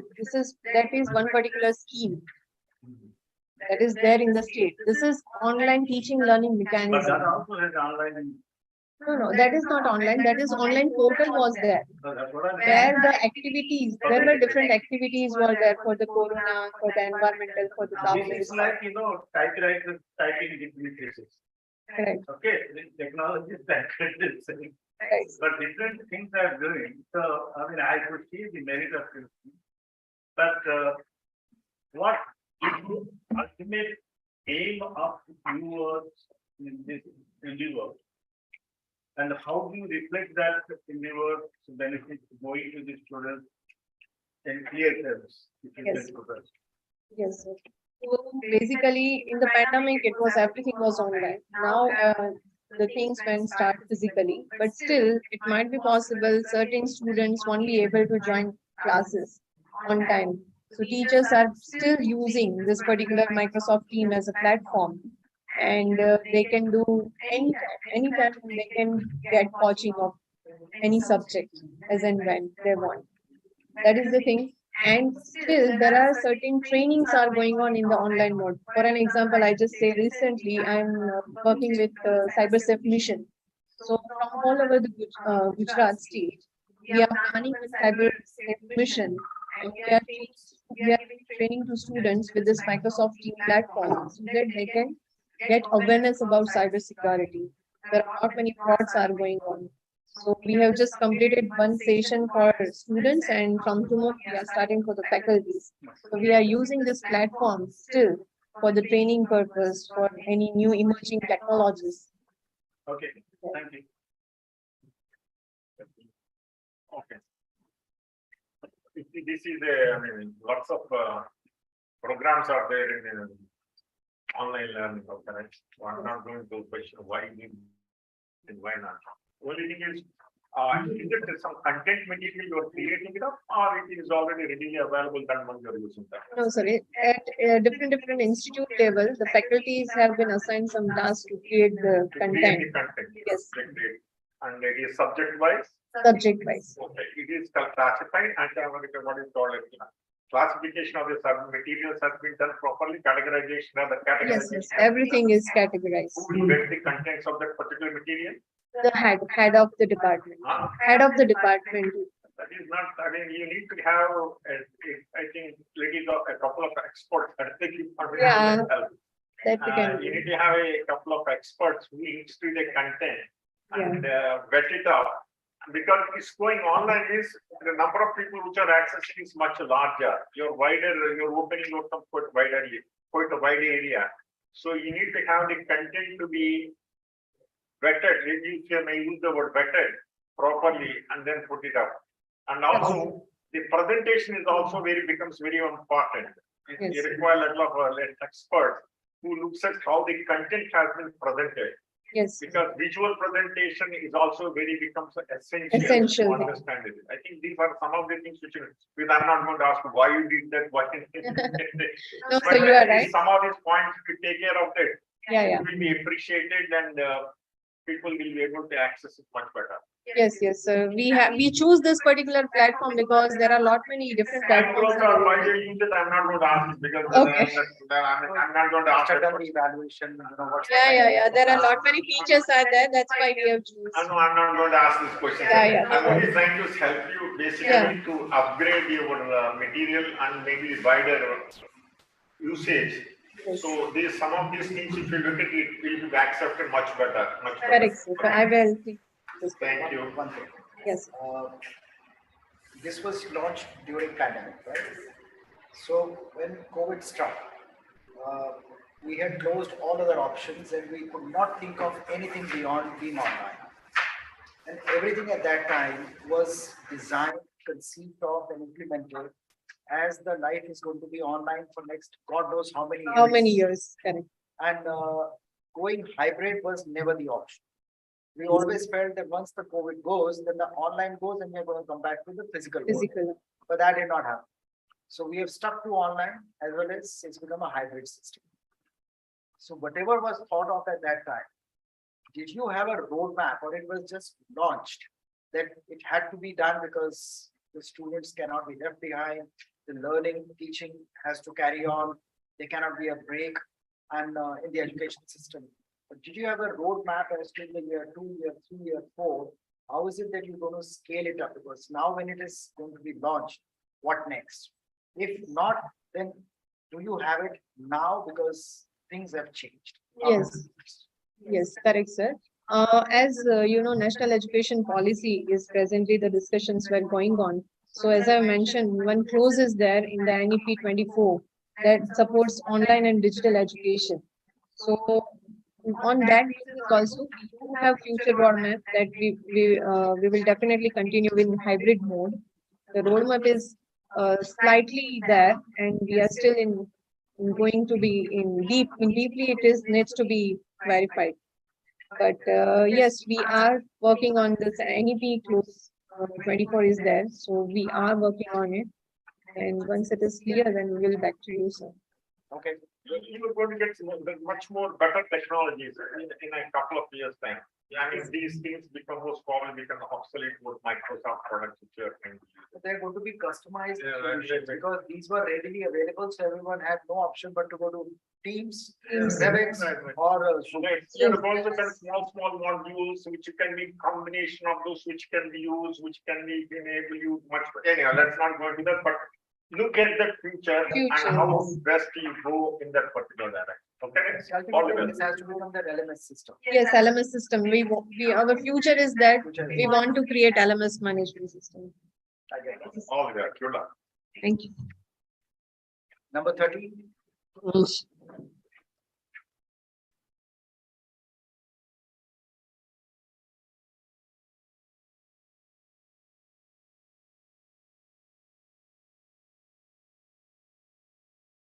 Yeah.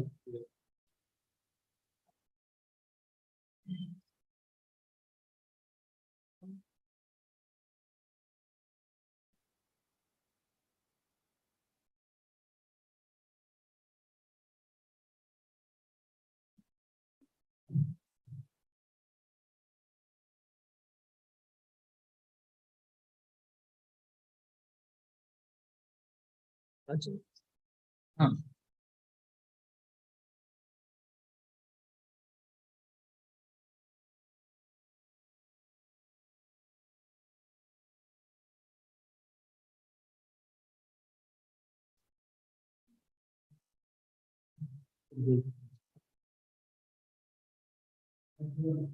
हाँ जी sir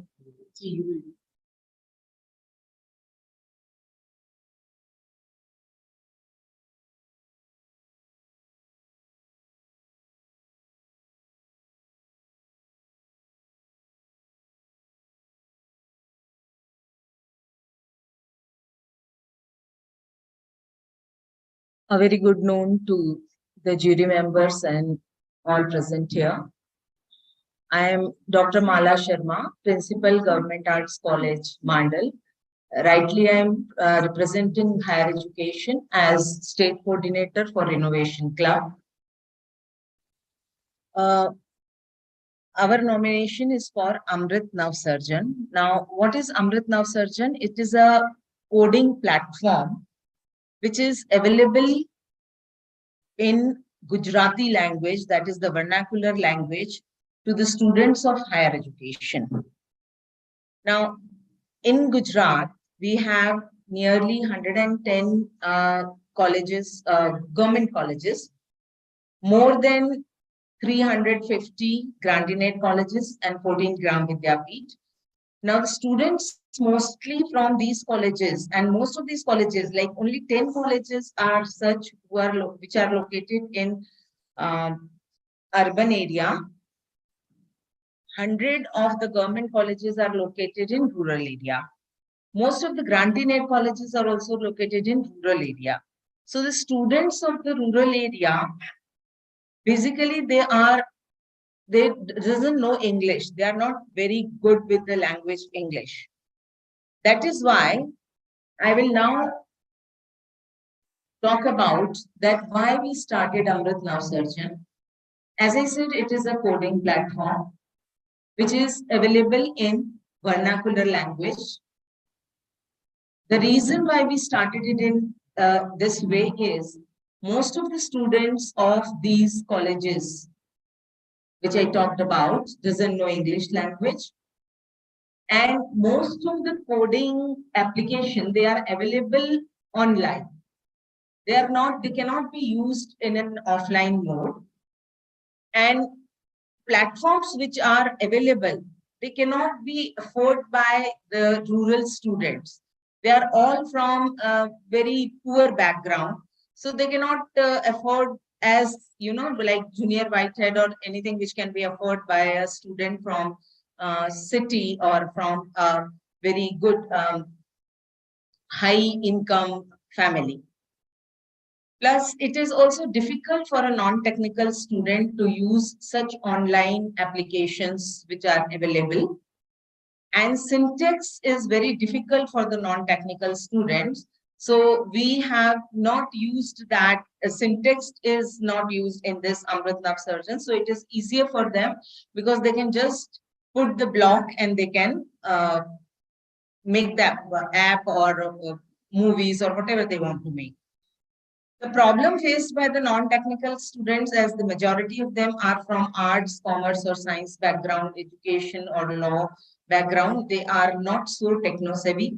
There is lack of awareness because there are suburban and rural area students. So they are not aware of where the technology is moving. It was very much important for them to actually acknowledge, to know that where the world is moving. They are, because I am also principal of a college which is located in a rural area, and I know these students have their own world. They don't know that what is actually going on in the real world. They are not aware of many things, many technological upgradation which have actually taken place.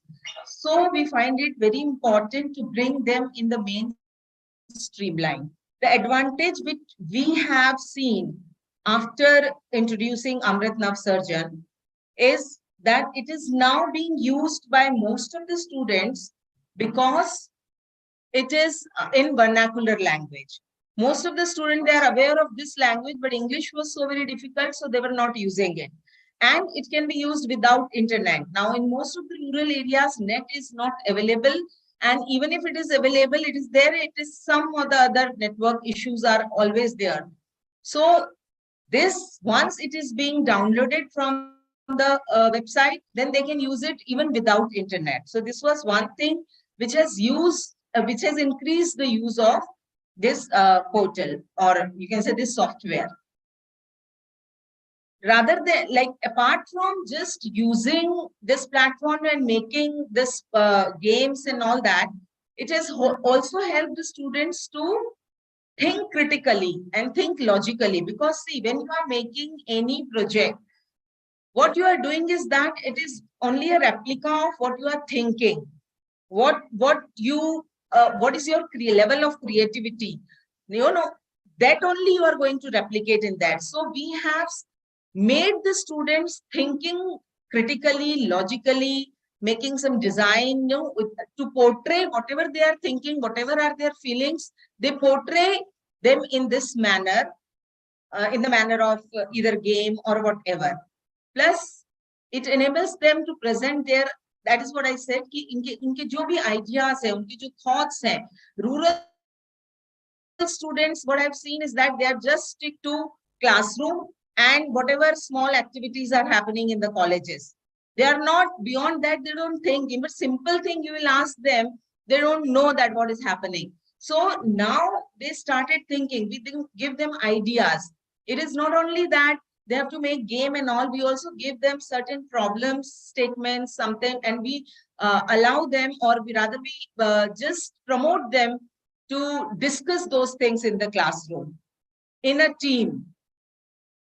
And with this Amrit Navsarjan platform, they could able to acknowledge that, okay, this is the power of the technology. This is what all we can do with the help of this application.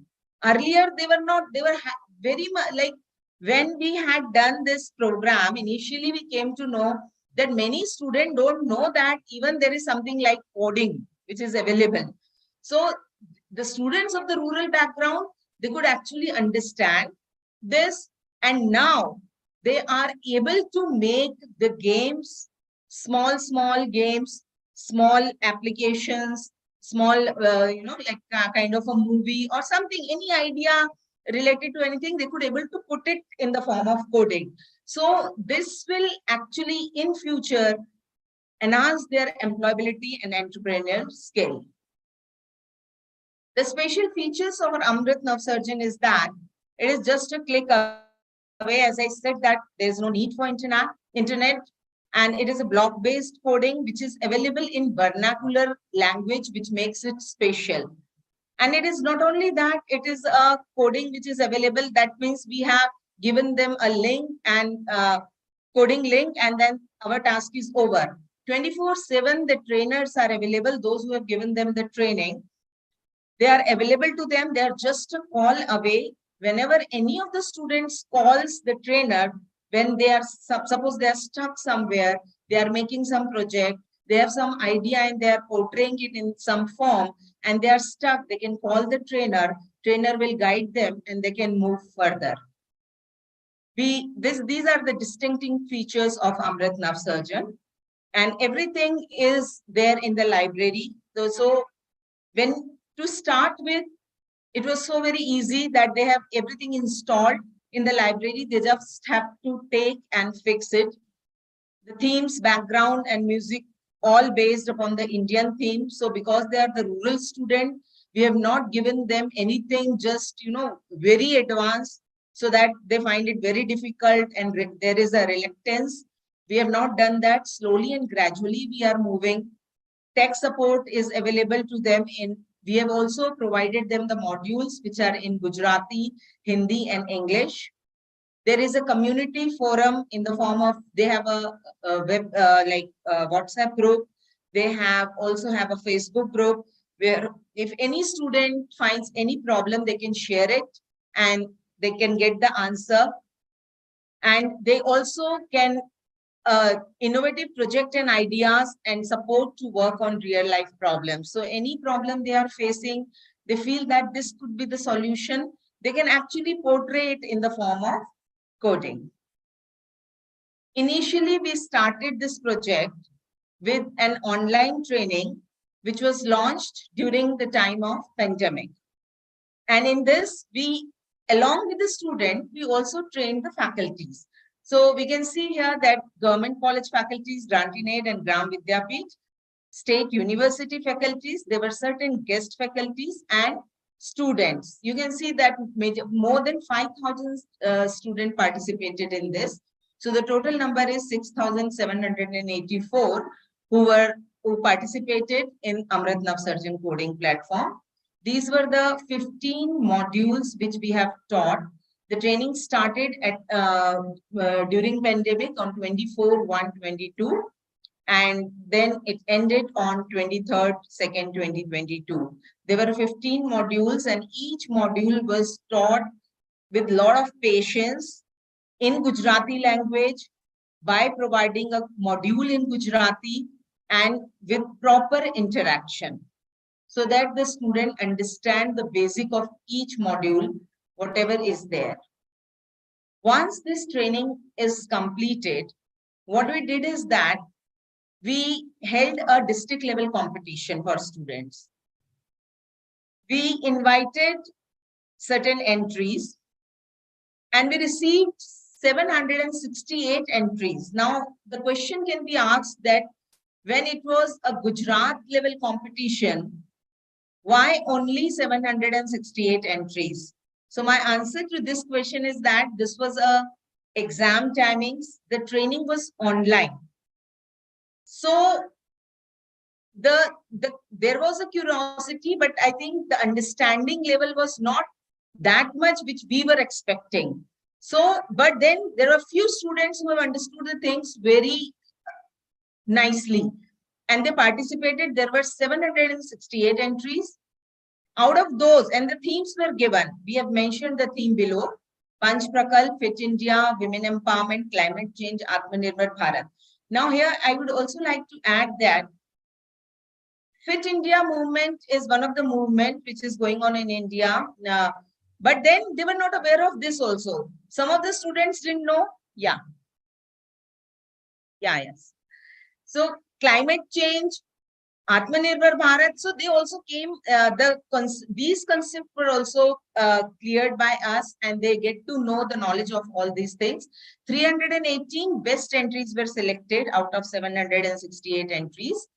And then we had a state level coding boot camp. These students who were selected in this competition, we provided them offline training program at Science City, and the camp covered this following wide areas: logical thinking, coding. We also taught them animation, game development, and video game development, design thinking, communication. And these are the glimpses of coding boot camp. The achievements are that we could able to, students are enabled to make apps, games, animation.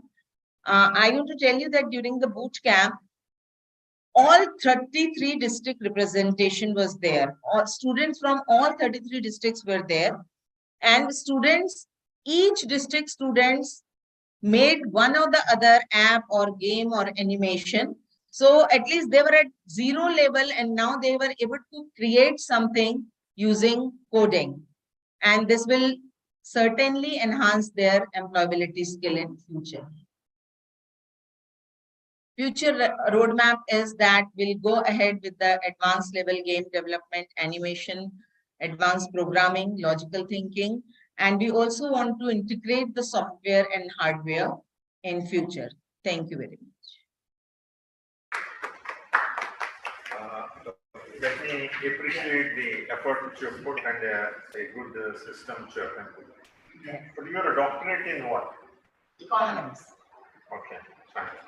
But let me, I may be a little critical, okay, I'm sorry, I'm going to say that, because it enables you to go further in this. Yeah. Okay. Coding is not needed for everything. What is it you're trying to teach the kid is that logic and algorithms. Because if you go and find logic and write various steps, the language is not important. Whether it's rural fellow, urban fellow, is the logic and algorithms which you have to, the steps which you have to take is important. Which symbols we put is immaterial. Okay, you agree with that? I agree. Okay, fine. Now, as we go along, the technology is changed dramatically. Okay, right? It's not going to, everybody is not going to coder. It's not, I'm going to use the computer, but I may not be a coder. I will be expert in using the system. And lot of us are there. I may be very good in computer science, but I can't use my iPhone. Let me use the word, whatever may be the case. So there are things which are going to change dramatically and drastically. And the coding is also dramatically is going to change. It's not going to be the same coding which we each one of us learn. it's going to be a little different because with the phone, iPhones and other phones, you have applets have come, the way you operate it. So you may ended up in a different way of programming, which you don't require the language. It's only the symbols which you require to do that. So you need to look at particular direction and work in that particular way, which is more economic. It is not essential to teach everybody coding. You should tell him how to use it. I think that's the first fundamental pattern you have to do it. Don't teach him everything, every language, which language, Fortran, COBOL. We all learned Fortran, COBOL, and all of it. It's all gone. I mean, everybody talks about some other languages, C2, all sorts of languages, which I'm not even aware of it. Okay, we used to promote ADA, a language, objective language, all are gone.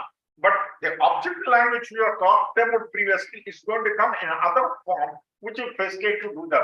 I think that particular idea, as far as the computer problem is concerned, you need it. And as far as you are looking at, tell the kids how to learn the logic, the algorithm, and how to use what are the existing things and combining them to achieve his goal is concerned. He does it already in iPhone. He doesn't know anything about English, but he uses iPhone quite well. He plays the games very well. He doesn't know anything about English.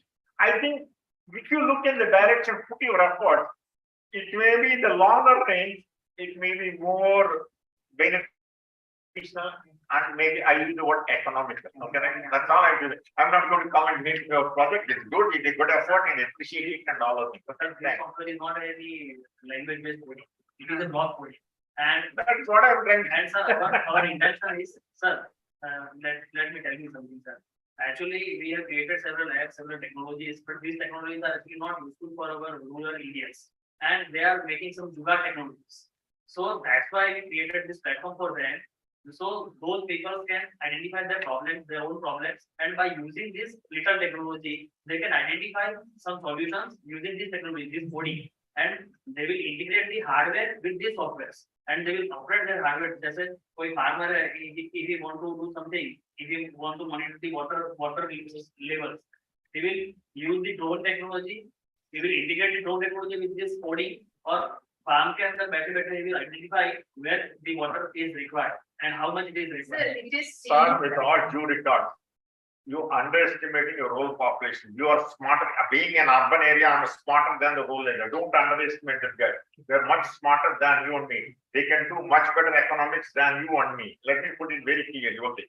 When he wants to find out the where and water availability, quality of the soil, what crop I can do, what pesticide, tons of sites are there which you can press the button and can get it. Even Ministry of Agriculture provides. So he doesn't have to write a routine, do that, all that. He's already been tired in doing it and plowing and doing these things. And why do you want you to run all these processes?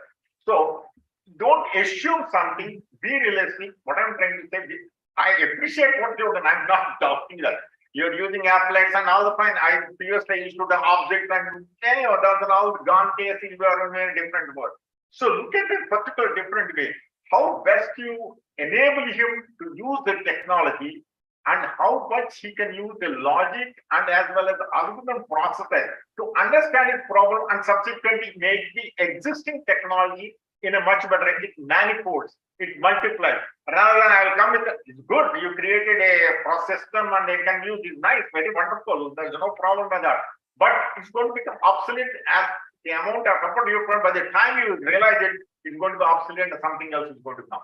That's all I want to say, that put your efforts, is appreciated, put your efforts in a different direction, in a improving together, and don't underestimate rural people. My poor people don't. In fact, my maid uses phone better than my wife. Let me put this particular. So don't underestimate. They know because basically a symbol is there. They know the symbol. What trust me, trust the button. What to be done? They can do much better. And every time I somehow hear about rural people, poor people, the slogan is gone down the drain. Don't underestimate each one of them. We are much better positioned there. They are much better positioned to operate it, much better to make the benefit of the technology. Okay. Sorry, I little bit critical, but I think you can see in which direction you can go. That's what I'm not criticizing product. Let me put it this way. I'm not criticizing product. It means that they are not from the technology or science background. They are from the commerce, art, and it doesn't matter. It doesn't matter. A farmer is a commerce guy, arts guy, or a computer science guy. Whatever you're trying to tell me, he has some knowledge. He has some algorithm. He is gonna think process and he can make the step. That's it. He requires certain symbols on his computer system to press the button to achieve it. He doesn't have an art or commerce. In fact, there are much better computer scientists in arts and commerce. They use it to design the facts and layouts, etc. Don't just suddenly try to be our mind. That's a history. Yes, I agree with you a few years back. But you are in a state 21st century where things are a little different. It's going to go in a different direction. Please move in that direction thinking. It's going to change. The coding is going to change. You don't have to learn everything. I get a lot of advertising. Coding classes are available for children. What the hell want to burdening with all the coding? Teach him logic. That is, we are enhancing, sir, on that. Critical thinking, logical implement in a thinking. different direction. Yeah. But basically, I want to, yes, your effort is good, appreciated. But I think you can think in other directions which will help you much better. That's all I'm saying. Thank you. Thank you.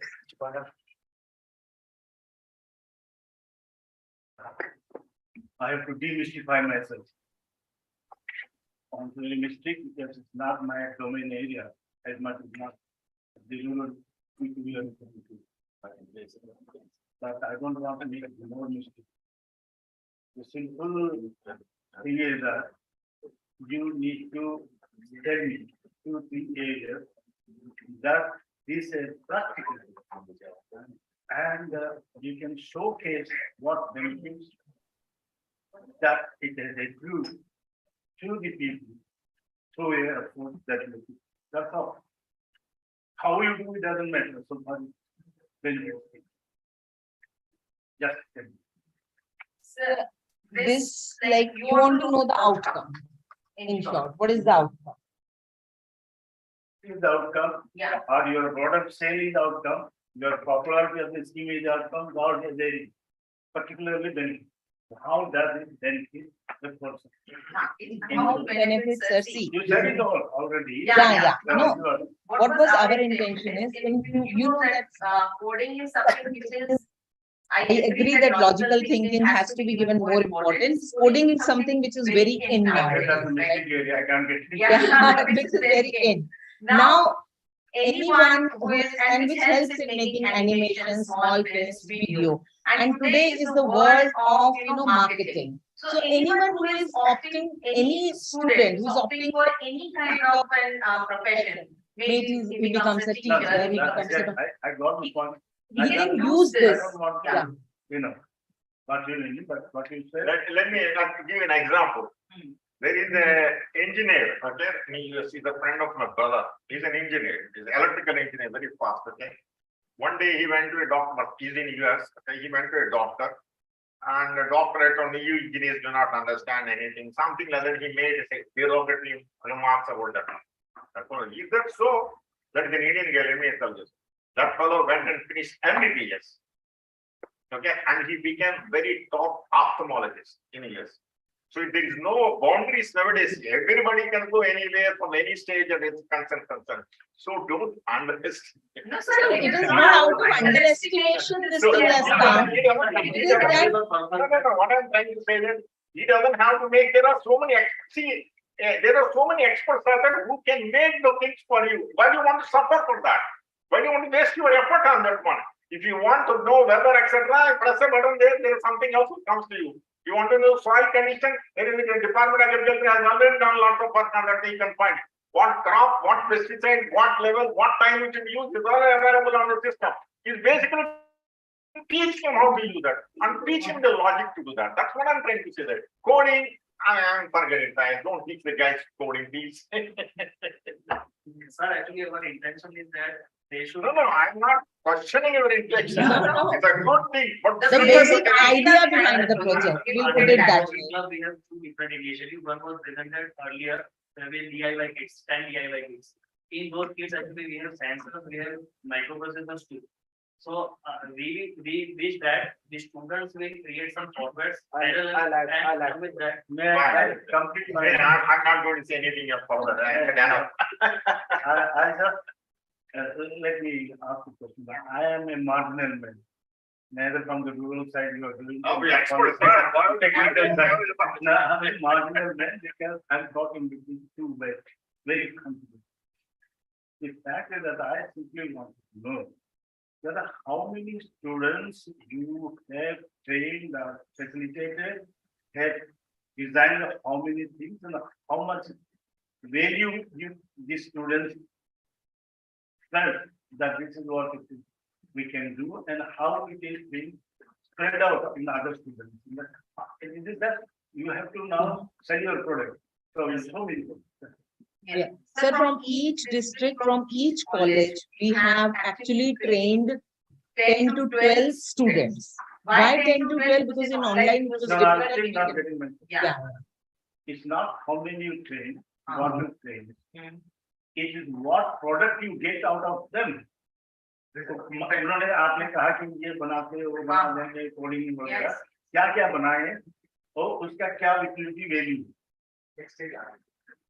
Sir, we enhance their skills. Previously, they were not knowing about. मैं sir मैं ये नहीं पूछ रहा हूँ we have said it already we got बहुत effort किए बहुत ये किए सामने भी बहुत दिक्कत किए हमने तो 10 करते मैं आपका प्रोडक्ट मुझे बेच दीजिए मैं क्यों खरीदूं वो बता It's an applied problem. I, it's not easy to find an answer. So please don't attempt.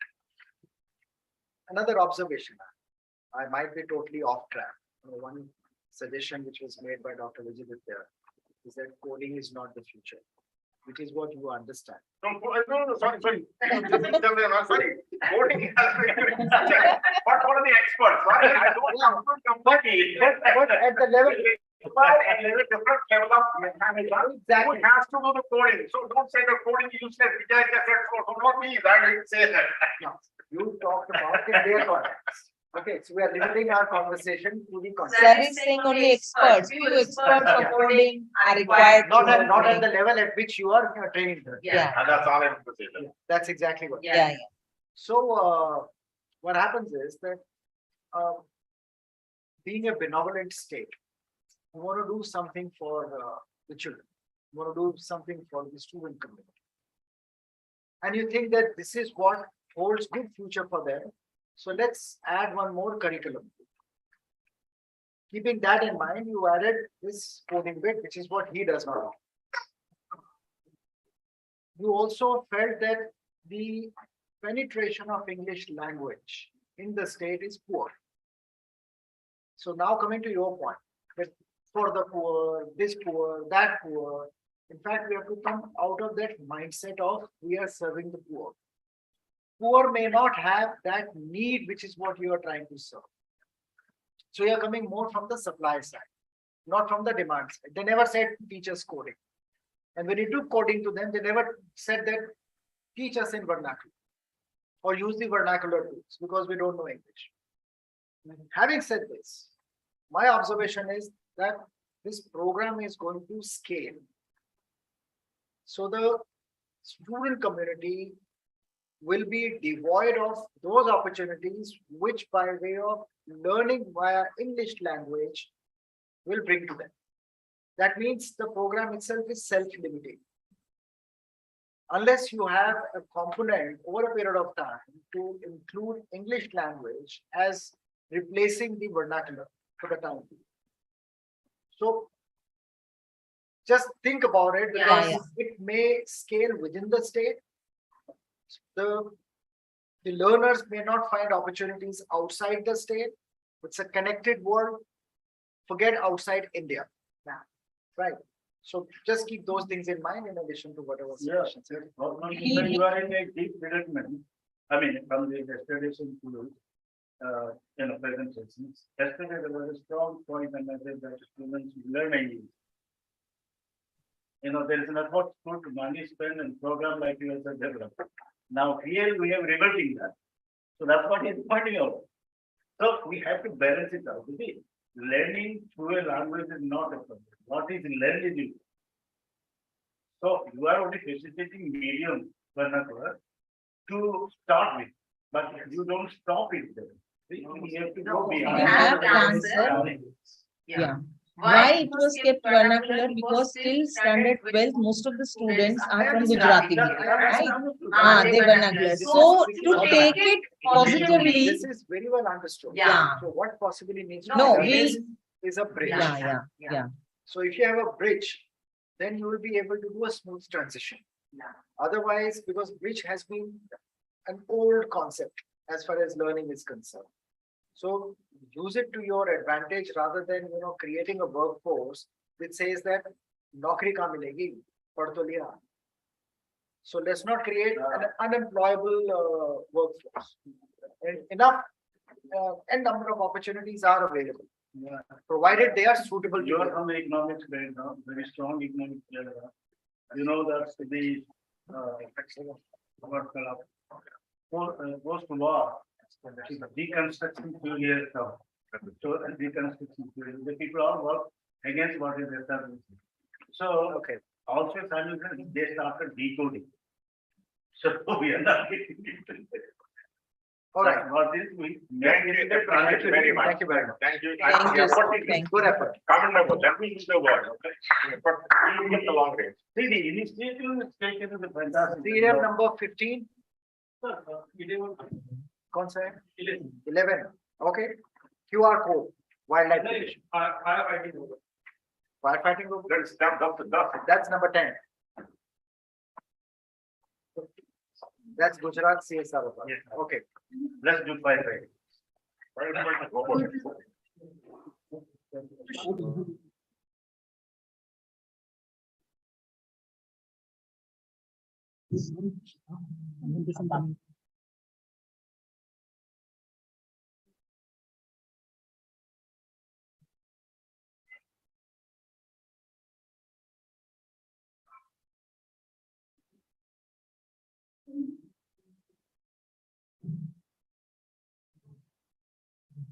No.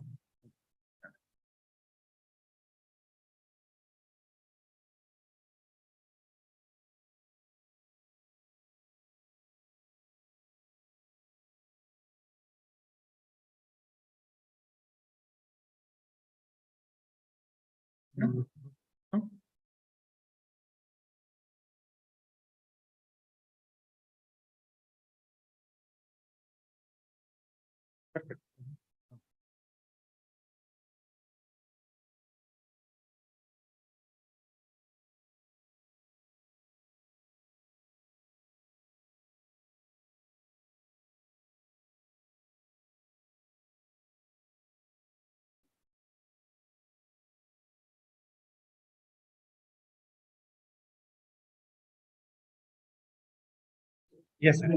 So, thank you so much for giving us this opportunity second time.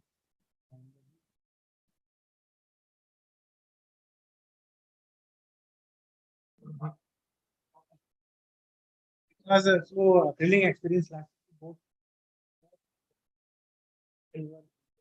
Yes, facing project and simultaneously parallelly last year we also it was the first attempt. We also got CSR 2021 National CSR Award. So I convey thanks to Scott jury for giving us this opportunity. But I'll first start with 50 minutes of like text of Gujarat, how CSR is, what is CSR, how the country is doing. The last 3 years data, if we see nationally, like in 1890, the overall CSR contribution was almost 20,000. So there, Gujarat made contribution of around 1,082.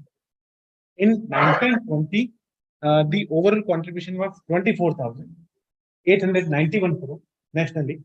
We made a contribution of 982 crore. In Gujarat, we were ranked 3 across country.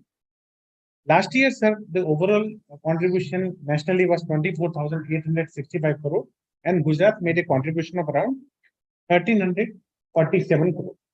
So nationally ranked 2 last year. Gujarat state in CSR.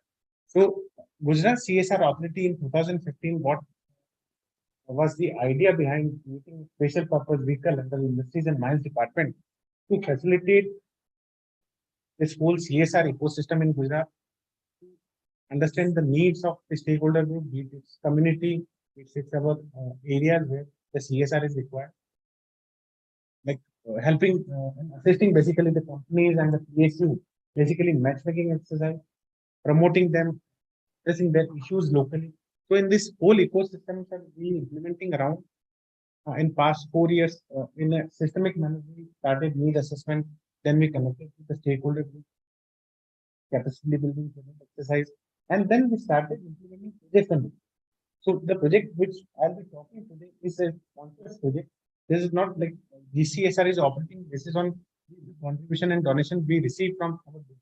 So this project is sponsored by State Petroleum Corporation, and all of our projects are state PSUs either by the corporates. So if we see the solution part, like what we are doing in the project, that we are not implementing like a sort of simple state sort of project. We are trying to see solution of our conventional problem. Like if we say we are not having any solution on firefighting side, we came up with this robotic solution. During COVID, we came up with the robotic, this thing COVID nurse solution. Anganwadi, we have on-site areas are coming here, will be coming with another nomination. We are trying to Anganwadi on wheels model, which nobody has attempted so far in this. Anganwadi on wheels. This model we are working, sir. September, October, we will be launching wheels, Anganwadi on wheels. We are creating a proper bus on this thing Anganwadi because we have on-site area in Gujarat, like little enough. There are remote areas where it's difficult to handle Anganwadi system and remote. So for that, we are trying to come up with this model. This model we are trying to launch in October this year, and we'll be submitting the nomination next year, sir. So we are trying to come up with a solution across verticals, be it livelihood, skill training, that we need proper sort of training where we matching the needs of the industry with the service sector. So we created healthcare givers, old age healthcare givers in Gujarat. Now we are targeting to increase the numbers with the again sponsor agencies. We are trying to create, this female chefs from the slum areas. They are operating their food buses across in urban areas. So this sort of training which actually community is wanting, wherein we can match the demand. What actually community, because post-COVID, various situation have been. Now the service sector is booming. Like people want I call so this sort of services with urban companies, private partners, we are trying to open a skill ecosystem, entrepreneurship models that we are trying to implement projects like fertilizer spraying using drone. So this is the ecosystem of CSR of what we are doing. So now, sir, I'll come back to the presentation. So this project was, sir, it's a separate autonomous body registered as a society.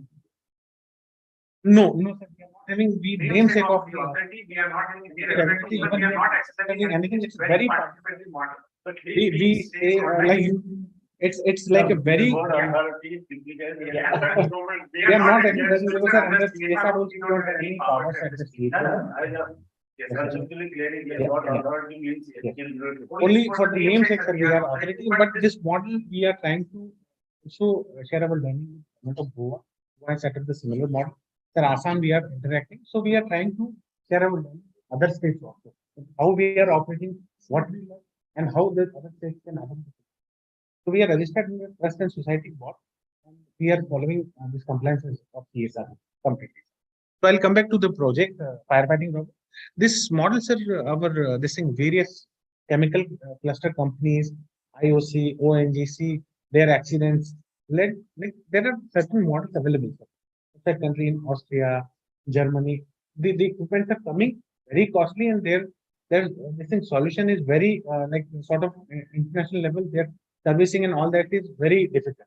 So we promoted this our startup company to come up with a Make in India model, wherein we developed this autonomous firefighting robot, and we promoted this under CSR. The idea was to completely develop this whole robotic solution, provide them to our corporation initially in like Surat, Ahmedabad, and Vadodara to equip them. This machine will be very useful while we are facing serious level fire issues in interior areas. So I'll show you, sir, a few of the statistics.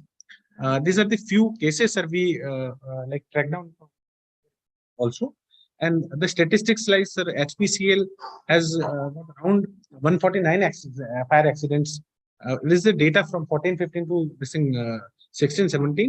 ONGC, GAIL. So mostly the industrial data we have. But sir, the similar problem urban areas also, there's a little difficult. If we say Surat is having very this thing tricky situation, streets and all that. So firefighting in those areas are very difficult. So this model has been developed, and this has a technical sort of feature. It's a this thing motor-based system, and this is iron core track belt, differential drive. Like I'll show you a movie also, sir, in a live video. Yes, yes, sir. Yes, sir. Yes, sir. So this is the initiative we have promoted, sir, under CSR. We have given one unit to Ahmedabad Corporation, Surat. We have given 2 units. Vadodara we have given to 1, and this is funded basically by GSPC and BGBCL. So this total 4 units we have ensured, sir, under CSR, and these are demo thing. And actually, sir, this was launched by Mr. Finance Desai, sir, during a this event month of May, wherein sir our this thing chairman and CEO Sri M. Thanarsan is also in the picture, and GSPC MD Sri Sanjeev Kumar sir is also there. So in this gathering, sir, we have ensured this donation too. So now I'll request you to share this live video of the whole thing so that this whole unit is functioning.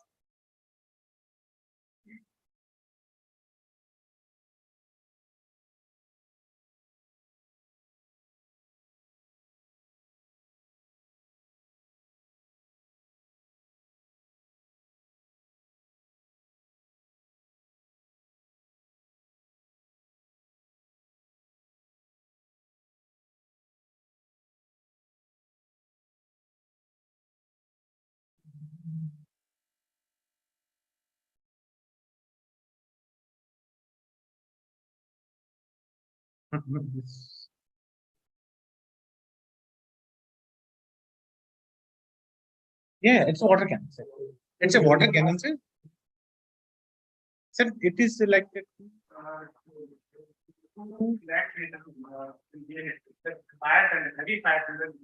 is using. I want the second. It is water tank of 2 lakh capacity. Yes. Is it battery operated? Yes, it's a different battery operated, chargeable with remote control. Yes, it's completely autonomous unit. When like a fireman can use this unit 600 meters at distance with that remote control. And this is also this camera system also. And this You wrote the code for it. You wrote the code for it. Because these are startup. There is one startup. They wrote the code. Yes, there's whole innovation. So camera is the sensor for direction. Yes, sir. We develop these. Either in a sensor is there or either in a camera that directs you to camera system. So the camera is there, whatever things your software analyzes it and directs toward the particular side. Yes. That's right. And sir, we develop You can also use heat sensor. You can heat sensor and that also enables you to whichever maximum heat is there, the cannon can move in that particular direction. Anyhow, Sir, we develop these. Also, we develop sewage cleaning robot with this startup. And 3 innovations we have done. The sewage cleaning robot and this firefighting was the recent one. So all 3 models we have promoted under CSR.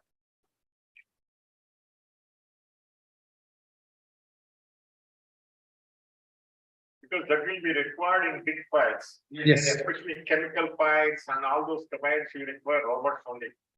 Man people cannot Yes. handle it. So this was the event, sir, during which we have handed over this to corporations and teams. This is a functional unit, sir. Where is the tank for this one? Sir, this is the fire tender connected directly to the fire tender. And with this pressure and power of this fire tender, this unit is working. It must be consumed a lot of battery power. How much, what's the height increasing in water?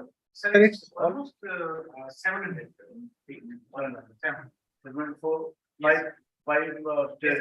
Is also sir एक तो ये throw वाला miss create करता है जो पूरा Austrian और German model में सारी फैसिलिटीज अवेलेबल है That we. It's no Oh, sorry, sir.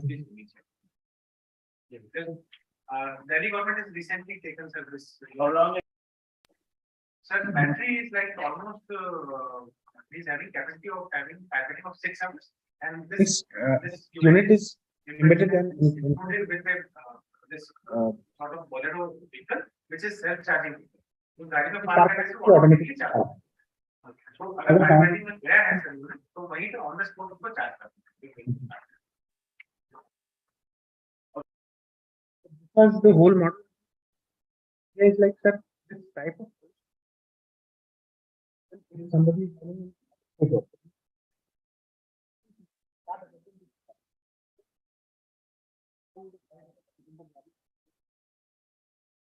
so then sir, we have with the state government also like the startup because the idea of all the projects is like once we promote like sir Coach Museum last year now the Coach Foundation has established. They getting the inquiries from Karnataka, from Andhra Pradesh. So the state government also but as a policy that we can't go there and execute it. So we are exploring other innovation and promoting our solutions to go beyond state. so this was the whole and we convey thanks to this question in fact and for my your time and we want to have conversation on various interactions when we can promote exchange of ideas from national level because what we understood sir is a very old one in promoting the ideas from the states, various states, multiple interactions. So we would like to engage for that. It's a good effort. I appreciate it.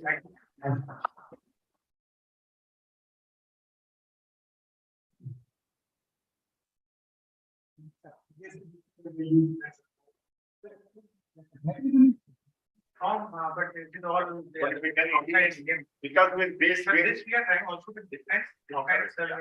This thing important with defense interactions are going sir. There is some similar this model we it will be very useful in especially in the chemical and all those areas. Very useful robotics because where human being going and being alive.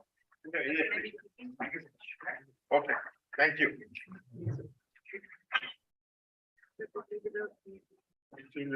So this is the 12th number presentation. I'll be presenting there. This way of handling. Okay. Okay. Yeah, the day Yes. which is the number.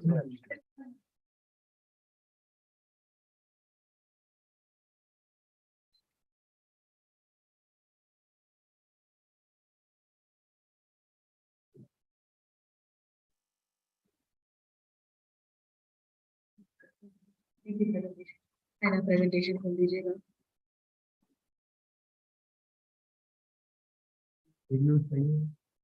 पहले video भी चाहिए रहेगा first number वाला ये video first लिखा हुआ है ना.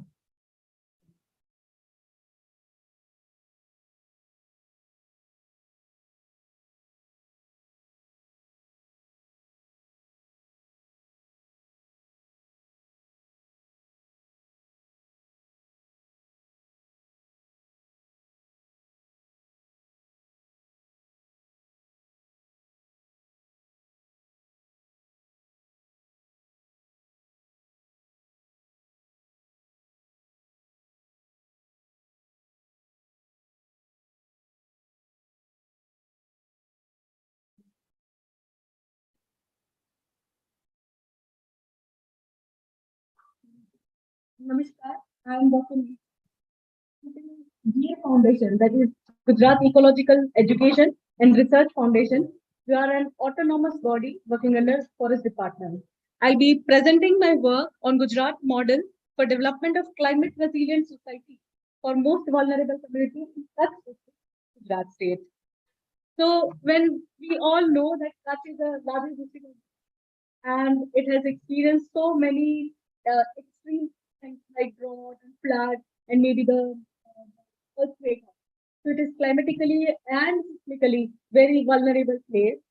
Hence, it is very needed to reach out to the vulnerable people who are natural resource. So this project, next slide, please. So this project, so we have received this project that is National Adaptation Fund for Climate Change, funded by MOFCC, that is Ministry of Environment and Climate Change. We are the executing agency for this NAFCC project as a GA Foundation. NABARD is the National Implementing Agency, and State Nodal Department, that is Climate Change Department. The project was sanctioned in 2017, and it is 5 years project. It is still going on. It will be it is on the last phase of the work. The total project cost is 21.35 crores. I'll directly be telling you about the geo coverage and the beneficiary. The project was conducted, the work was conducted in 3 different districts. There are so many ecosystems, the sub-ecosystems which are there. We have taken 3 different regions. They have the agriculture. We have taken the coastal region of Gujarat. There we are working for Pagadia fishermen. The fishermen which do not have the boats, so वो पैरों से चल के जाते हैं. So that's why that we call them the Pagadia fishermen. They are the very marginal fishermen. And for Banni grassland, you must have heard of the Banni grassland, that is Asia's second largest grassland. So we are working for pastoral community in that area. Next slide, please. So this is the mission statement why we have taken the project, just to enhance the adaptive capability of this natural resource dependent community in Kutch district to combat the climate change. So this is the mission statement. I'll be just going to the project. Next slide, please. Sir, we have conducted this work in 3 different phases and 3 different components. So first, we have taken the based on that survey and the as well as the area. We have taken. Based on the components we want to use, like if we are going for agriculture-based community intervention, we have used what are the number of livestock they have, what are the number of land they have, and how the farmers are taking the crop. So those are the parameters.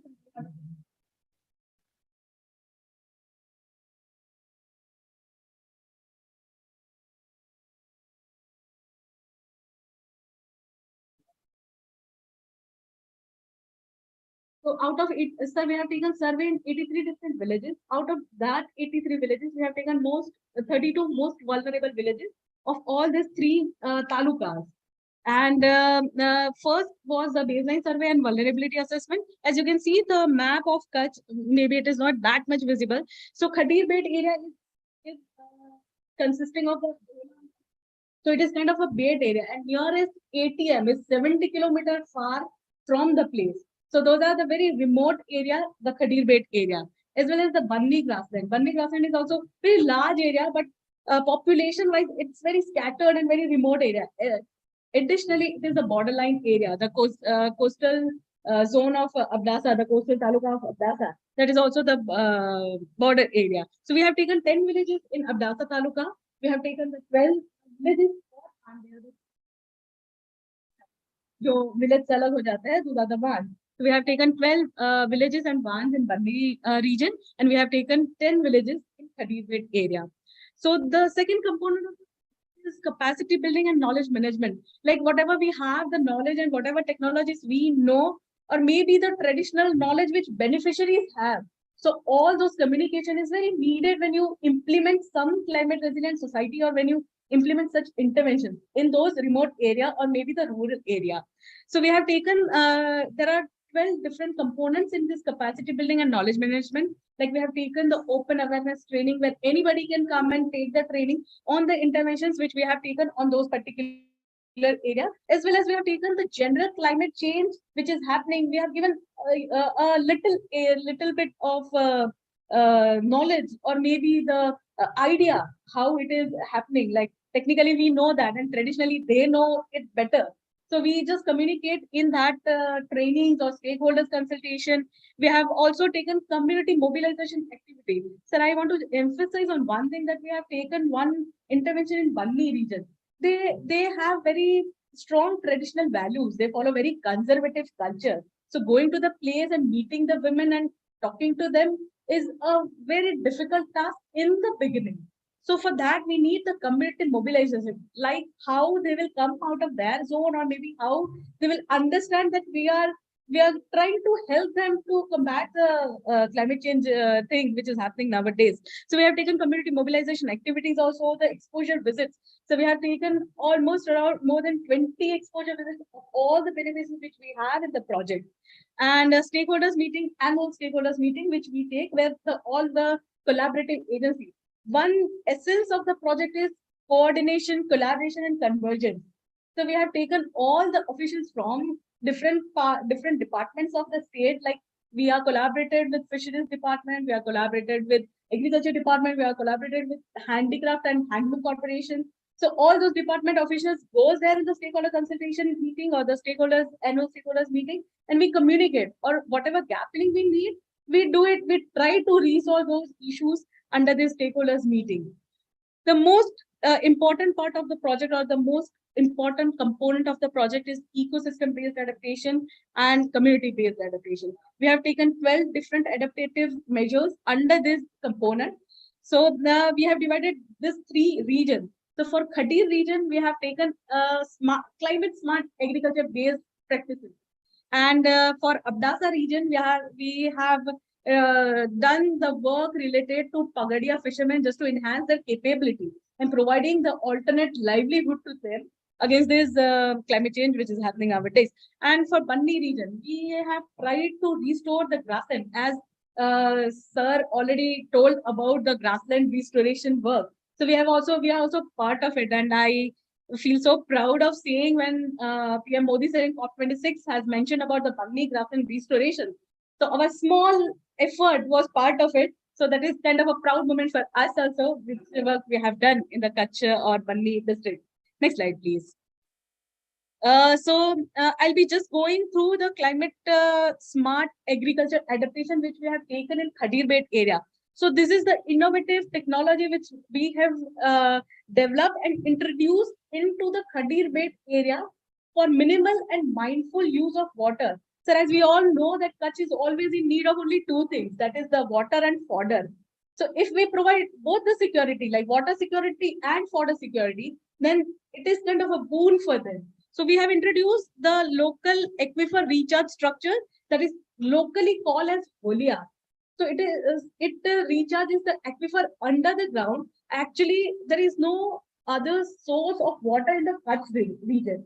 So it is only fresh water, the rainwater which has stored in the storage structures. So we have developed almost around 40 Holia. Those are on some pilot base, because we are doing we have done it on very first time in that area. We have connected that with solar water pump just to keep an eye on that and the minimal use of water. Additionally, it comes under the dark zone. So electricity was and is the problem in that region. So we have provided the solar water pump connected with the micro irrigation via drip. तो sir इसके अंतर्गत जब हमने काम किया तो जो barren land था उनका, तो more productivity and the production, there is a different between productivity and production. So we have increased both of this, sir. I feel so proud by sharing this thing that the cotton crop was not introduced in that area any time in the history. With this innovation technique, they have introduced cotton crop in the Khadir Bed area. So salinity was also the problem in that area. So just to resolve those issues, we have made the biochar also, the organic fertilizer which was made out of agriculture waste.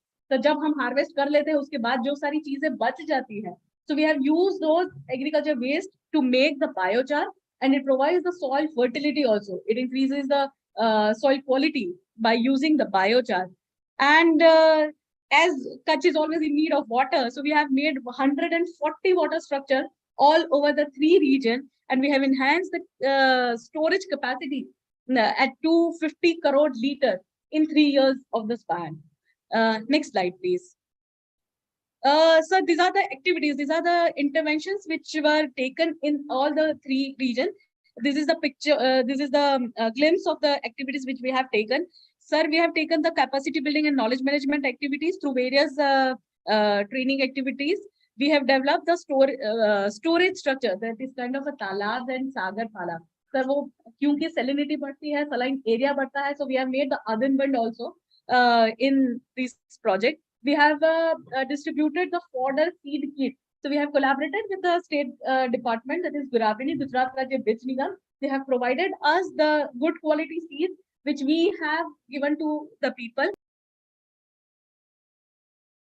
When we give the fodder seed kit to those, they have already the fodder was all the development was fodder was done, but then they have saved all the storage of the seed out of those good seed, good quality seeds. They have done that storage also. So next year when they need it, they don't have to go out for the looking for the seeds. Again, sir, dairy utility kits. So livestock is the quantity of livestock is very high in Kutch district. So providing some amount of or some sort of enhancement to help them in dairy products or the dairy milk collection. So they have the doodh mandari, but carrying doodh from the home to the mandari is always a problem. So nowadays they are using the plastic can, which can, which can deteriorate the quality of the milk. And at last, they'll be getting only less amount of the less money for their milk because of fat thing. So that is the reason we have provided. So I'll be completing it. So we have distributed the dairy utility kit. Once again, for ecosystem restoration, we have restored 700 hectares of mangrove in Abdasa area. And the mangrove and the grass plot restoration, they have provided the bioshield. That is the additional effort which we have done. And it has also provided the fodder security. There are one species of the camel, they are called RI camel. So वो पानी में तैर के भी जा सकते हैं थोड़े distance तक. So for those RI camels, this mangrove provides the fodder security also. And skill development training. So we have made SHG for the women artisan, and we have provided the market linkage to them also. So whatever the society or whatever the market needs, we have given them the skill development training in exposure visit, and accordingly they are provided the market linkage in collaboration with Handloom Corporation and Livelihood Promotion Company. Next slide, please. So these are the whole integrated model, that is climate smart agriculture integrated model, consists of Holia, solar irrigation water pump and micro irrigation. So as you can see, the plantation has been done here in the last slide. Next slide, please. So these are the glimpse of whatever work we have done. The first slide shows you the Abdasa area because we have got so many windmills in that area, that is the coastal area. The second picture which you can see that is near to the Haji Pir Dargah. It is there in Banni grassland. The third slide you can see, this is the grass plot restoration which we have done. The lower side slide which shows the mangrove plantation, and the last two slides shows the open and training of beneficiaries. So with this presentation, I just want to tell you that we are living in the dream that per drop more crop. So I think we have utilized that slogan with us, and we have definitely tried to transform it to climate resilient society in Kutch district. As our tourism department says, kuch din to guzaro Gujarat mein. I will just take you to the Kutch district. If you allow me, we have 4 minutes, Vicky, sir.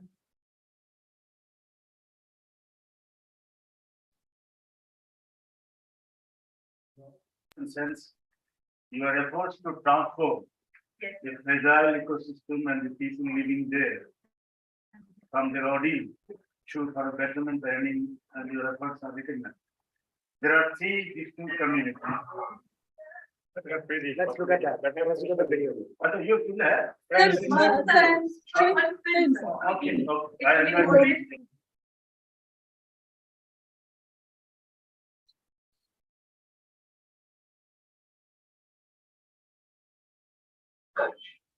India's largest district, and ecological wonder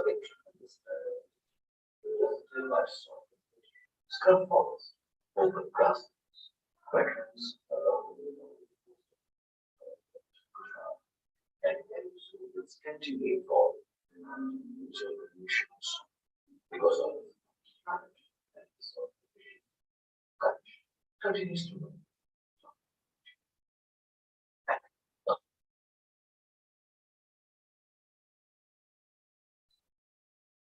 Antibiotic system project for Gujarat is a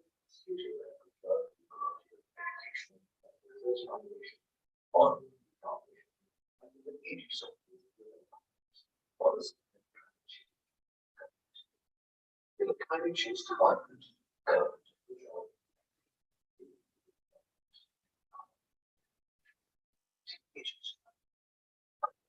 with the goals which are object is to develop the adaptive capability and residual soft activities vis-a-vis climate change. The self-sustained manner. This is and water security, livelihood security, and ecosystem. Cost project costs. The baseline survey. Zero point which is energy. The others are our and the for estimated the ongoing capacity will be common and the process over the landscape. Beneficial workshops, exposure visits, the ecosystem presentation, community-based education, government, assets, service, risks, and are easily capable of agreement. What is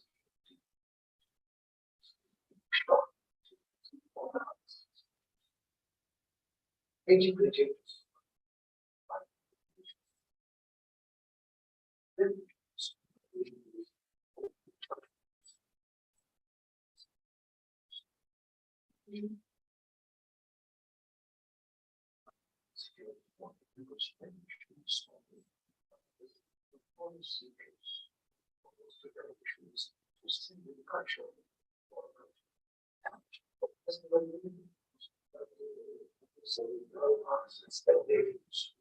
ecosystem restoration and carbon.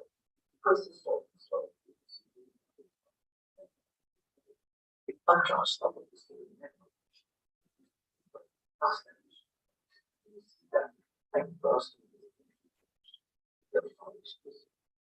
extremely are the traditional values, lifestyles, health, ecosystems of these derived due to the vagaries of teaching.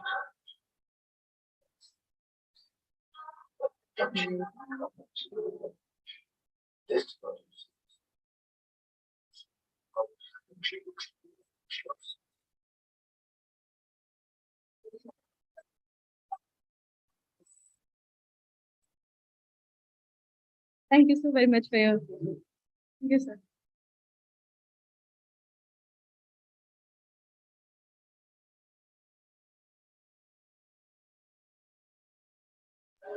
I mean, you got two different communities of three different way of life, and they occupy different physiological niche. One is fisherman, the other is farmer, the other is pastor. Now, your approach is to make them strong, capable enough to fight the adversities of the current physical adversity and help them to adapt to the changing situation. In that situation now, you have, I can understand that you have put good effort on farming community in increasing their yielding. Okay, but I cannot see much of diversification of the cropping pressure. Okay, say crop maybe I missed out and you give my attention. But what is essential is that how do you plan to diversify their cropping? Number two, the fishermen. I don't think you have anything specific for the fishermen in this process. Do you? Yes, sir. We have, sir. But will come out. What is that word? Sir, we have provided them fishing utility kits. We have distributed almost around 300 fishing utility kits. And You've done it, but it does not come out. yes, sir. We have also done it for the fishermen community women also. We have done the FSG and skill development training for them also. We have provided. And you've done also that for marketing the product and designing and storing all. Yes.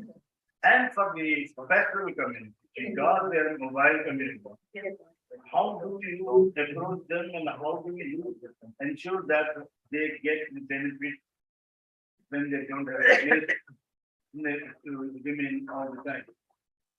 Sir, actually, they are not mobile or moving community. When the time of drought comes, the female of the family stays back at the house, and the male take all the livestock and go around in the search of water and water.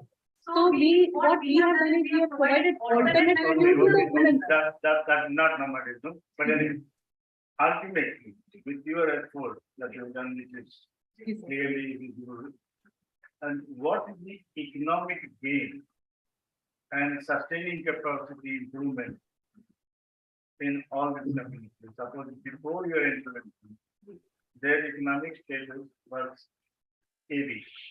But after your efforts put in based lot of changes in themselves with your initiative, what improvements that you have seen, not only in terms of income, but in terms of children's education, women's empowerment, and many others. What changes, socio-economic changes you could witness? Sir, due to lack of water in the region of Khadir, so the people have to leave the house and take all their children to the nearest place where they can get the work near to the canal. So they have to migrate. So their children have to suffer. They don't go to school, and for 6 months they go there. So the migration. Additionally, sir. Yes. I asked that if the children, because of the adverse situation, had to go fetch water. That's I admitted. But having provided the water facility to them, all the children are able to go into school. That's what you should have, put as a part. So we have provided the market.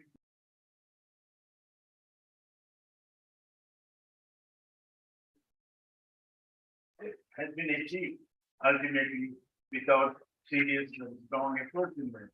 Is there improvement in the education of the girls children? Is there improvement in the poverty elimination program? Is there improvement in the food taking, calories? Is there improvement in their, morbidity situation? Is there improvement in expenditure here? So what you are saying?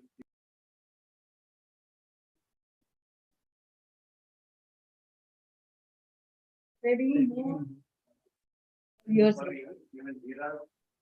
वहाँ का main crop जीरा रहता है, तो जीरा और मूंग से उनका खेती चलता है पूरा. Because of this innovation, because of the availability of water and less electricity, they have to use the diesel pump. So we have provided the solar water pump. So for those particular reasons, now they have introduced water also, and in some regions they are doing the wheat also. They are trying. I got the point. Thank you. Congratulations, all the best. Good work. But I'll send the question that I asked, that is what has ultimately achieved, not what means you have provided. Education wise, economic growth wise, all these things. But we don't Sir, need to I answer may not be able to tell the number, but we have definitely helped to provide, to enhance the forward, just to help. No, not now. I climate have to forward. take your time. Just now. Next. We will take time. It's that's the only thing that since you adopted PRA method. Haven't you? Robert Chambers PRA method. So now you have to come to another method, same method to apply exclusive motivation. That's all. Nothing else. No. Okay, what is the next one? 15? Number 15.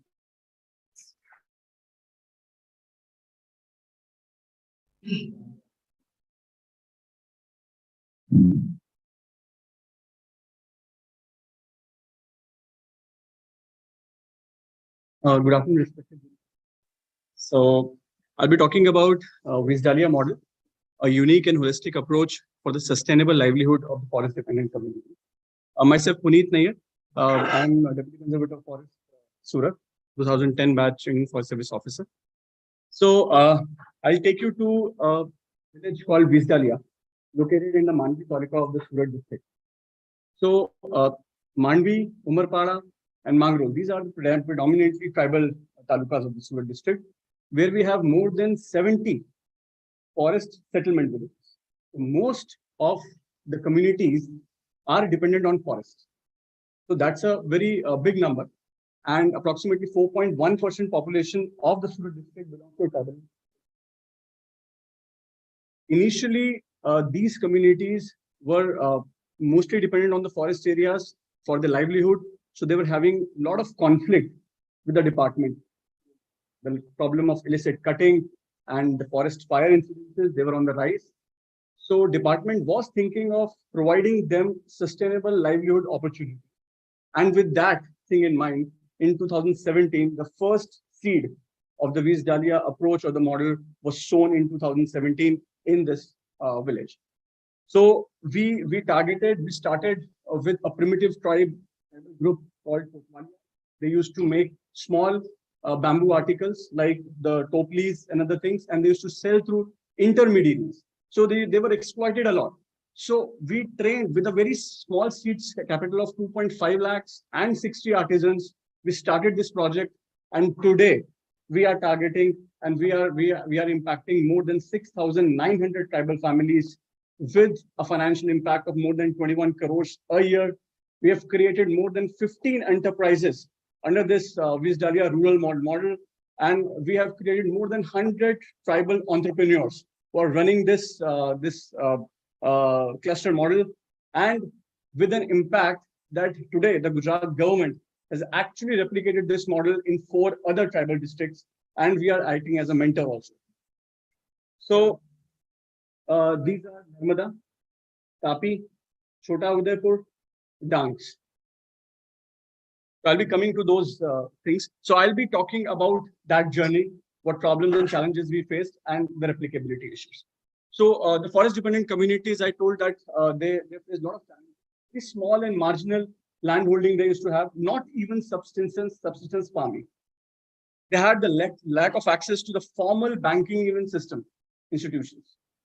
Then exploitation a lot by the intermediaries, like I told that they used to make low value products. And this led to distress migration to cities. So the whole tribal economy was actually having a setback. So how we started? We started with the first unit of bamboo in 2017 with the training partner from various institutions. We trained them to be skilled artisans. That unit became profitable.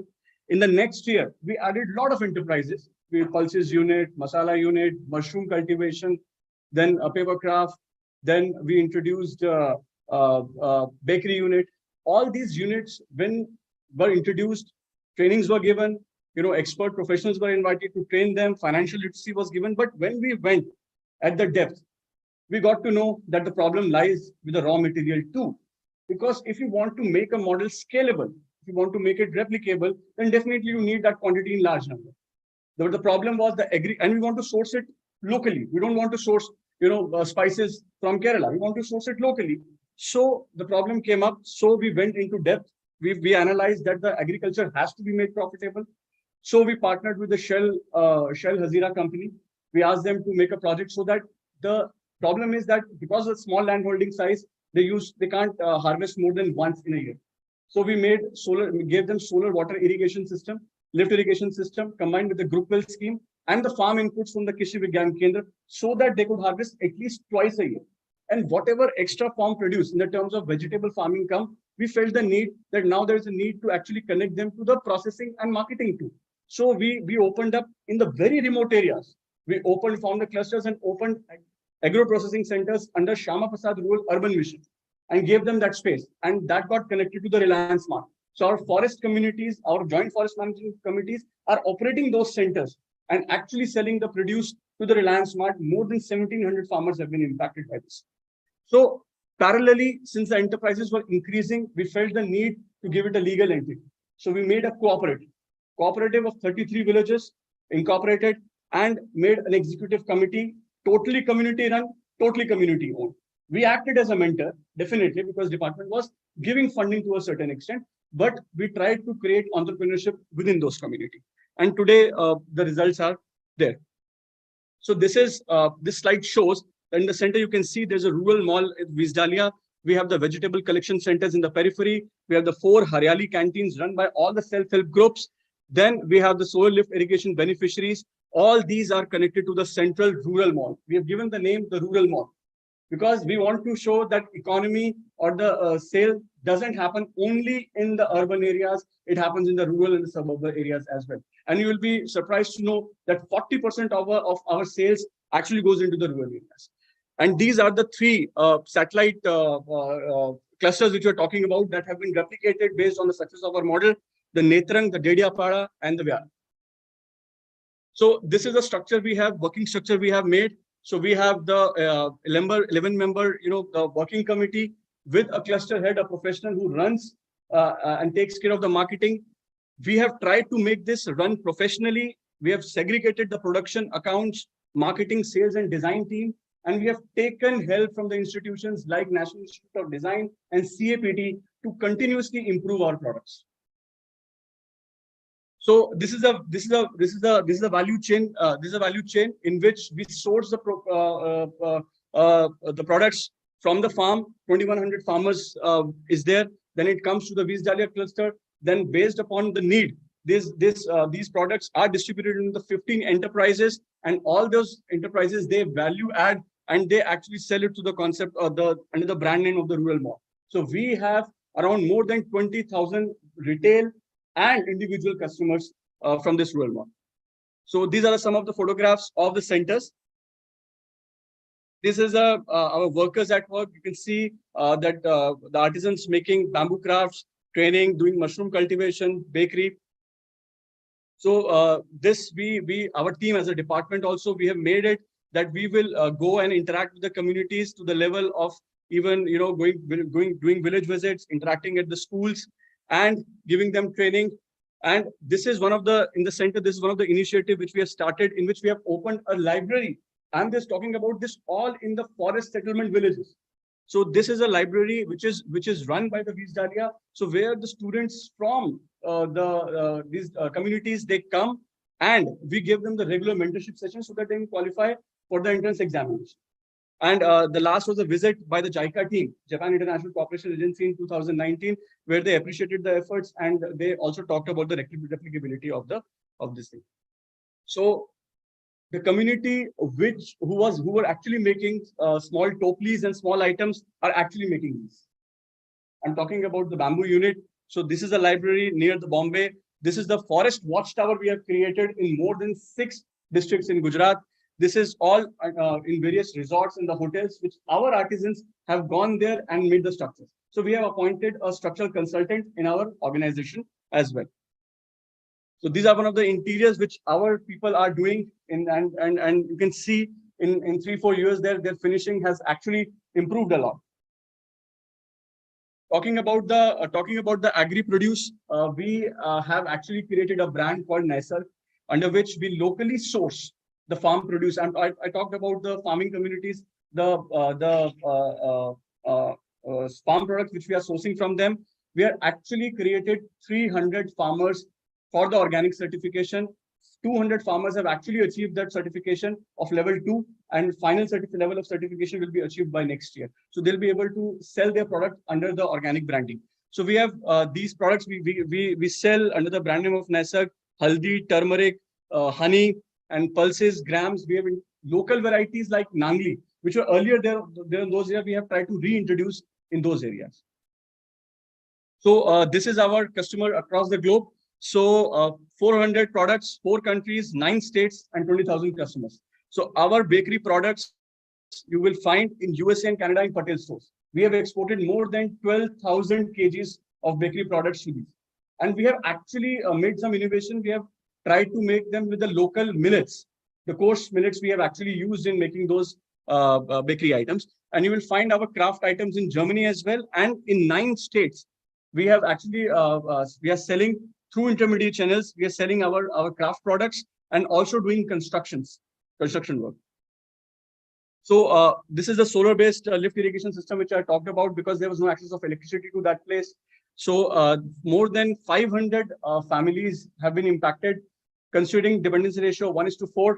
So around 2,000 people have been impacted by this system. So this all is running under the ambit of the Visalia cluster. So when their farm produce comes, it comes under the agro processing, in the agro processing centers, grading and actually separation is done, and it is directly sold to the Reliance Mart, and the payment actually comes on a weekly basis. So we're trying to replicate the dairy model in the agro processing sector as well. This is one of the most important thing actually, because a lot of enterprises under running the ambit are not perpetual; they are seasonal. So what about the lean period? So we are trying to generate employment in the lean period through convergence with the Mahatma Gandhi National Rural Employment Guarantee Act, and that too we are focusing primarily on water conservation structures that will have a positive impact on the agriculture yield as well. So we have generated more than 13,55,000 of mandates in the last 5 years and created more than 700 water conservation structures in our project area. So talking about the impacts, more than 6,900 families have been impacted, and 4.5 the annual income has increased. This is based on a primary survey done in 12 villages. And because of the convergence with the National Rural Employment Guarantee Act, the average household income has increased and the distress migration has reduced. There's a 70, the most important thing as far as the department is concerned is a reduction in the forest fire and the illicit felling. It has been reduced by 75% and 50% respectively. 15 enterprises, convergence with the 5 schemes, and replication in 5 districts. So that has been the major impacts of our project. And if we talk about the financial impacts, the majorly has come through the MSME, the 15 enterprises, followed by the organic farming, followed by the solar irrigation, aggregation, and NTPP collection. So 6,009 families have been impacted. And the best part is our cluster beneficiaries are not only covered under one activity. So they are the beneficiary in the MSME will be definitely benefiting from the organic farming or the solar irrigation or the vegetable aggregation model. So overall, if you talk about the income level will increase to a higher level because of the convergence of this. Most importantly, in the last 5 years, we have realized that the attitude of the community has changed. The kind of entrepreneurial attitude has come. They wanted to run the show, and we have allowed them to do so. So their participation has increased. So every financial decision is taken by them. So that's the most important thing. We clearly had an exit plan that after a few years, we don't want to be part of it. And because till the time department will be part of it, it will be difficult that they take the whole ownership. Whatever income augmentation has been done, we have been consulting them that how they should, whatever in the future, more livelihood asset generation, they should take place, like for example, livestock or agriculture implements. That kind of consulting is also we are focusing upon. So our future expansion strategy. Future expansion strategy is that since the application has done in 4 or 5 districts, we want that every district should have a centralized agency, a centralized federation, where taluka level such rural malls should be there, which are working on collection and value addition of the minor forest produce, and a holistic approach for increasing the household income. And when all these district level centers will be connected, they'll be connected at the federation level, at the state level. And what TriFed is doing for the marketing of the tribal products, we want to actually right from the source to actually marketing. We want to go up to that level.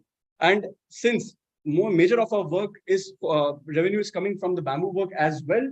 So the problem is that we are sourcing bamboo from the northeast sector because the furniture grade bamboo, we don't get it here. So this from the last 2 years, we have started experimenting in getting those bamboos from Tripura and actually planting in the farms under controlled conditions, and the results are encouraging. So we want to actually connect those farmers to our subsidy-based agroforestry scheme, so that we want the sourcing of the raw material also should come from locally, and that will drastically reduce our cost and increase our profitability. So yes, obstacles were there, understanding the needs of the community. For that, regular consultations on a fortnight basis happened. There was a perception lack of the leadership. For that, motivational sessions and understanding their needs was done. Since the enterprises were expanding, so there was a conflict within the community as well. And there was a problem of clarity of the roles, right, and responsibility. So we made a very highly professional team, and a lot of meetings between the different enterprises happened, and that issue resolved over time. Then for some, we needed high inputs as far as machinery was concerned. So we sourced machinery and customized it. For example, bamboo, we were getting some work done on the job work basis. For example, we didn't have that treatment plant. So we got our own treatment from our own money, what we were earning through the cluster. And now we are doing that work also. There was a lack of financial literacy, which we handled over the time. And many a times we used to get a large number of orders, but there was an issue of how to deal it financially. So a small revolving fund was created within the cluster so that at the time of such exigency, that fund could be used for such kind of urgent products. And we definitely targeted rural, semi-urban and urban areas separately. So this is, I will explain that what is the problem normally enterprises face. That yes, so I'll just finish it. So the problem is that initially when the grant is given, we feel that now the grant is given, one-time training is given, the enterprise will sustain. It's not the case. We need to sustain it till they become developed, till they take that ownership. And that kind of learning we even had with our own enterprise. So it is not advisable, it is not right that we should give one-time grant and training. It should be on a continual basis. So that was our key learning till they become the developed stage. So our Mr. Honorable Minister, Union Minister also visited. There's a visit by the JICA team. There's a group from the Kazakhstan, and senior officials have also visited. Like I told that 4 rural malls opened, actually Honorable CM opened 4 such initiatives across the state. And it was Vijayala cluster is the only cluster in Gujarat, and one of the 22 clusters in the country selected under the National Bamboo Mission and recognized under the National Bamboo Mission. So these are our training and managing partners. Adani Foundation has supported us in training. Then SEP is our design partner, Reliance Foundation for our agri-produce, and Sofarna School and National Institute of Design for our design. So we have created a good association with all our partners. Thank you. Next. Man, please talk to us. See, to begin with, although it doesn't seem to be a mandate to build private development, yes, it's a ministry of private development, state government. But you have attended to these forest villages because they are now privately. I recall when the Forest Rights Act was enacted, that I was a party to it. It was the first move by the Minister of the Environment for the Forest, saying a cabinet note in that we had done a historical injustice to this. Yes, yes, okay. If that being done, we have a lot of debate and they said no, it should be moved to the tribal legislation. So the cabinet note one by the alternative become the legislation by the tribal. All that are doing that tribal legislation, but there are essential components of tribal development. Now see, there are 3-4 important agencies which involve and legislation. For example, is this a fixed schedule area? Is it comes under fixed schedule area? No, no.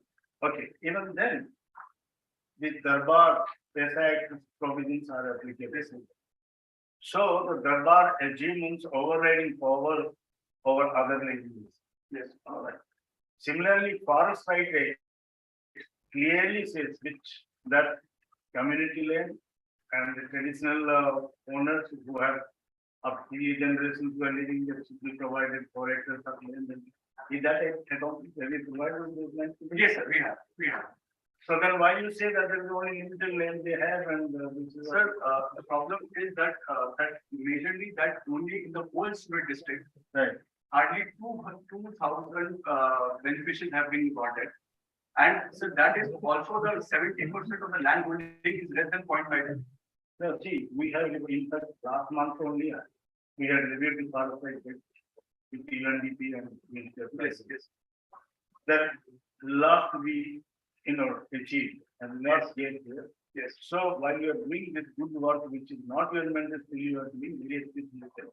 But if you enhance the land holding, capacity of the private family, they will do further wonders with your effort. So number three is that you see, all that you are doing, have you grow tribal supply? Yes, sir. We do. Initially, when the project was started, the first training component was actually taken, the funding was taken from the tribal supply. Tribal supply. Yes, yes. If you're taking from the tribal supply, who keeps the account of the tribal supply? Yes, sir. Who keeps the control on the tribal supply? So it is a tribal government. What you see, you should now work with random with tribal development. Otherwise, there will be a situation where your legislation, their legislation will come into, face off. Yes, sir. Yes, sir. We are working with tandem. That's what I'm saying. It is not because you are started taking what you are supposed to do. But at the time, there are some officers may feel that why should we do? They can tell that question. So that will keep in mind and proactively avoid that situation to come. Yes, so that the good work you have initiated continues in collaboration with the main mandates. Yes, yes, sir. We are working towards that. I just want to clarify. For example, sir, whatever the forest land we have given in FRA, most of that land is in a very interior area and very fragmented. Like one land parcel here, another here, another here.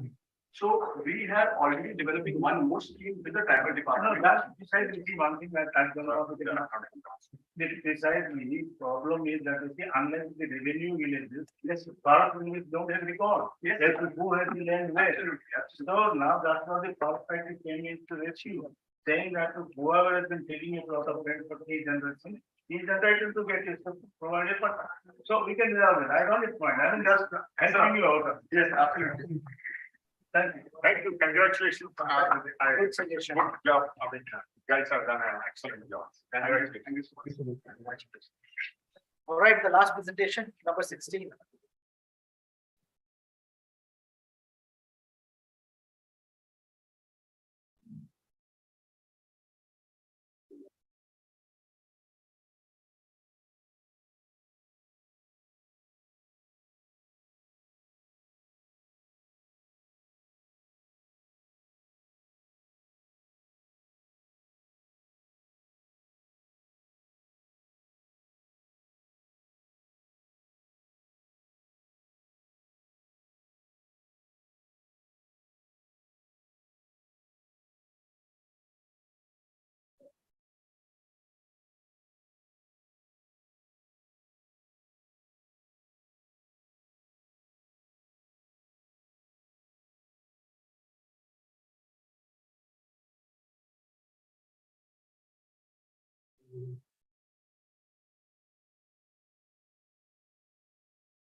Good evening to all of you. I'm not going to repeat the same thing which I have already mentioned in the earlier presentations. I would like to just summarize and I like to add some more points in terms of economic value added to justify the nomination which we claim for the same.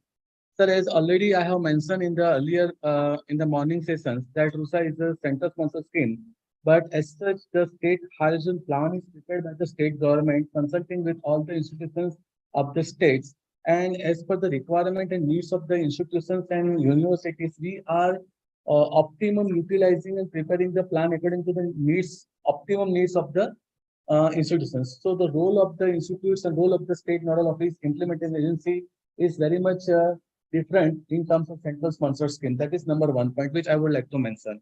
The second point, which again I would like to mention in this regard, that in vocationalizations of higher education, which I have already mentioned in the earlier presentations, the central government has given the guideline for the component of the vocationalization to higher education, but the connecting the various agencies, preparing the syllabus for the same, getting the needs, understanding the needs of the society, various districts, and according to that, we are as a state nodal agency, we are preparing the whole state housing plan, and according to that, we are implementing the things. So it's a different from state to state, though it's a central agency.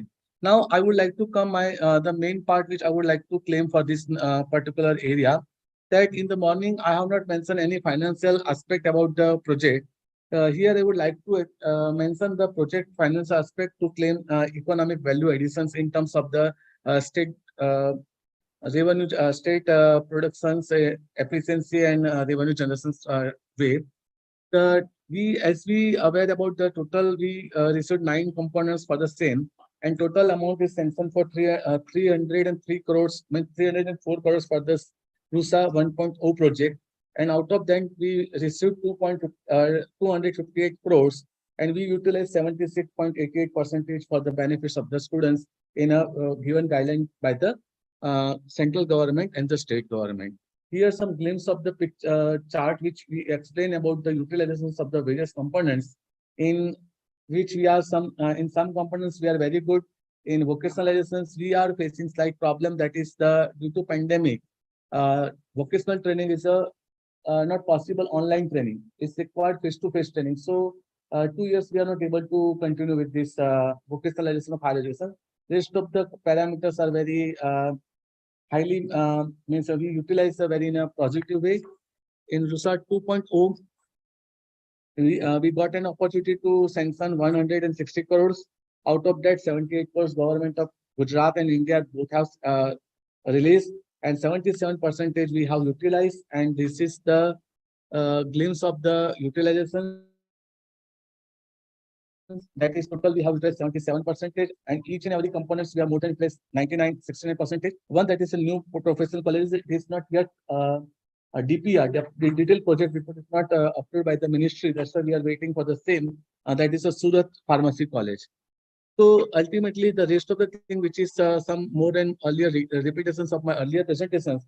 But here I would like to add one more point. That is my ultimate goal to say here.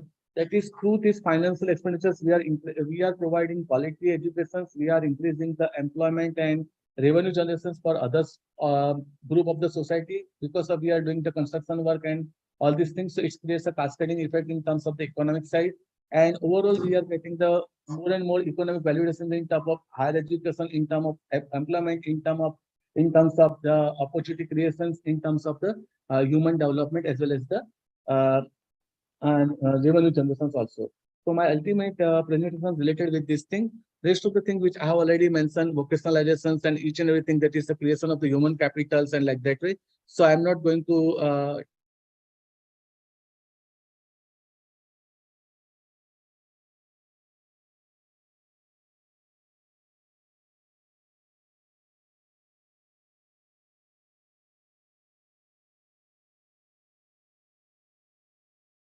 So in fact, morning we had similar presentation under PSS. Sir. My only observation was, and I just commented, that we don't take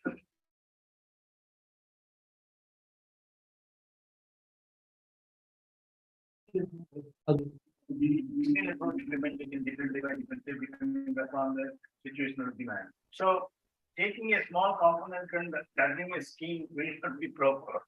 So that's only comment. No, so it's taking a component. It's two aspects which I am going to explain for. One is the quality to RUSA project, and second one, economic value additions to RUSA project. That I'm going to say. Because of the here this moment I would like to economic aspects of the project. And earlier I am talking about the quality of higher education because of the project. That is what we say. These are two dimensions. I understand that you are saying the whatever you are presenting is a part of CS field, isn't it? Okay. That being so, you must be giving discharges and progress report to the center. The things which you are saying to us. So when you get all these things as a center in a holistic approach to this scheme, taking this alone, standalone, part of this. No, your point is understood. I think one more percent, it is also center sponsored scheme. They are just implementing it. Correct. There are several presentations which are center sponsored schemes. They are just implementing it.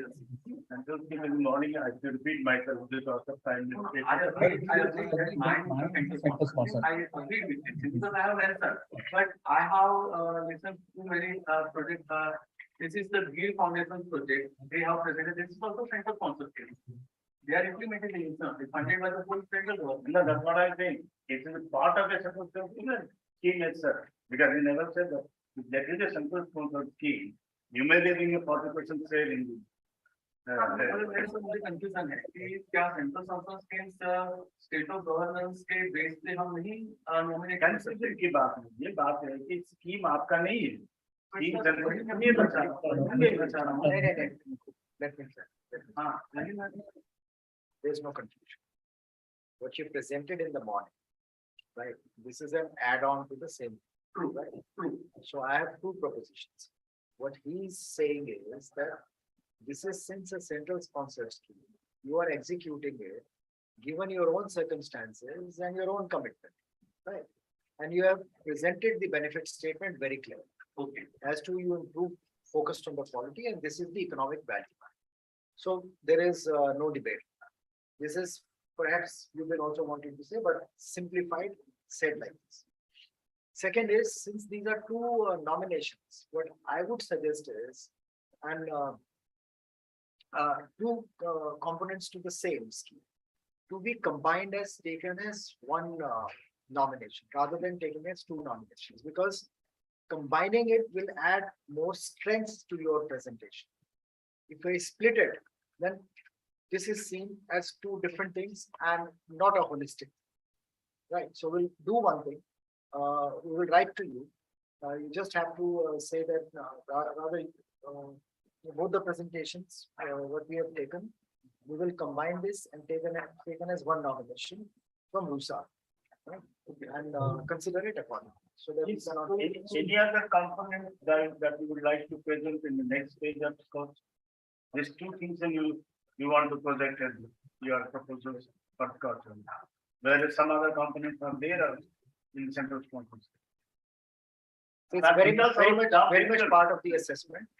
There's no disqualifier anywhere. Right. So as much in as anybody else. It's a procedural problem. You see, that's the. I would like to mention that, sir, if you're going to consider in a one nomination, it's a correct, it's a perfect nomination. So may I use another presentation for the correct, or I just combine the presentation and give it to you? So just combine it and send it. I wish, but I have to submit it. You have to submit. Next couple of days, just send us the presentation combined as one. Yeah, just mail it. Just mail it. Technically combined it, not just two separate things.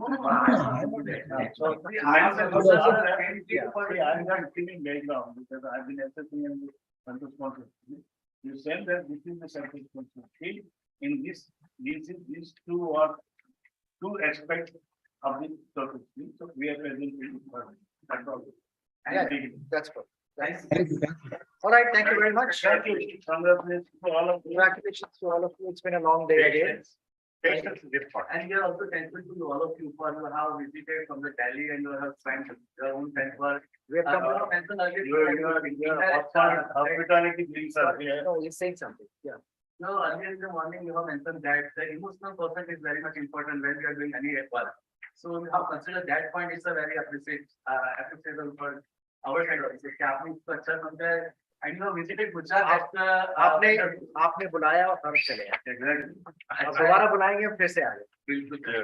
तो ऐसे cases वो क्या कहते हैं आप 20 तो इस बार as a government we are very much thankful to all of you. We must ensure that all the steps, all the succeeding steps to the SKOCH award are carefully attended to, and we must participate in all of them. बाप एक आप बुलाए और हमला आए। ये क्या बात है? Sir, I would like, may I ask one more question related to graduate, apart from that. Sir, if now major reasons and MBA